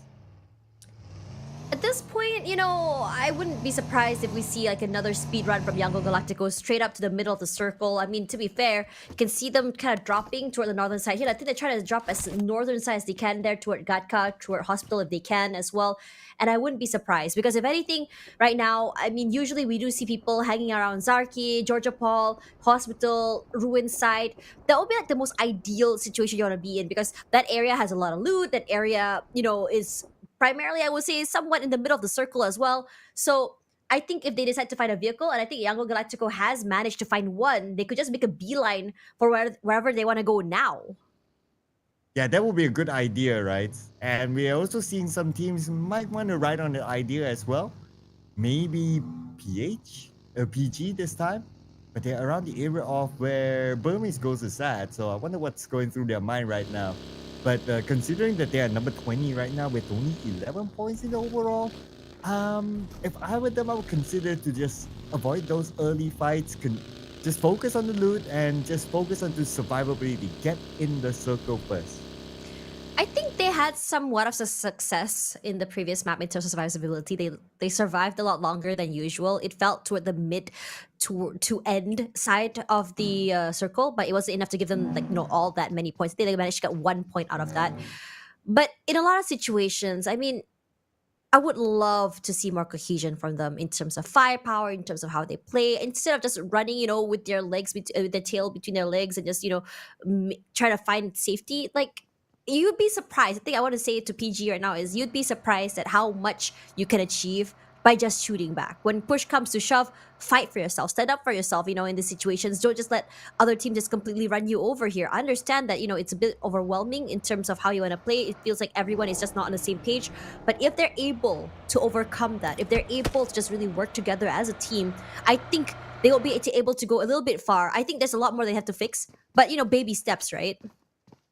Yeah, and whatever happens to them this week, let's say if the worst case scenario, they end up at number 20, well, there's still next week to go. So that's why it's a marathon. It's not a sprint, right? Of course, ideally, if they're able to somehow finish like somewhere in the middle of the overalls by the end of the week, that would be great. It gives them a better chance, less pressure for week number 2.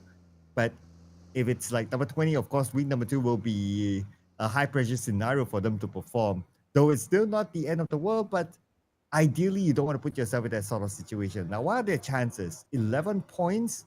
If they would end up like, say, somewhere in the middle, say 11 or 12, it's quite far. So the best bet right now is to try to overcome, like what you say, baby steps. Maybe first try to overcome AF, and then OF, and then 214, and then GG, and slowly climb up. Like take it step by step. I mean, if in the grand scheme of things, you look at the points right now, say 15th place GG, 31 points, it's only about 20 points. I mean, if say that GG does manage to pull off a miracle game where they just go nuclear, right? Be able to get elimination points, be able to run away with the chicken dinner, it's just one good game separates them, that 20th place, and that 15th place spot. So, you know, in if you think about it, it's not impossible. It's definitely very much something that they're able to achieve right now. But enough about PG, because we want to talk a little bit more about the top 5 eliminations right now, where Cool is currently in the lead, one ahead of Raimon and the rest. I think, you know, when you think about these top eliminators, I think it's not surprising to see how their scores are very, very close.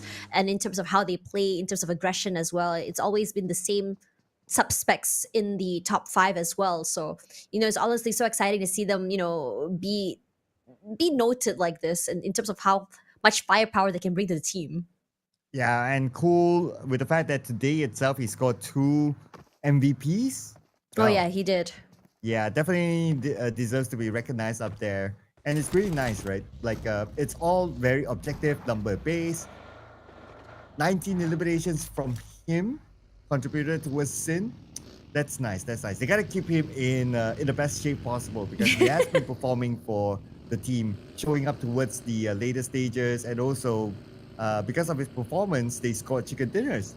So they have to keep cool and calm and as top performance as possible, because right now, yes, they are in a good spot, 89 points at number 1. They are ahead of SG by 14 points, but 14 points is one good game by SG, and they will overtake Sin. So it's still a marathon for Sin. They have to keep it up. I mean, granted, on how, you know, a lot of teams are just going back and forth, I think this is when not only is it super competitive, but also it's always, you can really tell who is going to be all the way up there in the top side. Now, looking at the map here, I did see for a brief moment that Yago Galacticos did, I'd say, occupy the hospital area. 214 was at the very end there. I think they decided, you know what, let's not fight for the spot against, you know, against Yago Galacticos this early. Let's go to the northern side of Georgia Paul. And Austria, they do what they do best. I think I remembered back then they were one of those teams that love to go for a high ground area to hold instead. So they're going back to, you know, what they know before, just taking over that Potato Hill area, just being able to lord over the hospital side, the ruins area, gives them so much value. Yeah, everyone's taking their best position possible, right? And because of that, we're not seeing a first blood yet. Everyone's focusing on to rotations, getting into good spot, which is fine. And that's where we can expect like maybe stage 3 or 4 perhaps. It will be explosive across the map and a lot of eliminations happening at the same time. So there will be some rounds where you see like, okay, early fights somewhere. There's some rounds that we get to see, like this round, for example, like everyone gets their own spot, they loot, we see you in the final circle. But it might come earlier than we expect. Again, it came from our Mr. MVP Cool, knocking down Beckham. Just talk about how PG love to see them survive a little bit more, but in these situations, I think their biggest problem right now has always been in these mid rotations, getting caught out by another team, not being able to defend themselves. I mean, players like Honda do try to shoot back here at the very least, but you know, when there's so many teams just rushing at you, so many teams moving around, you can't really figure out how to pinpoint and play together as a team right now. Because right now, if you see how they've been fighting, Honda has been all alone here putting in the damage. His teammates are just kind of like hovering on the map. We're not seeing crossfires, we're not seeing setups as well. But in this situation, Cool does fall, and this is massive because Cool getting taken away means that the impact coming in from Sin will be kind of like dwindled down. And on top of that as well, one more point for PG. This score for them is just so precious. Oh, absolutely, right? 2 points in the back for PG, and we did talk about them needing to collect those points, taking baby steps, and that's exactly what they're doing right now. And they took out 2 plays from the top team, so that's good news. But not so good news here for Austria, as right now, PBMS will try to win this fight against them. Renzer together with Top the duo that has to do it, and they will do it against PBMS, eliminating the final player, Scotty. Stuff to worry about. Another team is hanging around outside here. Goa It's just one of those teams that just love to find opportunities to completely overwhelm teams before they can reset. But this time around, it's a lot more slower for them in terms of how they want to react. They weren't able to quickly just collapse before Austria is able to go for that reset here. Regardless, Austria, I think, is still very much in the back foot. They don't have strength in terms of number, only hanging around as a 3. So for them, they have to worry about just making sure that the compound doesn't get breached. Crossfires, if they have enough protocols, they should be able to overwhelm and overcome. Oh, but now GG overwhelmed by Title Quick Esports. Trying to get away, they get into the circle. That's fine. We're back onto the compound where Goa versus Austria. And Austria right now, 3 active players. They have the numbers against Goa. The top, he needs a little bit of time to reload. He's back up again. But W1D2 is pretty low. He needs that space to heal up. His teammates are going to buy him that time together with the smoke. He's going to fly the side of Goa. While Goa tries to fly back. AS for who? Tries to find an angle. But again, because of the smoke that's still active, they don't have a vision. The situation as well. I mean, you hear the footsteps. It's hard to really pinpoint where everyone is, but Nate should just clear out a little bit of the area here. W1D2 has just been doing a great job of staying fairly quiet right now, able to stay away, go for that reset, move to a safer area to play with his teammates. But the blue zone will push, so you have to be a bit more patient. W1D2, surprise! Pop goes the Weasel. One member of Goa knocked down already, dwindling down his numbers. It's just step-by-step situation for them right now, as Goa currently left with only 2 active members alive. One easily picked up right now, and Austria is doing a stellar job of keeping them at bay, not allowing them to pick up their teammates right now. A lot of space, a lot of pressure coming through. Top rushing up forward, picking up another point in the bag right now, and the rest of Goa saying, you know what, forget it. We can't pick up our final teammate, and we're forced to go alone and try to survive till the end of this final Erangel here. And the circle is not the easiest either, pushing to the northern side of the map as fights still go on here. With the Younger Radicals against the EF and Younger Radicals. The ground so far so good against the EF. Only has one active player, which is Parker. He wishes that he has Spidey powers right now. But will his Spidey sense to save him from that nade? It will. Now trying to drive away, but he does not have the time and space as Younger Radicals chase him down. They are circling around him. Where is he gonna go? Parker, still alive, still with his buggy. But he got a bit of assistance from another team from afar. Still this nade onto Parker, almost taking him out. The amount of teams on the northern side of circle here is so many right now. Parker, very dangerous situation, eats a lot of damage from that nade, forced to move away right now. But the footsteps should have given it away. The jig is up. The players from Young Guns rushing forward here, eats a lot of damage from that nade as well. But Smile, he's not done. He knows geometry, the Pythagoras theorem, whatever you want to call it. He does it best. Done to perfection here. Young Galacticos, they're not out of the woods yet. Sin has their eyes on them. Well, at least the good news for Younger Radicals is that Sin only has 2 players, so they wouldn't be as active as they would have wanted.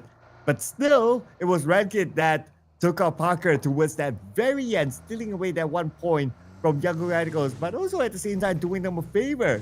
And now Younger Radicals, they can reset. While for next laps, they're traveling into the circle, but at the same time looking at Title Quick Esports. They will lose money into the hands of Austria. Calm down, Top. Calm down. He's gone, man. Nay goes the horsey. Giddy up, man. It's on a rampage right now. Every single player goes through and not aware at all that Guz was over on the other end. Will be taken out. Well, there's your relaxation moment, I guess, Sir Cloud. Unlucky. So unlucky. If that vehicle was maybe, I don't know, even a buggy, it would have been faster. Or if it was a Mirado, it would have been full cover. He might have survived that, but it was just unfortunate that it's a horse. So he's super exposed when he rides that. It became an easy target and got eliminated. Well, for Title Quick Esports, they still have 3 players, so anything can still happen. Again, we've seen multiple times that teams with 3 players scoring chicken dinners, so we can still do that. But now 2-1-4, taking out members of SG.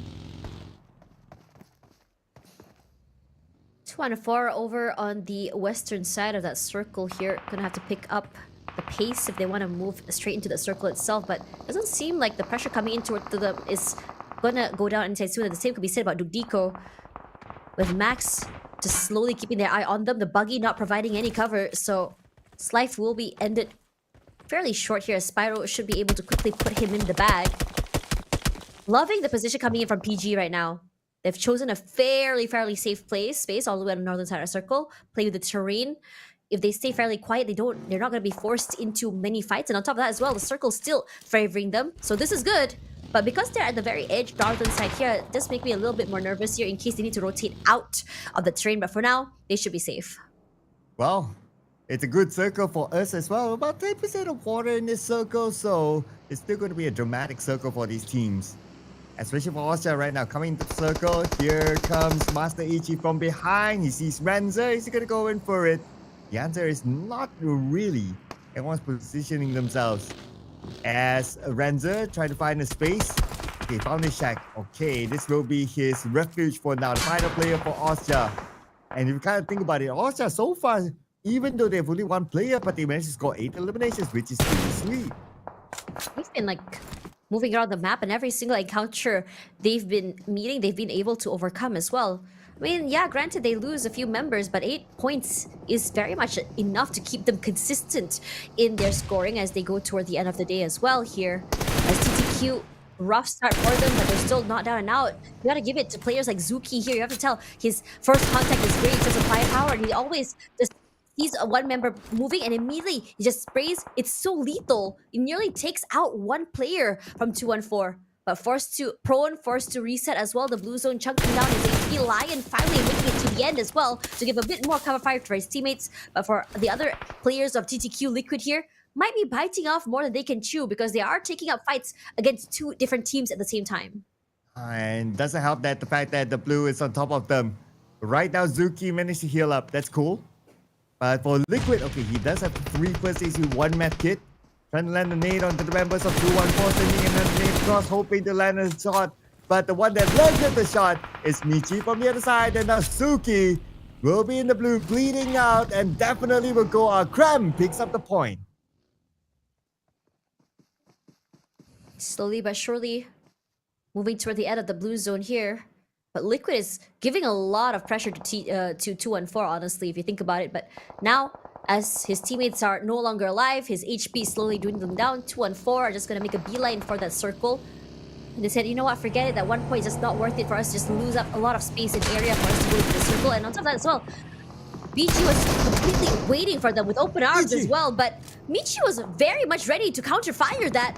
Finds that pickoff, knocks down Master Ichi, one of the biggest heavy hitters for the team. And now, Unknown, you want to make something happen here. You want to be able to take up these fights, and not only that, reset your teammate and bring it back. But another team has been knocked down here is Austria, but going out at 12 with 8 points, I think they've done the job.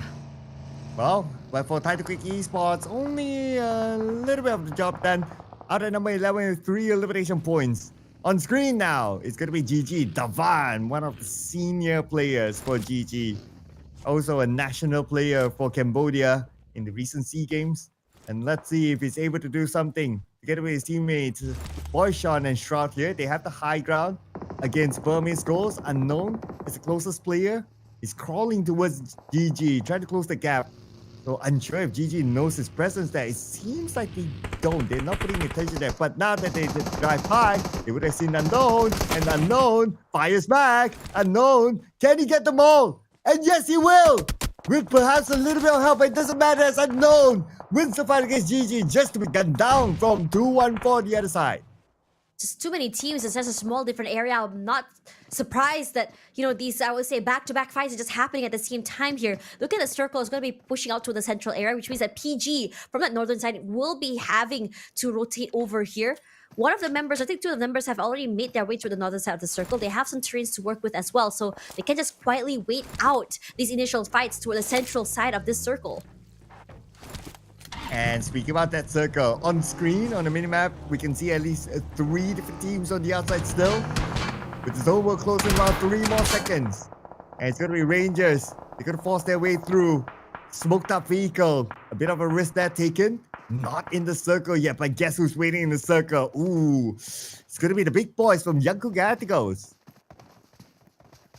They were very quick to make it into the circle. Once again, I have to say, I'm starting to really recognize how they play with these very hard shift rotations as well. It's always been so decisive where they want to go, where they want to hold as well. They were one of the first few to make it to the middle of the circle to find that prime area as well, which is how they've been able to survive quite convincingly. And these 3 eliminations have mostly been from those rotations, from players crossing through, from, I would say, third parties, and even people crossing them as well. And Young Radicals will stop them from crossing in. That's bad news right now for Rangers, because the zone is starting to close. At the same time, okay, PG making their move. Lazy Boy going to hit the charge to try to get into the circle. If you think about it, PG, they're getting close to gaining place on points. Only one more team needed to be eliminated, and then PG will start to collect place on points. And so far, that's a positive sign for PG this round. Interesting enough. They're gonna have to fight their way into the circle here. OF going very aggressive, getting up close and personal with Max right now. Both teams suffering heavy losses. A trade for trade. At the same time, the same could be said about RNG here. Rangers, they want to bring back their glory from day number 1. But why Yango Galacticos not allowing that to happen, disallowing any of them to even breach their compound. Already managing to get a knock on 2 of the members. One by one, they fall. Smile, just waiting to throw that utility and nade. No need to. When you have your teammates that are very capable to fight and fend for themselves. Just as when they landed, they got eliminated. But as expected, if you have teams now guarding the edge of the circle, PG might lose 1 player as well, but they still have 2 active players. And on the left side of the circle, now we have OF here, trying to defend their ground against all the other incoming teams, including Burmese Ghosts still in it, but they have a full squad, so they have a lot of eyes. While for OF, 2 players in the shack, 2 players on the other side.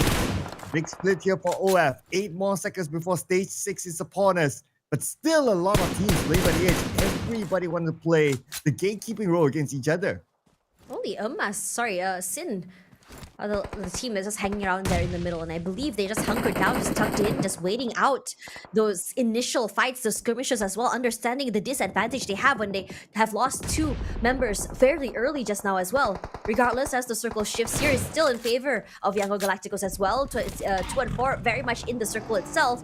But surprisingly, I'm loving the fact that for PG, because they've hunkered themselves all the way to the northern side here, late rotations, yes, it's good. At the same time, because there's no one up on the northern side, they can slowly make their way and play toward the northern side and edges of those circles as well. They have a 2-1 formation going around here. My only worry right now is them running into either Sin or even Yangon Galacticos, where they could potentially be a casualty. PG! Oh, that was just too bad. He managed to get 1 spiral, but the rest of them followed through. And Ichi was not able to secure that elimination point even. And that point is stolen away by 214. So unfortunate for Ichi.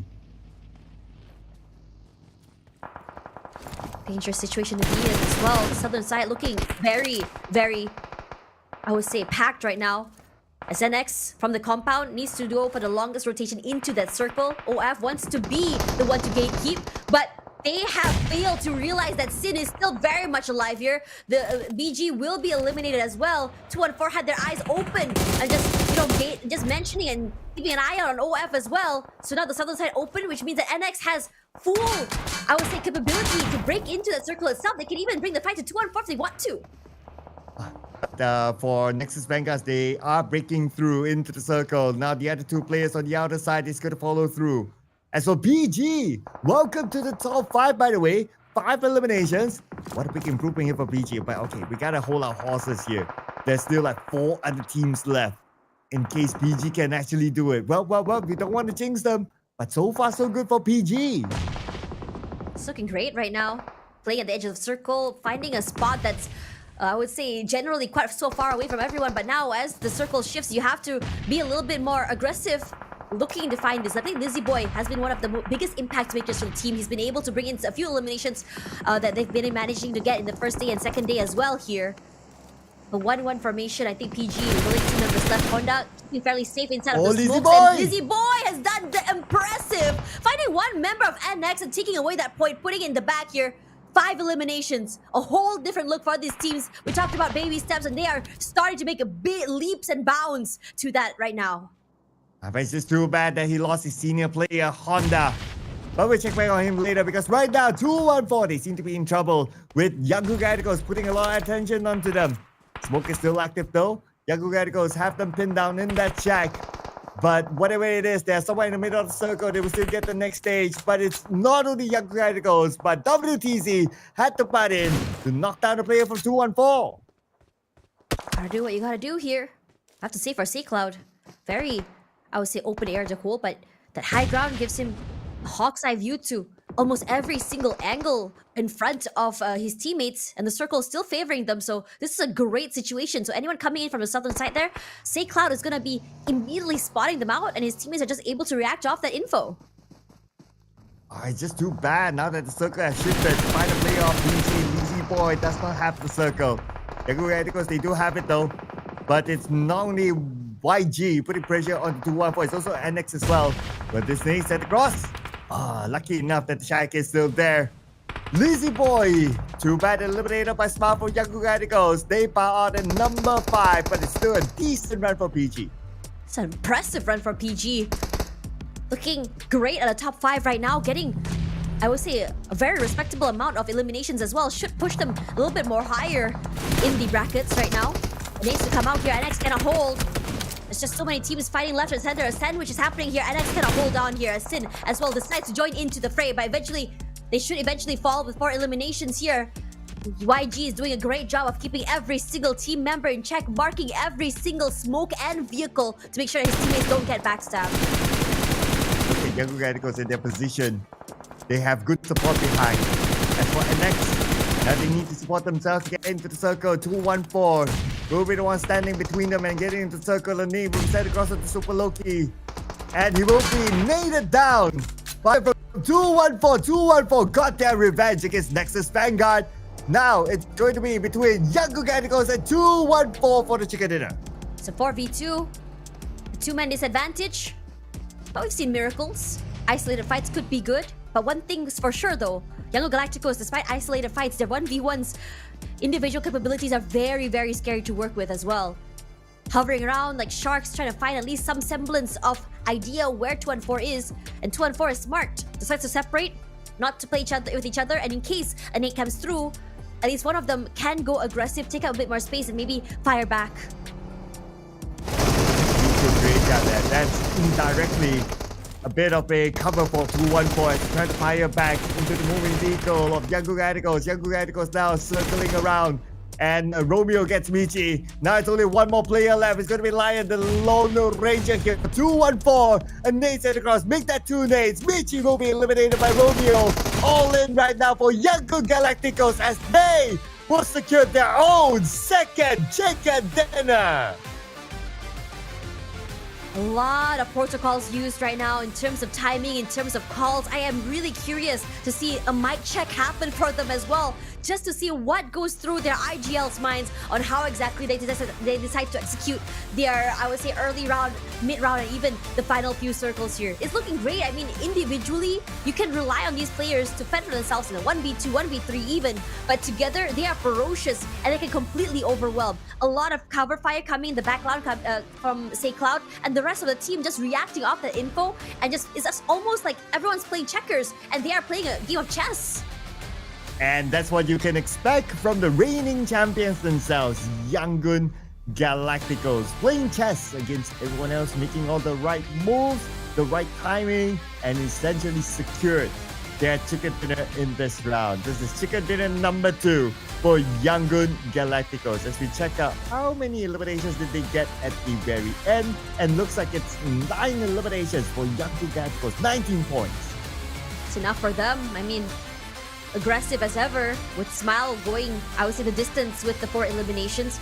And every single one of them has been individual brilliance. Yes, there are a lot of moments where, you know, you can see a nice 1-2 trade come through as well.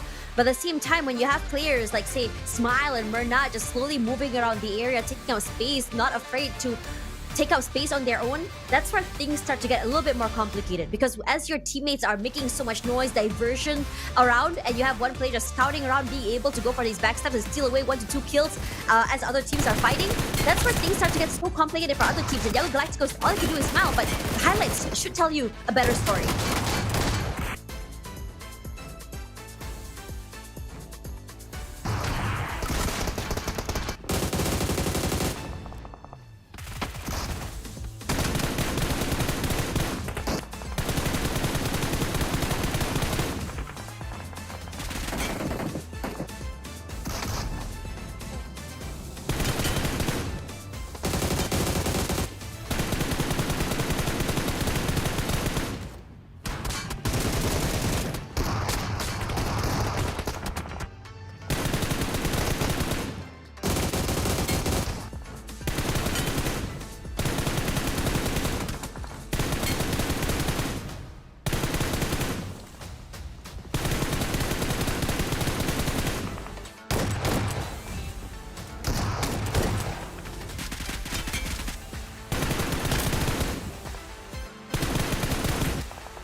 Wow, Yangon Galacticos is back. 19 points. But 214, they share the same amount of points with Yangon Galacticos since they have collected 13 eliminations in the process.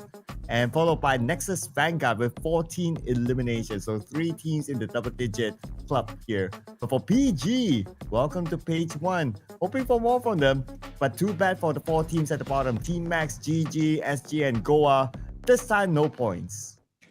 Honestly, it's so exciting to be able to see, teams at the top also still shake, bleeds. Gods can definitely still bleed as well.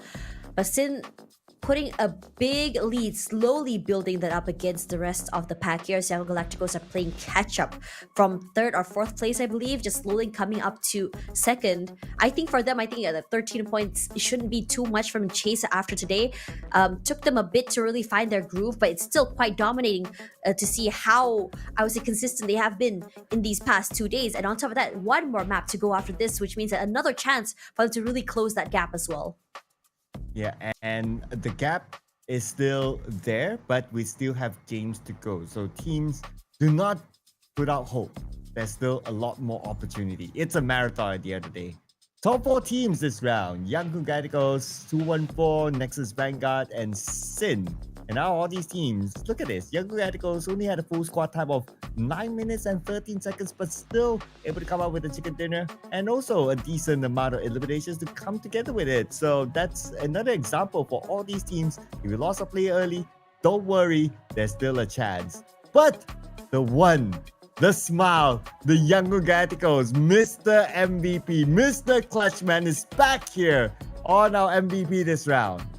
Really scary to see how he plays. Very aggressive, individually brilliant, but also playing as a team, providing so much space, providing a lot of, I would say, pressure to so many teams just crossing their teams as well. I think one thing that's really scary when you look at teams like Yangon Galacticos, especially with players like Smile, is that if you were to cross him, he spots you out and he managed to get that insane burst spray onto you, you're very much knocked down and you're going to be looking for support. Regardless, more from them later. If you have one more map, it's going to be Miramar. We'll be right back.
Well, All right, here we we're go. finally Final here. Go ahead, SoundCloud. Last of the last game for today. We are in the 7th match here. Gentlemen, of course, it's going to be Miram. One and only Miram today. What are you expecting, Tash, from this round? A lot to expect, honestly. I mean, granted, Yago Galacticos did fairly well. They're also one of those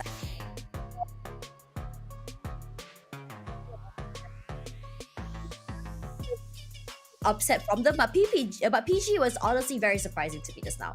You know, making it to the top 5, a decent amount of eliminations, just slowly making their way above AF is already a feat itself. Perhaps another moment. Are they still playing this game? Let me check the groups right now. Well, while you talk, we will check out what's going to happen inside of Mirror. Let's fly into it.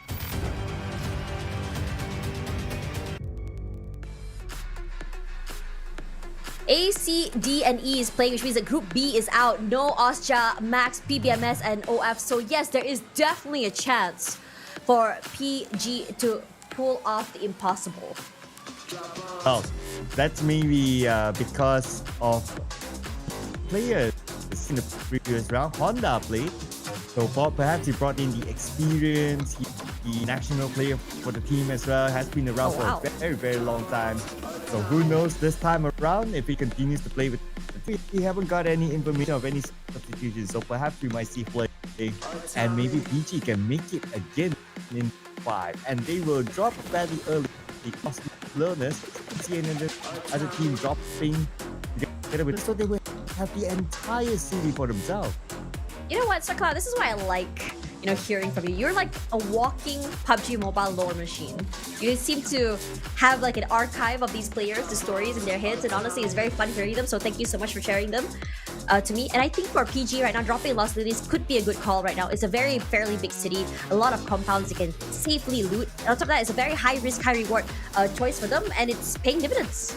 That's what if you mean too much PUBG Mobile Esports. But how many years has it been too to much, I guess. Yeah. We rarely see it's a common-ish circle. So after like rounds of top circles for the teams, well, I guess break from the circle. Oh yeah. Yeah, completely agree with you. I mean, it could be hard. You could go to crater fields. Why not? That could be making it a little bit more, I would say, complicated. First blood drawn already. This time, Master Rix knocked out very early. Honestly, whenever I see Master Rix going out a bit too early, Master Toki even, it gives me a little bit of anxiety for that team, especially since these two are, I would say, the most experienced, the most high impact makers for the team as well. But not out of it quite yet. I mean, S69, they are definitely a team that, again, I think you mentioned, right, they have a lot of history together. They are a team that, you know, is carrying the sole Singaporean flag. I think there is a different expectation for them as well. So for them, maybe perhaps as a 3 could go a little bit more further, bring in a little bit more points just to really remain consistent throughout the entirety of today. Yeah, this is being in the grand party also. Hopefully they'll be able to represent. Who knows, come up with a surprise. But it's a bit of a good plot. Caught up by Goa and eliminated. So that's the second in this round. And I don't think the fight will be over. Not like man advantage. Maybe more targets. Have a lot of mobility as well. 2 vehicles in their hands. They're very, very active right now, moving around the map. I'm quite surprised. There's a lot of pickoffs, early pickoffs happening, but perhaps this is where the early fight's going to be happening. Yago Galacticos, say Cloud is alone here. His teammates are close by, but I don't think they're in a situation where they're able to save his life right now. It's a chunk of damage from that nade. They go up to the second floor. They're not going to find him quite yet, but because of his position out there in the open, he's not going to be able to be saved. So once again, Yago Galacticos are going to be playing as a 3 from quite early into the game. But again, they've managed to go all the way to the end in the previous map as a 3. I'm not surprised if they're able to pull it off again. Yeah, and it's great here that they have a decent start for Nexus Vanguards, that is. But for those with a 3, well, we've seen teams getting chicken dinners with 3, like what you said. So who knows? We could see that one again. Yago I as of now, they are away from Sin. They can score a decent amount of eliminations. Number 1, yes. But I'm sure Sin to team or at least by with number one, at least happy. And Oh yeah. as an extra bonus, they are 3 points away from the 100-point mark, so that will put them in a pretty nice spot on top. I'm just quite surprised at how many, teams are over toward the eastern side of the circle here. You have BG over on San Martin. I think they're just on the way to move toward the middle side here. Crater Field, CTQ has the northern side area, La Corberia in their hands, but they have Liquid just sort of moving around the Crater Fields, making sure that no one is around as well. So if anything, this eastern side of Crater Fields could be massive if TTQ is able to hold on to it as well. It has nice terrain, it has craters as well, huge compounds for them to work with. So it's a big advantage. But the same could be said about NX here. They have a nice 1-1-1 formation here over to Montenuevo with Super Loki at the helm, all alone in the very front of the side here. And I'm wondering if they want to play these long range shots, playing off the information that's fed over by Super Loki. Great that they had one player up there, so that's going to be the guy that gives them the information. While a good spot in the circle, somewhere in the middle. But too bad, 69 not a good spot for them. Instead, they shrunk them down, and now they only have 2 active players. Where are the other 2? Okay, they are across the shot. What have of sight?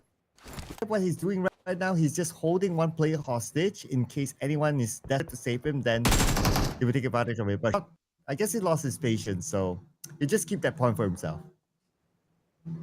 Can't really hold on too long, especially since they're not in the circle quite yet. They have quite a ways to go as well, especially if they want to cross through. Have to worry about the area of San Martin there where Sin is holding in. They could potentially be gunned down there as well. I'm seeing some fights happening to a middle side. I'm looking at SG right now. Silent Gods have been very deadly today. I'm pretty sure that one of them has already been lobbied here. So RNG this time around, this is a good start from them. They've been really trying to replicate yesterday's success today with little to no avail. They're consistent in terms of bringing in the points, but in terms of being bombastic like they were in Sanhok yesterday, not quite yet.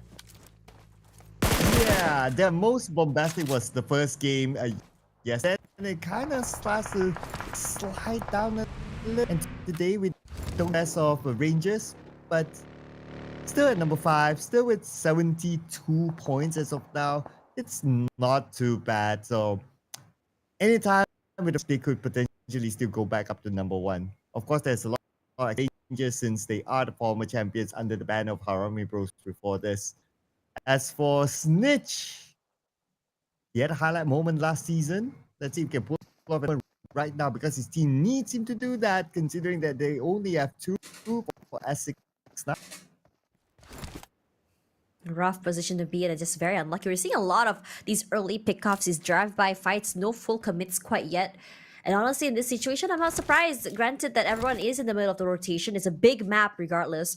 And if you were to see the map feed right now, most players have really hunkered themselves down smack dab in the middle of El Pozo, Crater Fields, a Power Grid, Monte Nuevo, never really to the edges of the circle. I think a lot of teams have decided that, late rotations haven't really been paying dividends. They're rather playing safe and finding compounds and areas. I mean, granted that this map is full of craters, is full of high grounds, is full of terrains as well. You want to make sure that you are in the best possible position to anticipate these fights as well. That's where Snitch is kind of anticipating it in case you step out, try to get exit frags here. Not in the circle himself. I don't know how long he can hold on to this one. It's a blue. We can see it traveling. We can see it moving, driving on the GG. And then Snitch. Let's check back on how many healing utilities he has. He only has 1 first aid. It's stage 1, coming to stage 2, but still, I guess he just wants to make the best out of this.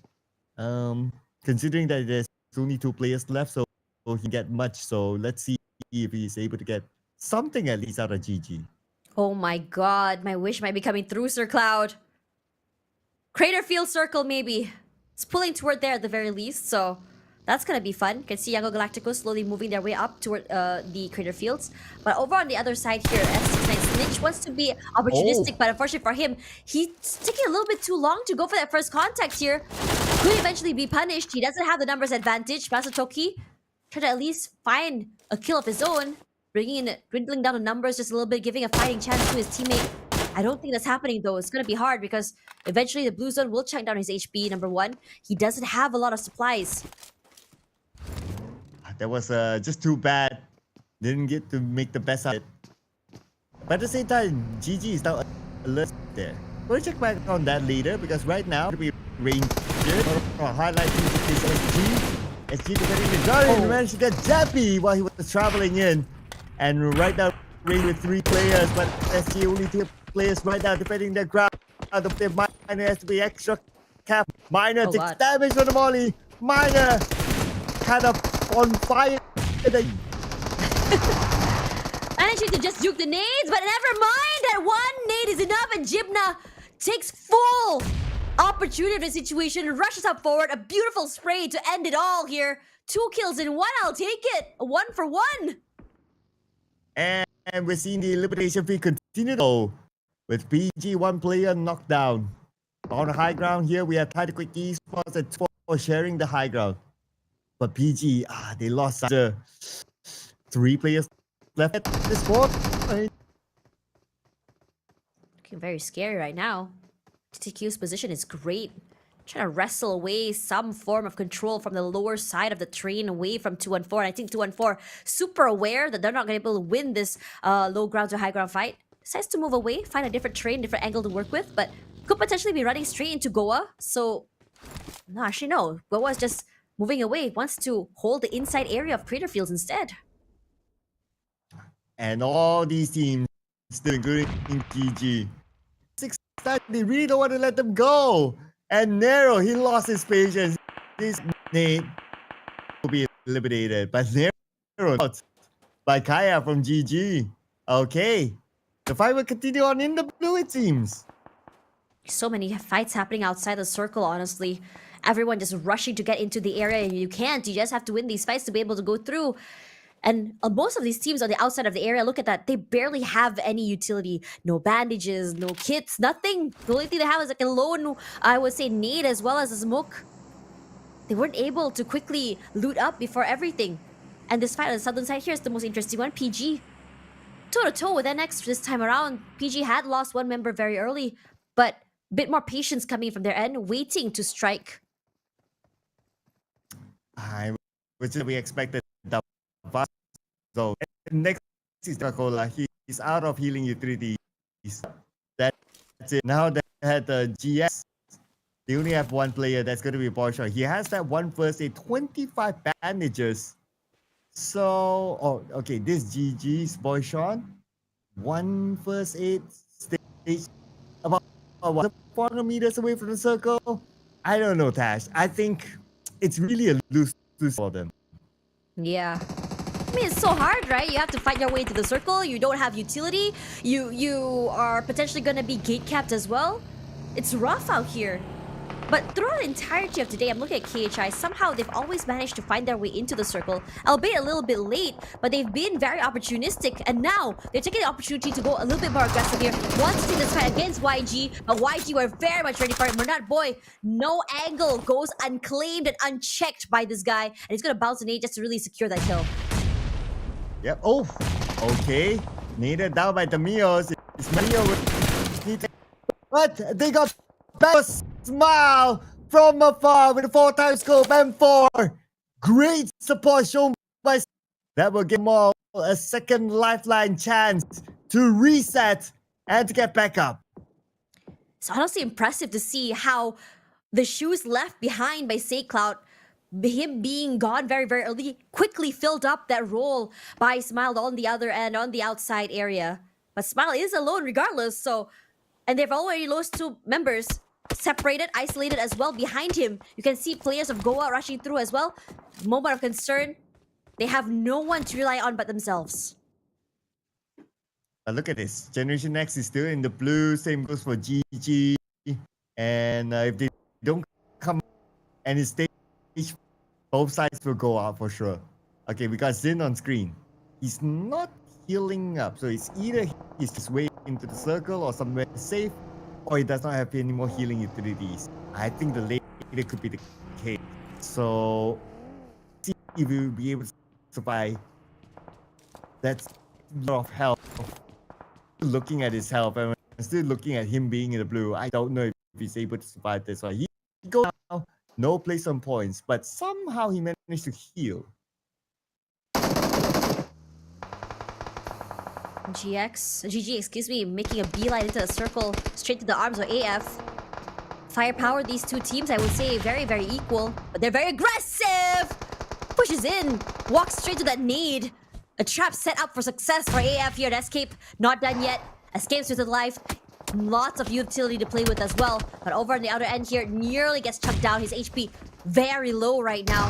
Forced to go and reset his teammate Fong so far away. Not able to hold here, and Boyshon should steal away that kill.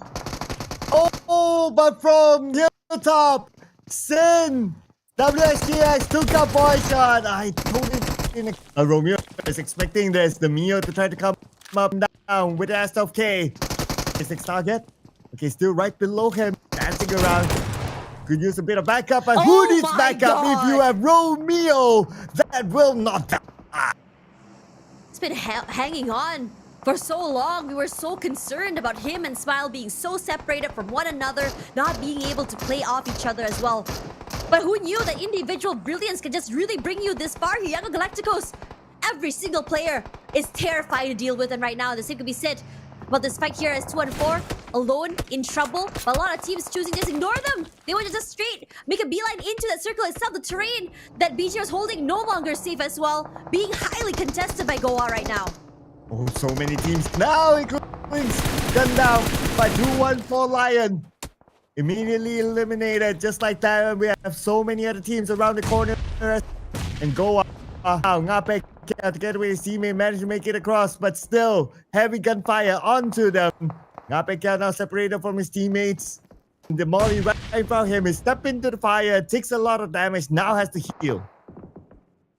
He's so low right now, barely in the cover. Smoke should eventually dissipate as well. Wants to make something happen, but 2-4 is saying, you know what? Let's play passive. Let's play reactive instead. They come to us, we play CQC. And BG is still being able to hold down the line here. The terrain is just so hard to deal with, and NX finding it hard to just really traverse the area, decides to leave. Don't really want to contest this. Would rather find a different angle to work with. And that's PUBG Mobile, ladies and gentlemen. But Epic Cow fell to the hands of Lion. But the other members of Goa is still alive. They're ready. Oh, Yaka. Okay, the snake to end them all. You can land a nice one, but a lot there. He's trying to try again. One more time. Still a bit too short. Needs a little bit more space as well. It's too far away, but in a situation where he wants to take out the space, right out there in front of him, he's open. No clue how many eyes are watching him as well. Rather be safe than sorry. Move around the area with the buggy. Play a little bit more closer with his teammates. Perhaps would be the key to their success, maybe. With the shotgun. Oh, yeah, still a shotgun in his hand. Okay, he wants to try to close the gap. Does not have that good angle yet. And Fong just right in front of him is going to be Erangel, but he cannot move forward because of the support from the other members of Sin on that high ground. Himself, he could be shot down. While Erangel, he does have the upper hand. He can be a little bit creative. What he would do with the truck? Looks like he will retreat back to his teammates because anticipating the next phase of the circle, which we showed up right now. Looks like the high ground will be very, very valuable. Two teams on top of it. As the rotations come through here, the only one that's really going to be stopping Sin's rotation right now is going to be Jibnai. And he's alone. They could potentially just crash into that compound, take another elimination point, and just hold on to that. It is on the side. And here we have that do not have the circle. But they have to fight their way through again. Same situation. Teams trying to block them from coming in. And one of them is going to be Sin. But they scope down on the other side. They see a team. But that's not going to be the biggest factor. Right now it's going to be Sin still. But Sin themselves will need to get the circle. Right now the zone is starting to close. But anyway, Sin, they do have an exit plan. They do have a vehicle. Will there be another team waiting for them inside the circle? I guess they will think about that later. Right now, it's all about getting in first. Wait for them inside the circle. And that's up AF for coming in. TCQ is just putting a lot of pressure onto them. A lot of chip damage onto them, especially if they move their cars already almost explode right now. It's a very dangerous situation to be in. Gus finds his first pick off there. Parker not being able to survive, but the same could be said about Sin. All just blown up to see the Marines as they all just rally together in one vehicle. Basically a death wish in a situation where there's so many teams holding on and just watching these rotations. But Sin, that was a very, very dangerous and I would say desperate play. They couldn't do much right now, especially when you have BG and NX just watching, all eyes onto them as well. The same could be said about AF. Fong, dangerously low, wants to rendezvous with Jibna. Gen Z is close by at the very least to provide a bit of cover for him so that he's able to go for that reset. Oh, but look at all these teams on the high ground. It's so difficult. If you're on the lower ground with this kind of circle, there's almost not many options for these teams on the lower ground. They have to try to cut across the high ground, but it's almost impossible. Look at this angle by Osal. Tapping it out on the AF. Like, how are they going to get out of this situation? And the same applies to Rangers, Jibna, and also the two players of Sin. Not a lot of space either in the terrain. They want to climb out. That puts them in such a vulnerable position. They're going to have to wait it out. They're going to have to just hope that BG perhaps decides to take this fight, or maybe another team decides to crash over into that terrain here. Might be happening. You can see Ahiko getting a little bit more active with his vehicle, moving around the area, just getting a feel on the southern side of that circle as well. As Young Galacticos staying fairly quiet. The same could be said about PG. They've been doing fairly well surviving this long. And looking at the current situation, the circle will continue to close again in about 30 more seconds with so many teams on the... Burmese goes, one of the teams with the high ground advantage. You need to pick up Master Ichi though. He'll be back up soon. I believe they are together. But time to quick Esports, they want to try and take this fight. Sends a nade at the Godspeed, it did not connect. But Godspeed, he probably feels that, okay, manage to circle early, get into the in, leave this high ground, it's okay. But the moment they step in, it's going to be Nexus Vanguard holding Master Ichi hostage and now eliminating him, taking the point for themselves. Now for the teams on the lower ground, Sin, Rangers, AF, we expected this to happen. Now they have to climb. Crank it. Chip damage to come through. You gotta really give it to TTQ. They're giving so much pressure to so many different teams here. AF's in trouble, RNG's in trouble. At the same time, they're also still trying to keep an eye out for BG and NX as well. Now as the circle is shifting to the middle side area, most of these teams are rushing through. PG has already made his way inside of the circle, quietly waiting, I think proning somewhere there. And NB as well, just slowly just leaving and vacating the compound they were holding for a long time. The only thing in the middle of the circle right now is that terrain. I think NX as well as BJ has done a phenomenal job of being able to secure that early. But other than that, it's all just open areas. Yeah, so much open area, right? Including the one that's faced by Sin and Jibna now. Anyway, the fight. And now Jibna 1v2. Trying to breach his compound. Smoke is still active, but nevertheless, they will still step in. And now Jibna goes up to the second floor. He still have this one trusting nade. He's gonna lob it. He's just timing it. Red Kid, together with WXKX, still on the lower ground. Doesn't want to get fooled by Jibna. Jibna steps away into the roof. But Jibna has to be extra careful in case another team is looking at this fight. Movement actually, but his position's already been compromised. All cards on the table, forced to reposition inside of the building. More needs to come through, and Jibna is making it hell for them to be able to win this fight. Gets one already. Perfectly executed, managed to isolate. Barely surviving this, but still able to survive. Forced to go for that reset by Rankit. Sets the matters in his own hands, but Jibna juked over to the lower side of the area here. 3 fires abound. Left, right, and center. Jibna so Jibna! Being able to come up on top. RNG! This is their game. They want to end it on a high. Oh, that is what they're looking for. It's Jibna, ladies and gentlemen. Let's see how far he can go from here. Now that he has to hike up to the high ground. But on the northern side, we have Young Galacticos coming. Together with Smile. Trying to breach through. They have to cross the road. But in front of them, it's going to be 2-1-4 stopping them.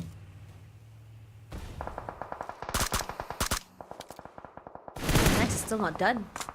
Trying to steal as many kills as they can here, but Young Galacticos, they're trying to bring the pain here over to 2-1-4. But also being so mindful that over the high ground that we have BG just towering over, lording over them. The blue zone is ruthless. They got across, like it or not here, as Super Loki, all eyes onto Jibna. We may have won at 1v2, but in this final stand, it's just gonna try and deny that point not happening.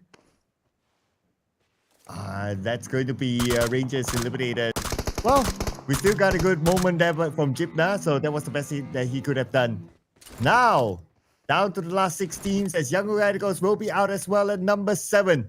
And the next circle will be upon us. Will it still be on the high ground? Yes, it will. With both Burmese Goals and Nexus Vanguard still having the circle. These two teams have been holding on to this gentleman's agreement for quite some time, but now NX has a majority of the terrain in their hands, so potentially they could just try and choke out BG as the circle pushes, put them between a rock and a hard place and just completely overwhelm. They have the tippy tops of the area as well, so if anyone was rotating from the bottom side, they can completely be able to bring death from above. Absolutely right. With this current position, these two teams, they might not clash with each other, so it's going to be a bigger problem for the other teams. Look at what WPC is doing right now. It's just stopping teams from coming in. NB gunned down by Super Loki. And they will continue to collect elimination points. Look at this, already 6 here for Nexus Vanguard. It's easy pickings, if anything, right now. You can already see the two teams there, 2 and 4, as well as TTQ. Long time coming, that fight finally reaching the conclusion in the end, with only Bunny being the last man standing there. Not too sure in terms of utility how much they have, but for VG, so aware right now and also very excited to have another point in their pocket. Could tell the anticipation they have just picked that up, and instead of going too aggressive here, they want to be a lot more reactive, waiting and biding their time here, hoping that the blue zone to push them out there in the open. As Joji spots out the members of 214, and only chip damage, not enough for that kill. And still with the high ground advantage, it's going to be Joji. But here we have it, Lion from 214 against Burmese Goals. But it does not have that geographical advantage. Instead, it's going to be WTZ still stopping a 214 from moving forward, doing Burmese Goals a favor. But right now, they're claiming their taxes. They want to try to get the members of Burmese Goals, but WTZ could not connect his shot. Anyway, 214 eliminated. And now we're in our top 4 teams. This time, it's an all-Myanmar finale. Man, this is what we're waiting for, right? It should be... Could we just say that Myanmar teams are, I would say, a little bit more just lording over the Miramar map today, because it seems like Erangel belonging fully to the Philippines, at least for the time being for today. Regardless, as we go into this one, the treaty has been broken here, as BG still very much in that circle, but can't do much to hold. Now the problem is, if the circle does shift away here, NX is gonna be having a hell of a time trying to get off the high ground and the terrain. Well, for Nexus Vanguard, they took out Bunny. Whatever happens, they still will pocket that elimination. Now down to the top 3 teams, while NB is on the other side of the circle, just monitoring the situation, hoping for these 2 teams to just fight with each other so that they will have an entry point in. If not, it's going to be rather difficult. Hopefully they have active vehicles, because they would need it right now, as it's over close in about 5 more seconds. Immediately as I have a lot of space to go with there, the vehicles come through right now, and immediately as they move, a lot of space coming out as well. Pressure coming in, as HP dwindling down by numbers, and the rest of NX decide to collapse. But surprisingly, yes, plot armor. Not for long. Foxy falls. Z11 should be the one next, but Yahiko still fairly healthy as well. Tries to bring in the pain, but cannot hold on. The sheer amount of numbers and positionings coming in from NX is just too much for them to bear. Now it's all down to just clearing out house here, as BG receiving a hell of bullets and meteorites from above as well. Can't really do much against King WTZ at all, because as soon as he pops his head, he just sprays and moves back. You can't really shoot back. Yeah, and if we were to look at it objectively as well, as long as Nexus Vanguard still has this circle with the high ground, there's nothing much that BG can do. Like BG, they cannot shoot all the way up there. It's almost impossible. But okay, stage 9 could change everything.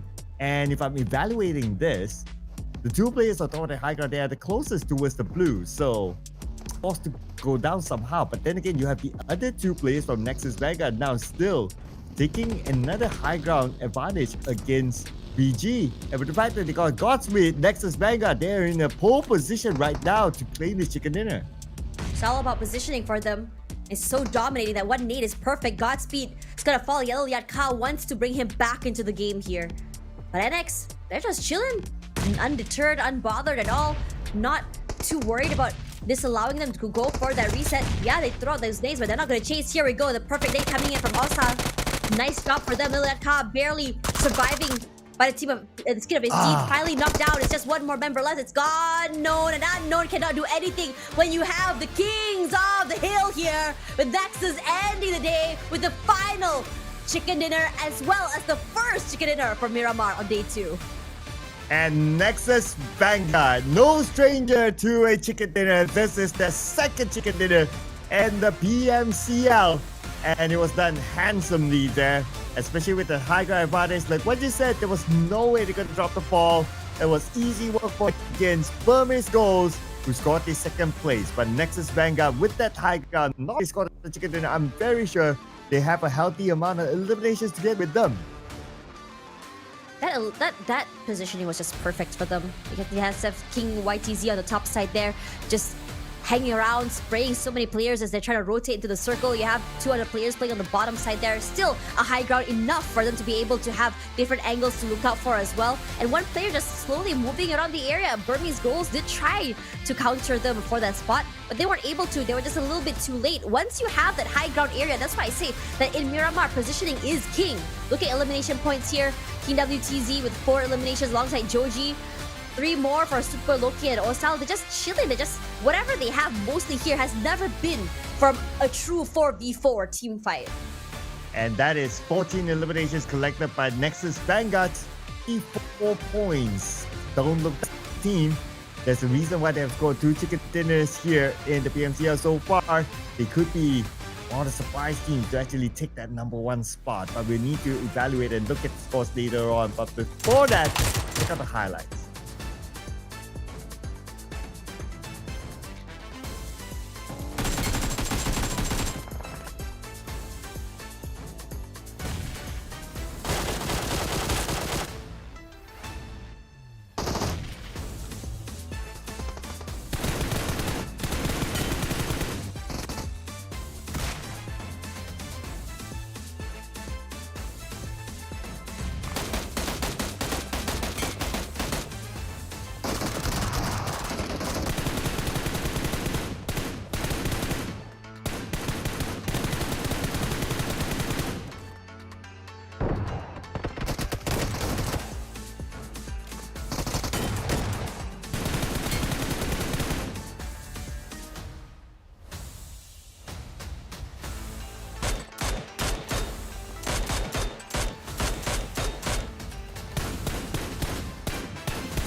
Here you go, match rankings coming up here with NX taking a lion's share of all those points, 24 in total, 14 eliminations, and honestly, easy pickings for them, doing so much damage as well to so many of these teams. Some of the players, I believe it was WTZ, managing to have 5 knockdowns in that whole skirmish as well. Good jobs to them by BG and TTQ as well. Very respectable points with 10, 13, and 10 apiece. But on the other end, KHI and also S69, 0 points. S69, they need to find a level of consistency. Some rounds they're okay, some rounds not so. So this time it's just too bad for them that they are not able to score anything. But the overalls is where it all matters. And Sin is still at #1, but they share the same amount of points as Nexus Vanguard, only decided or divided by the chicken dinner, the tiebreaker that puts Sin on top. Honestly, quite surprised at the outcome of today. PG having a comeback, catching up to AF right now, tying the scores up. Looking great in terms of eliminations and placement points as well. AF struggling today. This is such a I would say a turnaround of events, especially like since yesterday. Regardless, coming into this, the top four right now is going to be Nexus, Vanguard alongside BG, GTQ, and NB. Not the usual suspects, but still, these teams showing promise, and I would say really smart on how exactly they want to navigate the very, very, I would say, rough terrains of Miramar. And teams from the Myanmar region. And our MVP this time is going to be the OG player WTZ from Nexus Vanguard, coming in with 4 eliminations and 768 damage. He was the one on top of the hill, dealing the pain to all the teams trying to get into the circle, to cut past that high ground that Nexus Vanguard held for the longest time. Honestly, I'm so excited to see. I mean, when Nexus, I wouldn't say they had like the most exciting of starts, but for them, it's just more of like consistency in terms of firepower, in terms of team play. Not flashy as well, but this game was definitely showing a different side of them on how exactly they play, how they play off terrains and off each other as well. I am super excited to see more from them, especially tomorrow's day 3, the final day for this week as well. They're putting up a great fight, and I feel like right now for Sin especially, it's just been so unlucky because again, we were just talking about how they were just so close to that 100-point mark, just stopped in the tracks. I know, right? They're so close, but at least they're still like at the top, so that's fine. They can still go to bed happy. So that is the match points for this round. But tomorrow we still have more, ladies and gentlemen. We also have another 7-game series tomorrow. So in case you have your date set up for after the PMCL, you don't want to cancel it because of that one extra match, or at least delay it. Don't cancel your dates, You gotta keep your date happy all the time. Don't be like me. I mean, you could have a date watching PMCL. Why not, right? I mean, it's something that you guys can do together on a Friday night. It's going to be super exciting. Regardless, this tournament brought to you by Techno Camron 40 Premier 5G smartphone, most perfect phone you can have for PUBG mobile gaming as well as your everyday life. Find out more about the phone on the website as well if you want to see what you can do with the power of this phone when it comes to FPS titles like PUBG Mobile. As well, for more, I think for tomorrow, I'm super excited. I mean, I think for me jumping into this tournament, I had high expectations for, say, Austria, for Young Galacticos as well. But I feel like this is one of the most competitive we've seen PMCL for quite a long time now. Before we go, don't forget we have the PUBG Mobile X Shelby collab going on in the game as well right now. Super cool. Bring the style when you roam around the map, honestly. Yeah, win now, they say. If you want to win with even bigger style, well, you check out the PUBG Mobile X Attack on Titan. That's currently inside the game, and it features like gears. It has the actual Titans in the game, so it's an event by itself, and that's something that definitely all you anime fans out there would not want to miss out. So check it out, and if you happen to do any content, don't forget to hashtag PUBG X Attack on Titan together with it. Anyways, we'll see you guys tomorrow, same time, same place. Good night, guys.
it's a